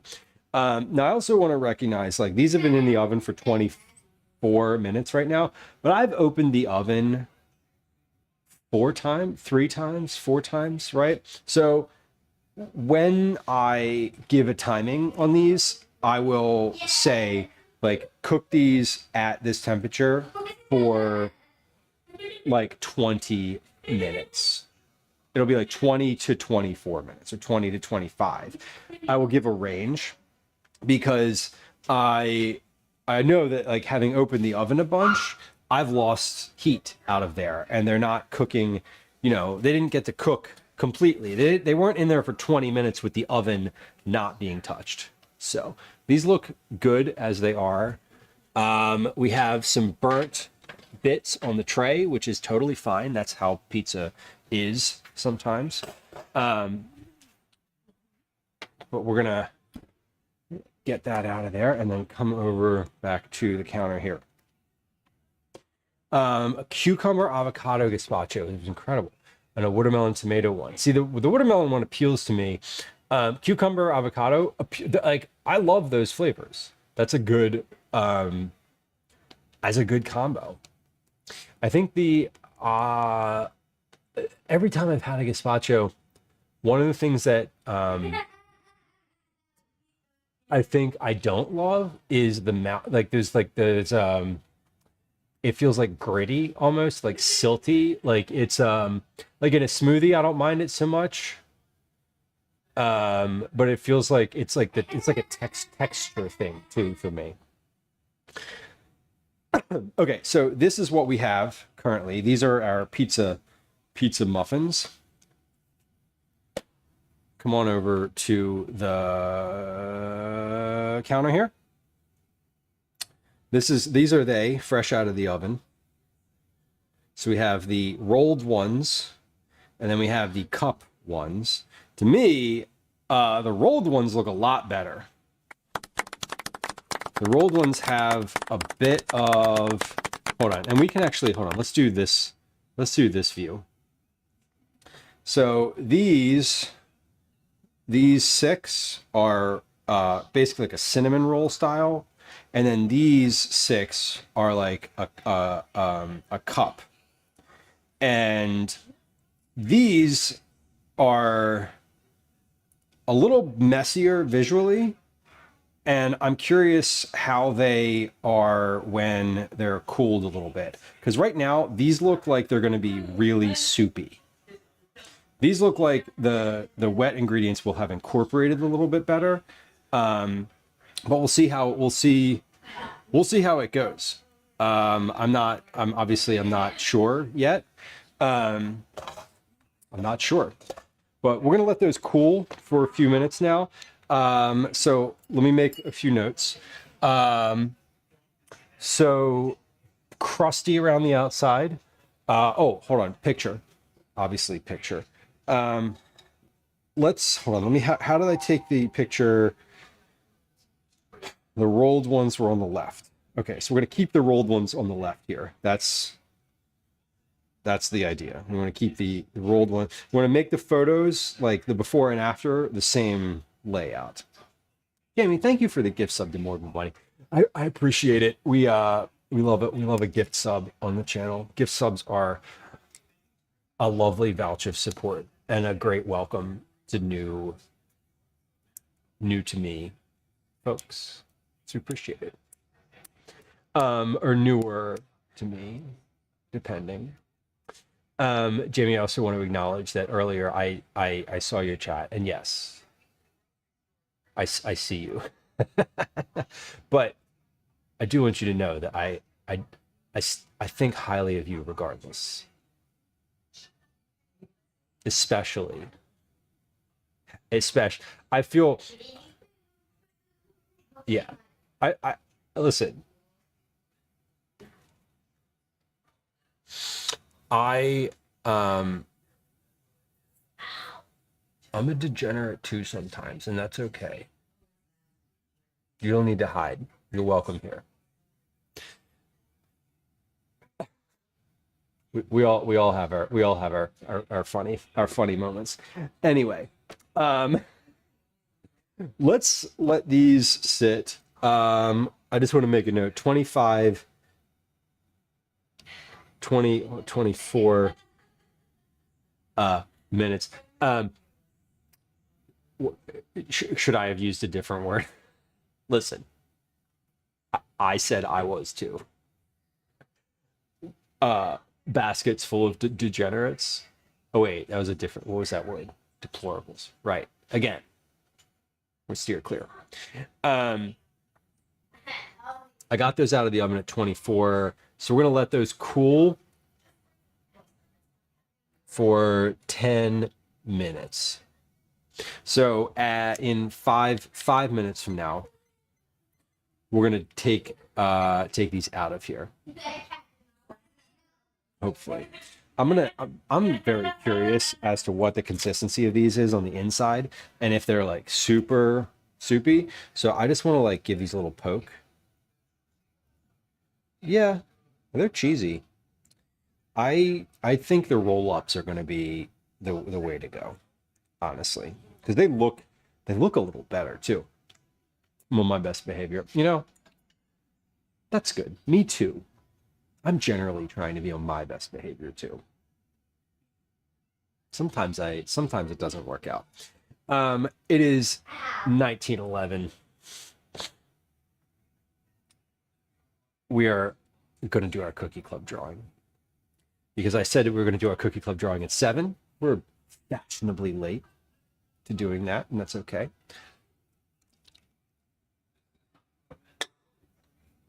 But we're ready. So, friends of the stream, if you know about Cookie Club, now is the time to tune in, because I'm going to tell you there's an interactive component to this at the end. So if you're like passively listening, listen up. We do Cookie Club monthly. It is a reward program for friends who hang out on stream regularly. We make cookies on stream, we package them on stream, and we send them out to people whose names get drawn out of this bowl. You can get entries for Cookie Club every month. There are lots of different ways to enter. There's a link in chat, thank you, Liz, to all of those different ways. Lots of paid ways to enter. Of course, you can pay for entries. Like, obviously, you can pay for entries. Like, give me money. I love that. But you can also get plenty of free entries throughout the month. You can use channel points to get entries. You can clip portions from the stream. You can chat. You can recruit a raid. You can use the command check-in to check in. There's lots and lots of ways. So if you want to know all the ways you can enter, click that link in chat and that will tell you. There are also paid ways. You can subscribe, you can give bits, you can donate directly. Every time you hit 6 months of being a subscriber, whether or not that was a gift subscription, you automatically win. And we have a few of those this month too. So, yeah, gifting a sub is an entry. If someone gifts you a sub 6 times, then you automatically win, because like, it's how it goes. Every multiple of 12 or every multiple of 6 months of being a subscriber, you get a free prize. Now, you don't need to get cookies, because some people don't want to give out their address, and that's fine. Some people don't want cookies, also fine. You can get a gift subscription to, or gift sub to any channel, or you can get a credit for the merch shop, command merch. And if you take a credit for the merch shop, you can save those up. So if you win 5 times, that's $25 worth of credit. So, all of those are good, or prizes. You know how streamers do, like, one's in chat if blah blah blah. Can we try something? Can we try, like, put a 1 in chat if you've ever gotten cookies from Cookie Club? If I've ever sent you cookies and you've received them in the mail, let me, like, put a 1 in chat. I don't know. How does that, is that a thing that people do? Because one of the things that I love about the Cookie Club, and one more thing before I like draw names in here, one of the things I love about it is that every single month that we've done this, someone new has won and gotten received a prize, which is kind of amazing to me, because that's over the period of a long time, and it's a small, relatively small community. I appreciate that is true. Anyway, we have a couple folks who are guaranteed cookies this month. Those folks are Lauren on YouTube. Welcome. You have received cookies. Fall Guys, hello, welcome in. Dan, DDAANN 884433, has been a subscriber for 18 months. Carly Mags has been a subscriber for 18 months. Fisty Foods has been a subscriber for 30 months. Just Jamie has been a subscriber for 30 months. Luke Skywalker has been a subscriber for 30 months. And friend of the stream, Megan Splawn, has been a subscriber for 42 months. So all of those folks are eligible to get a prize this month. Your names are not in this bowl. If you're here and you're hearing the sound of my voice, your name is not in this bowl because your name is on this list, and I'll be reaching out to you separately on Discord. Now, for everyone who has an entry, Daddy, sorry. Daddy, sorry. Daddy, there are entries in here. Daddy, sorry. Daddy, There's sorry. a few of them. I'm sorry. Daddy, bye. We have we're gonna pick 10 names. After I've picked 10 names, I'm gonna pick one more. And that person, I want to pick one more, and if that person is in chat, they will win.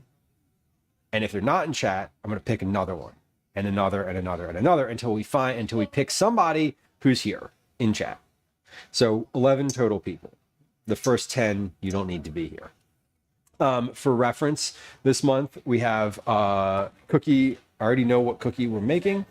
We're doing another cookie from 108 Asian Cookies. This month we're doing the Black Forest cookie, which is not specifically Asian at all. It's mostly European, but the author made this. The author's has a close personal relationship with this cookie in a family way. And we're gonna make that this month. It's chocolatey. It has dark cherries in it. It is got cacao nibs and granulated sugar and a maraschino cherry on it. Yeah, Liz, I think this one will be fine. It'll be hopefully good. I was back and forth on it, but I think it'll be okay. Morbid Bunny, you think you know Megan? Megan has a rather relatively good following on the internet, and is a fellow recipe developer, a fellow she's a food writer. She has a really good Substack. Writes a lot about family cooking and meal planning and a lot of the things that kind of align with exactly how I like to consider the kitchen. So Megan is also a personal friend of mine. So we met through the internet. We did not know each other from high school. We literally started talking on Instagram. So she's a lovely human and a longtime supporter of the stream. So okay, well we're gonna get to the. Here's what we're gonna do. We're gonna get to the drawing. We're gonna draw 10 names. Then we're gonna draw one more until someone's in chat. Then we're gonna say congratulations. I'll reach out to you in Discord. Then we're gonna have a muffin. See how it is. We're gonna look at it and evaluate. And then that's gonna be in the stream. So, but here we go. Now get ready, folks, because if I call your name at the end of this. As the one person in chat, you're gonna have a moment or two to respond, and then I'm gonna move along. So first name out of the bowl. MX Phoenix Dog Mix for redeeming points. This was a free entry for Point Redemption Mix has been in chat for a while today. I don't know if Mix is still in chat. For rating the stream, friend of the stream, fellow food and drink streamer Mur Bakes. Lovely human, and a fellow food and drink streamer. Mur also streams co-working and other non-food related things. For rating the stream, the Garytron, friend of the stream, fellow streamer, obviously, for rating. That is the first time I've ever pulled the Garytron's name out of the bowl. So maybe, if the Garytron accepts, we will be sending cookies to another new person this month for using their channel points to redeem a Cookie Club entry. Wowuma has had their name pulled out of the bowl. We have Murray, welcome. I'm here. Oh my god. That's actually kind of awesome. Hey, look, here's your name.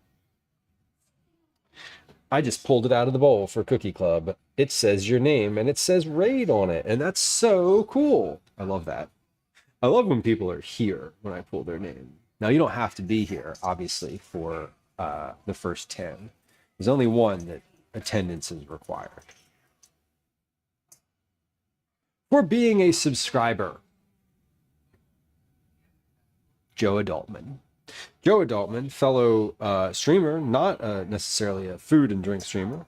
Joe streams games and not like video games. Joe streams puzzle games, puzzles, word games, a lot of fascinating things, and it's really interesting to watch. Just got your package today. Amazing. Yeah, I see what I was saying. I sent out Cookie Club really late last month, but I'm on the ball this time around, so. File Guys, I do cut out cells from an Excel spreadsheet. I really do. For rating the stream, fellow food and drink streamer Mom Noms. I don't know if Mom Noms is streaming today or even right now. They usually stream Tuesday and Thursday. I do, File Guys, I definitely cut out. I put all this in Excel, or not Excel, I put it all in a Google Doc, and then I literally print it on my home printer and cut it out. For being a subscriber, TARDIS around here. Friend of the stream, longtime viewer, longtime subscriber, in fact. No, TARDIS is not on the guaranteed cookies list this time. I need to turn my oven off. I can hear it clicking on and off, and it's very, like, it does not need, the oven does not need to be on. Okay. For gifting a sub, Cyborg K Chop. For gifting a sub, and the sub that got gifted is Zach, who we got rated by today, which is awesome. But Cyber K Chop, long time viewer, friend of the stream, fellow cat enthusiast, person for whom the meow sounds were implemented. So that's 1, 2, 3, 4, 5, 6, 7, 8. We have 2 more to go. And that includes not that person, because I already pulled their name. For rating the stream, Explorator, XPL0RAT0R, for rating the stream. We love. There's a lot of representation from friends who've raided in. We had a lot of raids last month, like a lot. I don't know why. It was like literally double the amount of raids that we usually have. Who knows? All right, 2 more coming out of the bowl. We got. For checking in, 40 check-ins, a multiple of 20. Catastrophe, XX, Catastrophe, XX. Catastrophe, thank you for being here. Thank you for checking in. Catastrophe is here today, in fact. May still be here. Is still here. That's awesome. That's awesome. We love that. I love, as I said, I love when the people are actually in chat. Now, that's it for our 10. We have MX Phoenix Dog, Merbakes, Garytron, Wauma, Joe Adultman, Mom Noms, TARDIS around here, Cyber Kate Chop, Explorer, and Catastrophe are our 10 folks. Now we have one more to pull. If you're in chat and you have an entry in here, there's a good chance I'm going to pull your name. I'm going to pull a name. I'm going to ask if they're in chat. And if they're not in chat, we're going to move along. And I don't have the, let me be super transparent here. I don't have like on my screen here anywhere a list of who's in chat or how many people are, I don't know how many people are viewing. I don't know who those people who are viewing are. So I'm going to say your name and you need to be ready to respond. So I'm not going to assume that you're here, just FYI, because I don't know. I don't know. I literally don't know. So, say my name, say my name. When I pull your entry, baby, you get cookies. I don't know what else is next. Anyway, that person already had their name pulled. You can also have multiple entries. Yeah, Liz, we don't need to. We can just move along. We can move along. We don't need to dwell on that one. We don't need to dwell on that one. For rating the stream, 9 of 12. 9, are you here? You were here earlier today, but I feel like you may not be anymore, and that's totally okay. No one is expected to watch the whole stream. It's 6 hours long. That's like watching a movie twice. It's a lot of time.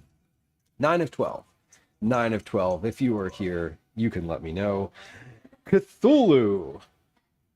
Ktulue for rating the stream. Cthulhu, are you hanging around? Friend of the stream. Hey, 9 is here. Look at that. Look at that. Amazing. Okay. That's exceedingly rare. Exceedingly rare that the first name I pulled out is someone who's here. Cthulhu, I also want to say, if you are here, let me know, because I don't want to be mean. Twindrella, I know what that link goes to, and we don't like it. It's fine. I'm not just kidding. I'm sort of kidding. We'll watch that later in shame. Amazing. 9. Good to see you. I'm glad you're here. I'm glad that your name hopped out of that bowl. So we have several people whose names came out of here for the first time today, which is really cool. Again, I'm feeling pretty confident that we're gonna have yet again a first time cookie recipient, as we have had every single month. And it don't matter. So far. None a of this little lag. matters. Barry probably like, oh no. Very cool. If you're hanging out here, whether your name was pulled or your name is one of the folks who's guaranteed cookies this month, I'm going to reach out to you on Discord. Very transparently, I'm probably going to do that tomorrow. I'm probably not going to do that tonight, but I might. We'll see. We're going to put those names. Actually, here's what I'm going to do. I'm going to take a picture of these names, and then we're going to, because when I take a picture of them, I can go into my camera roll, and then it'll be like there. Oh my God. I don't know what they're watching, but maybe she's like tickling him or something. I don't know if you can hear that. I don't know if you all can hear the frivolity that's happening downstairs, but it is always nice to hear. I kind of love that. I kind of love it. All right, let's take a look at these pizza muffins. Congrats to the folks whose names were pulled. I appreciate all the people who have entries. Like, there are so many folks. There's so many entries. A lot of them paid, a lot of them free. Again, this month, most of our entries were for things that are free. Jamie, I hope you have a lovely evening. Thank you for hanging out today. Um, give us your best pageant answer about the cookies. A pageant answer meaning a fun response, a like fun but evasive response. These look good. I'm gonna these should be relatively straightforward to get out of this pan. I want these. Yeah, they're not sticking. You kind of give them a little twist to get them out. But I'm putting them on this tray in the same place that they were. Did I spray the pan? I sure did. I used an olive oil spray in the pan. This is also a non-stick muffin tin, so like you could probably not spray it if you don't want to. You could also make these in cupcake cups, which would be fun and different. Tell me how your cookies are going to do good in the world. They're not. They're just cookies. It's not that deep. Just being real. Just being real. Morbid Bunny, I'm glad that you are here. Thank you for hanging out today. It's nice to meet you, and I hope that you have enjoyed your time, and I hope that you enjoy the rest of your weekday and week collectively. We'll be live again on Thursday making cookies. Well, Uma, you did. Yes, you did. Welcome. One of the names that I pulled was indeed yours. Couldn't catch stream. Out hanging with friends. Listen, we don't have an attendance policy. I think about this occasionally when someone pops into chat who hasn't been in chat in a really long time. Now, that is actually not anyone today or who's here currently, at least that I know. So I'm going to say this because it's not going to make anyone feel awkward. But I notice, like, if someone comes into chat and they haven't been here for like a year, I notice, I'm like, oh, wow, like, look at that, you know, but I would never do that. I would never be like, oh my God, you haven't been here in so long. That would make me feel like shit. I'm like, yeah, I was probably just doing other things. Sorry, I didn't owe you attendance. So, anyway, I notice, but I'm always like, I don't want to make a big deal of it, you know? It'd be fun to have a policy where you ban someone after they've missed 3 streams. Oh my God. Can you imagine how many people would want to be here?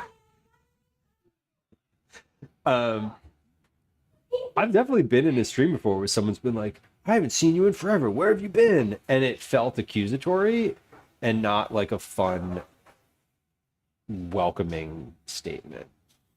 It felt like that person was entitled to the viewer's time. And I'm not going to say who that was, because honestly, I forget who it was. Yeah, life flies. Exactly.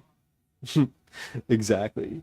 Yeah, and I like silent follows for the same reason. I just can't imagine. I don't like when you go into... I try to model some of the things that we do on this stream after like the ways that I like experiencing Twitch.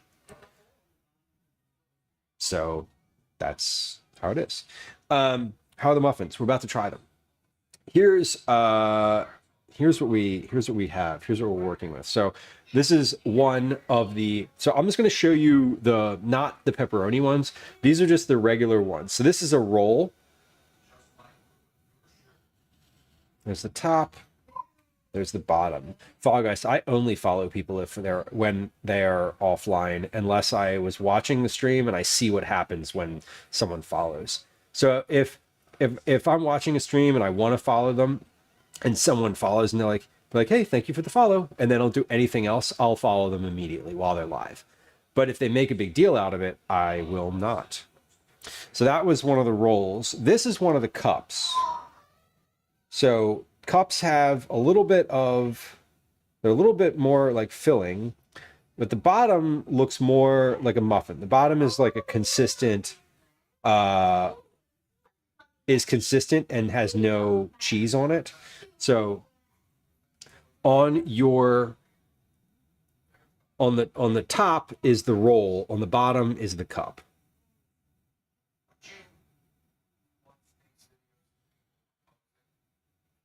Twinderella, that's really funny. Yeah, Patrick's great. I love Patrick. They're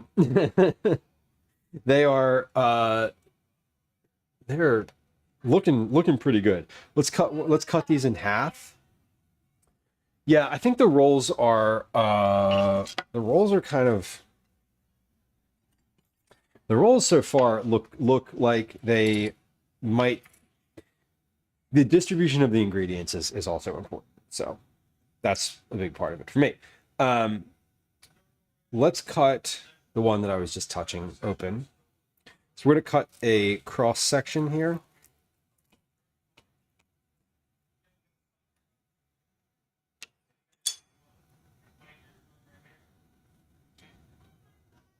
This is a cross section of the roll.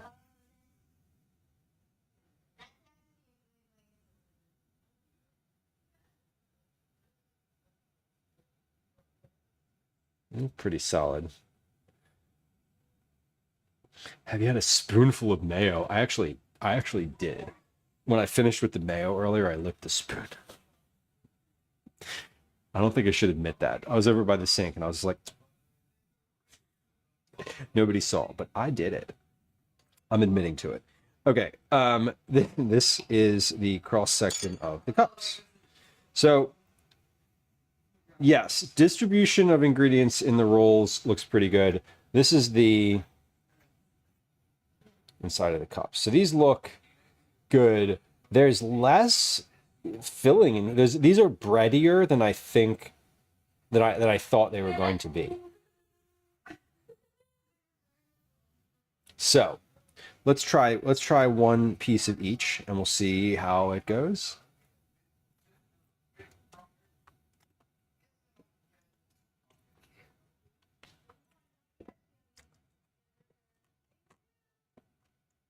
They should taste relatively the same.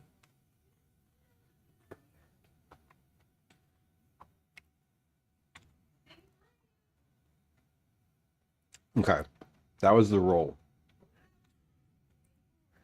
I'm gonna try this cup. Let's see.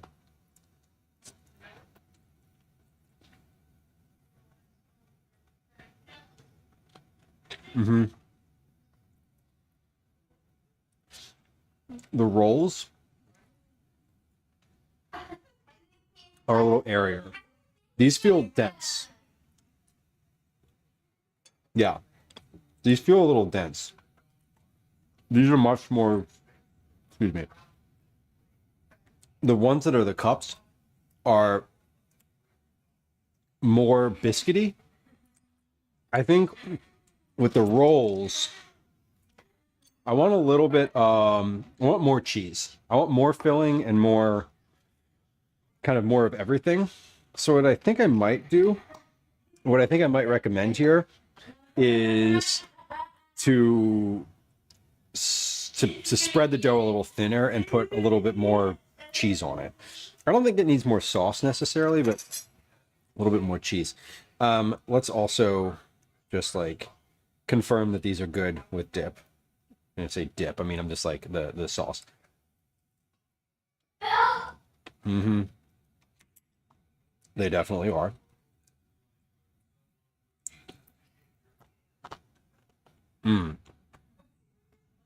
Yeah, I think the roll is the way to go because the ingredient distribution is better, and it's more liquid in between, I think, and so it seems to be a little bit airier. The cups are very like doughy on the bottom, and I don't love that. Wonton wrappers, hell yeah.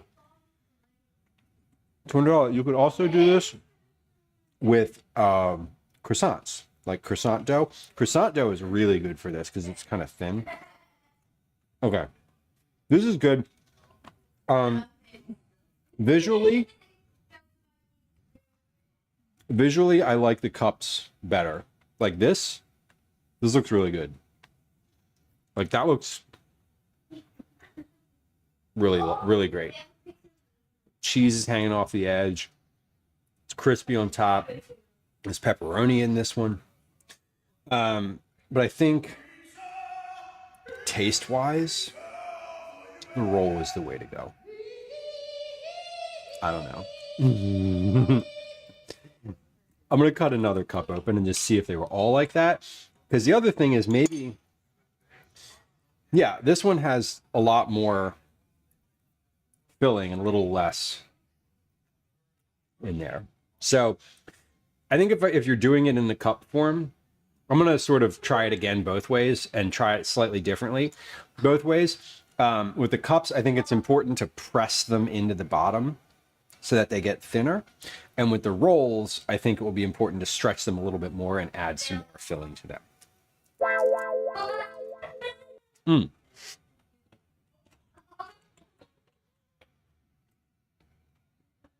In both cases, they need more salt.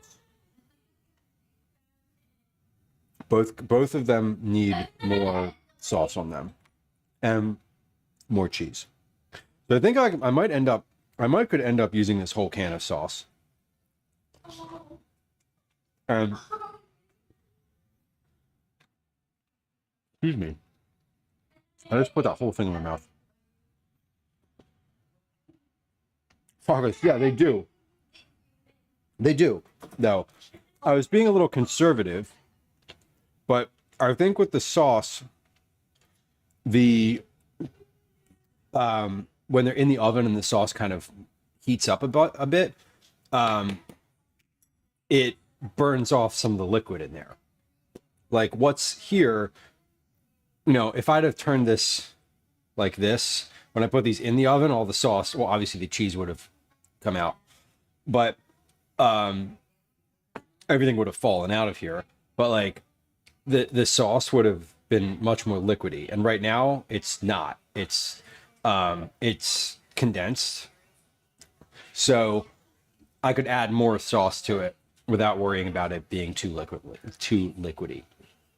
Anyway, these are really good. I'm very happy with both versions of this. So I think, there's neither of these was like bad. And I think I have some good ideas to make them better. Let me write those ideas down real quick as we are, so I don't forget them. Rolls, wider,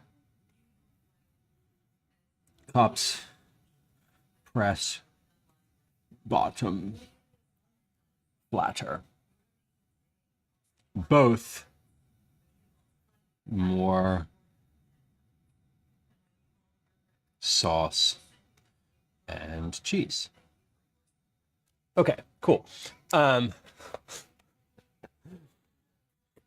It's really funny. I don't see any AutoMod doesn't come through on my chat app. The way that I am looking at chat, I actually don't see AutoMod at all, which is kind of funny. And anytime it comes up, I'm like, oh, I should put that in my, I should like get a visual of that for my heads up view. But then I don't, and it's always like, oh, I just don't. I forget. Let's see who. So in our Discord, we have a channel called Community Live,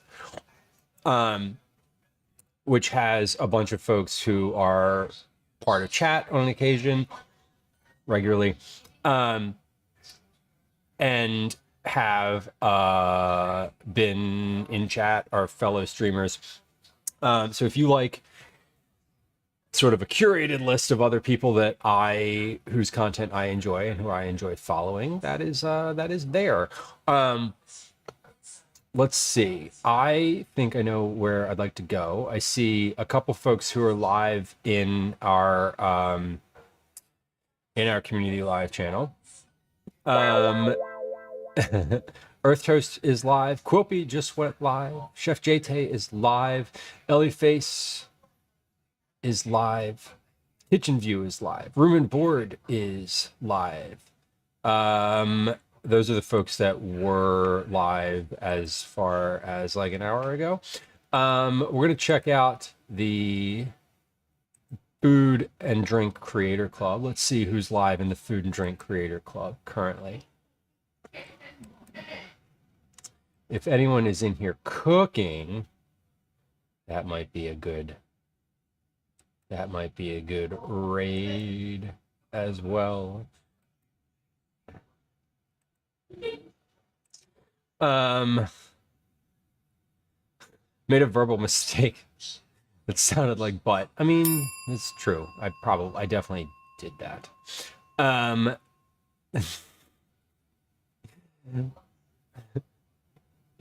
What was the name of that? It's a movie, Super Troopers. Is that from Super Troopers? I forget. Okay. Let's see. Who else is live in the food and drink category? Just to check. I think I know where we're going to be. I think I know where we're rating today, but maybe there might be someone who is not in there who would be fun to raid.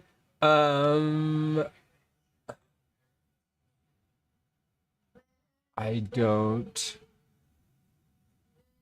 see. Okay, hold on. Is this live? No, they're finished. Okay. I think that it would be awesome. Hold on. Yes, I like that idea, Fall Guys. That's kind of where my head was at. I think we're going to raid Merbakes, a friend of the stream, a Cookie Club winner this month. A Cookie Club winner, indeed, for raiding the stream. So we can pay it forward, as it were. Speaking of Cookie Club, we are going to be live again this Thursday. We're going to be doing cookies on stream, making them, packing them. We're going to be doing Black Forest cookies, as I mentioned. That will be Thursday, I think. Let me look at the calendar.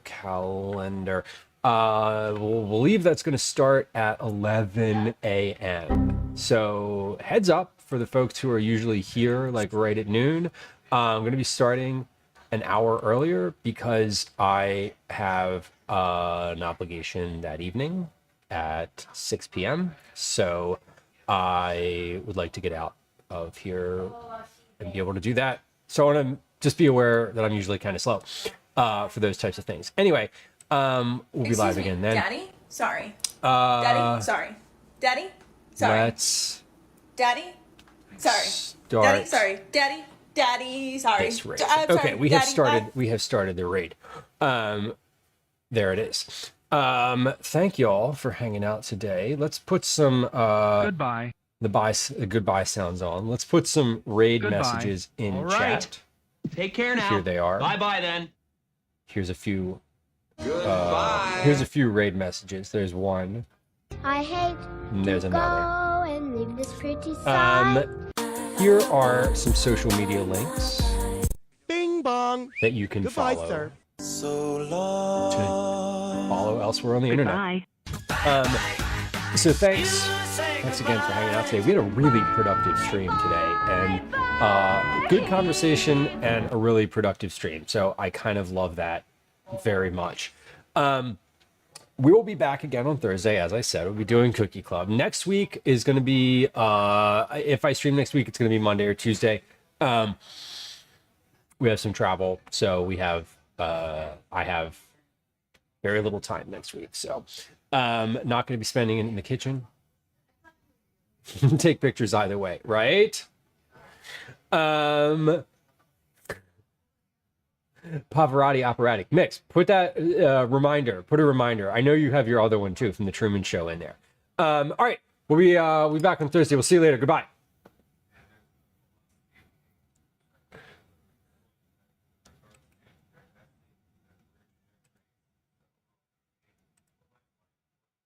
I mean, like the morning buns are looking